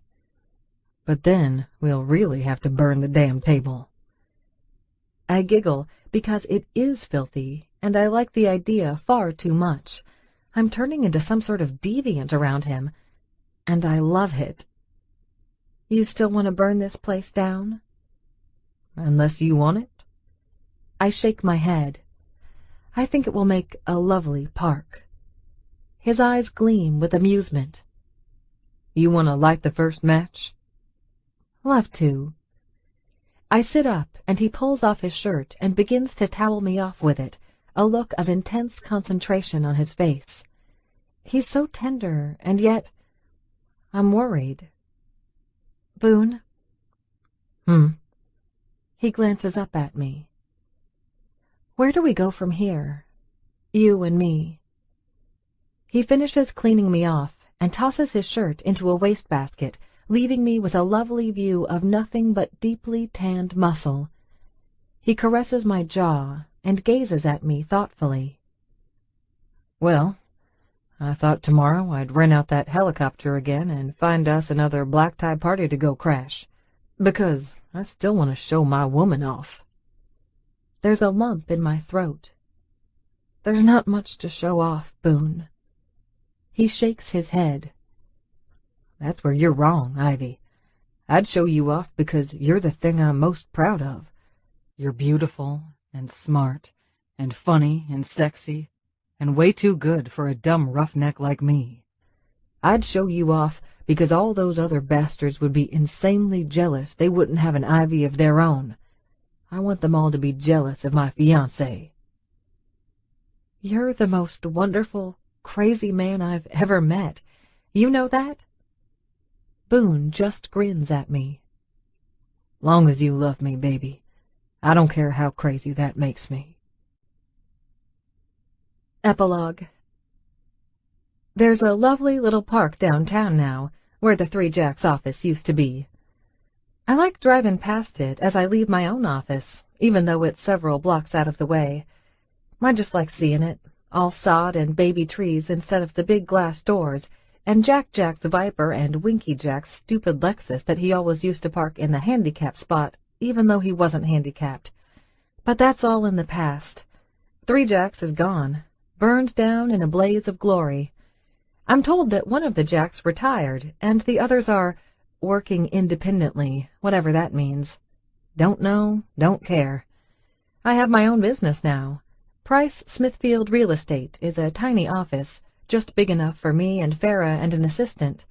We don't need more right now, but I'm hoping in the future we'll expand to include more people. Well, after the baby comes, of course. I pat my rounded belly as I drive to the dorms to go visit my sister. I cried buckets when she left for college, but Boone thought it would be good for both of us. Winona could have a little independence, and I could have a lot more Boone time without my sister hovering like a third wheel. I love my sister, but I also love alone time with my new husband. Plus it saves my sister an hour drive each way, which gives her more time to study. 2 semesters in, and I can safely say that she's loving college, and I'm loving the fact that she's there and not living with me. Winona's waiting at the curb for me when I pull up, and she jumps into my town car the moment it stops. There you are! I thought you were going to be late again. Just taking the long, scenic route, I tell her as I pull out onto the road again. I glance over at her, noting her braided, purple-dyed hair. Winona's changed a lot since she went to college. She's put on a bit of weight, dyed her hair every color imaginable, and has made a ton of friends. She's no longer the sad-looking waif sitting on the trailer step. You look good. Sushi for lunch okay? Sushi is always okay, Winona gushes, and then reaches over to pat my belly. Look at how big you're getting. How many weeks are you now? 32, I tell her. Not too much longer now. I rub my stomach, and the baby kicks. Boone's already decorating the baby's room. He's so excited. He's decorating? She asks, surprised. Well, hunting. I grimace. He's dead set on the baby having a few, trophies in his room. We're discussing it. Oh, ew! That's gonna scare the baby. Or his mommy. She laughs. I guess you can take the redneck out of the woods, but you can't take the woods out of the redneck.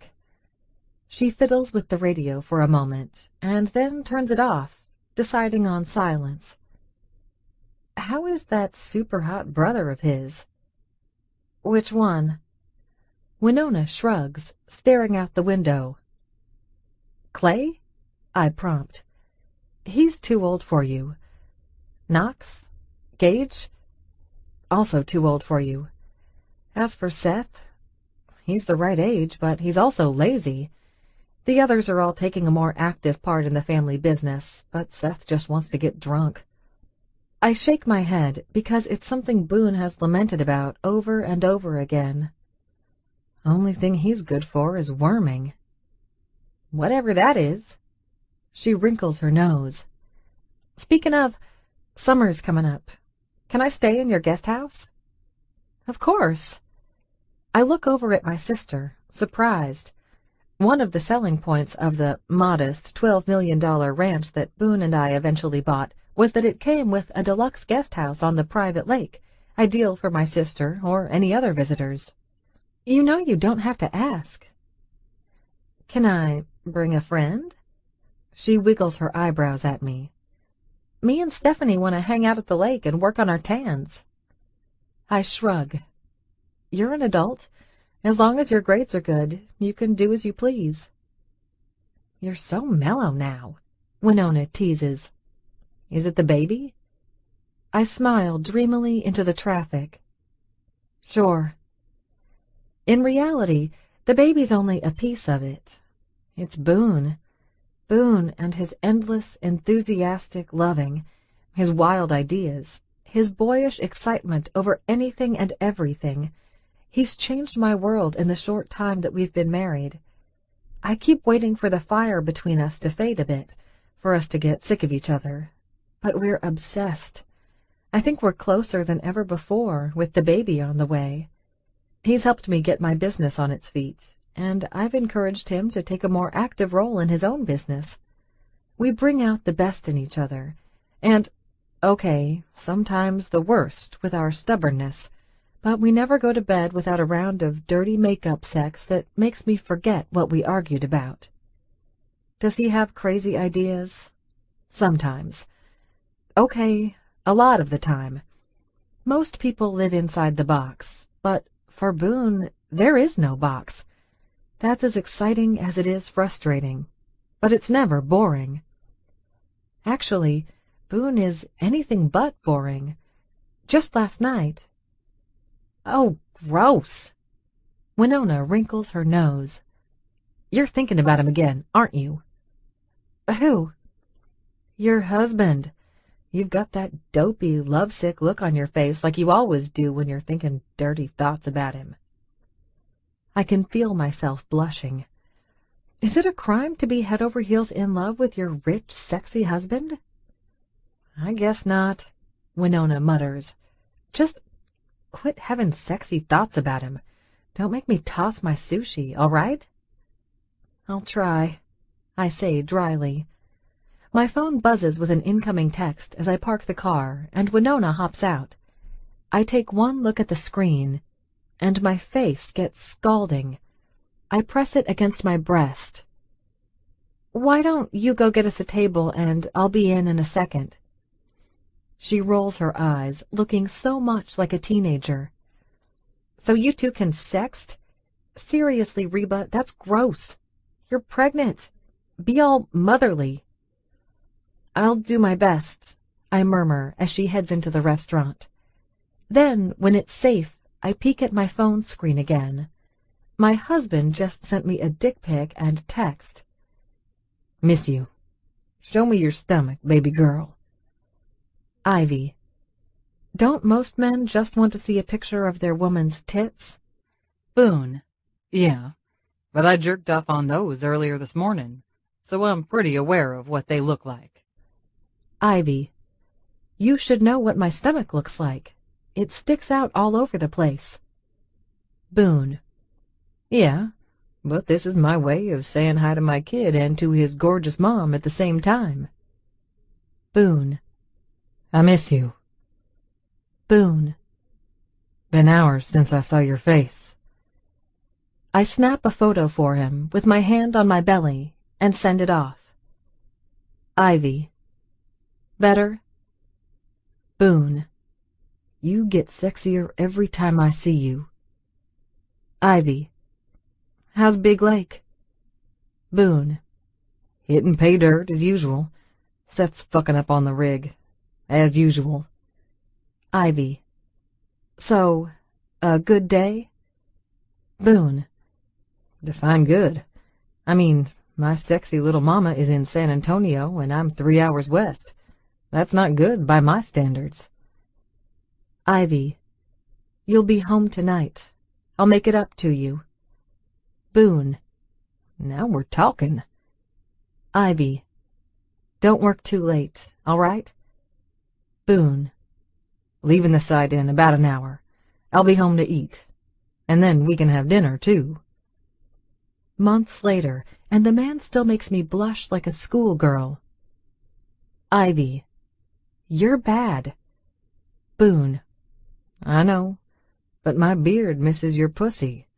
Rest of me, too, but especially my beard. Ivy. My pussy will make it up to him then. Boone. My beard likes hearing that. A hand knocks on the window of the car, and Winona gives me an exasperated look. I'm coming, I call out at her, texting fast. God, caught red-handed. I'd be a little embarrassed, except Boone is amazing. I'm the luckiest woman alive to have him. Ivy. I have to go eat lunch with Winona. Love you. See you in a few hours. Boone. Love you too, baby. Send me dirty pics if you get a chance. I laugh as I get out of the car, ignoring the squicked-out look on my little sister's face. Boone's going to have to wait a while for the dirty pictures. But he'll get them, just like he got me, and the baby, and the house of our dreams. I've never been able to refuse that man anything. This concludes Dirty Money by Jessica Clare, narrated by Rudy Sanda and Rebecca Estrella. Copyright 2017 by Jessica Clare. This unabridged audiobook is recorded by arrangement with Intermix, an imprint of Penguin Publishing Group, a division of Penguin Random House LLC, and was produced in the year 2017 by Tantor Media Incorporated, a division of Recorded Books, which holds the copyright thereto. Please visit Tantor.com for more information on our growing library of unabridged audiobooks and to take advantage of special offers.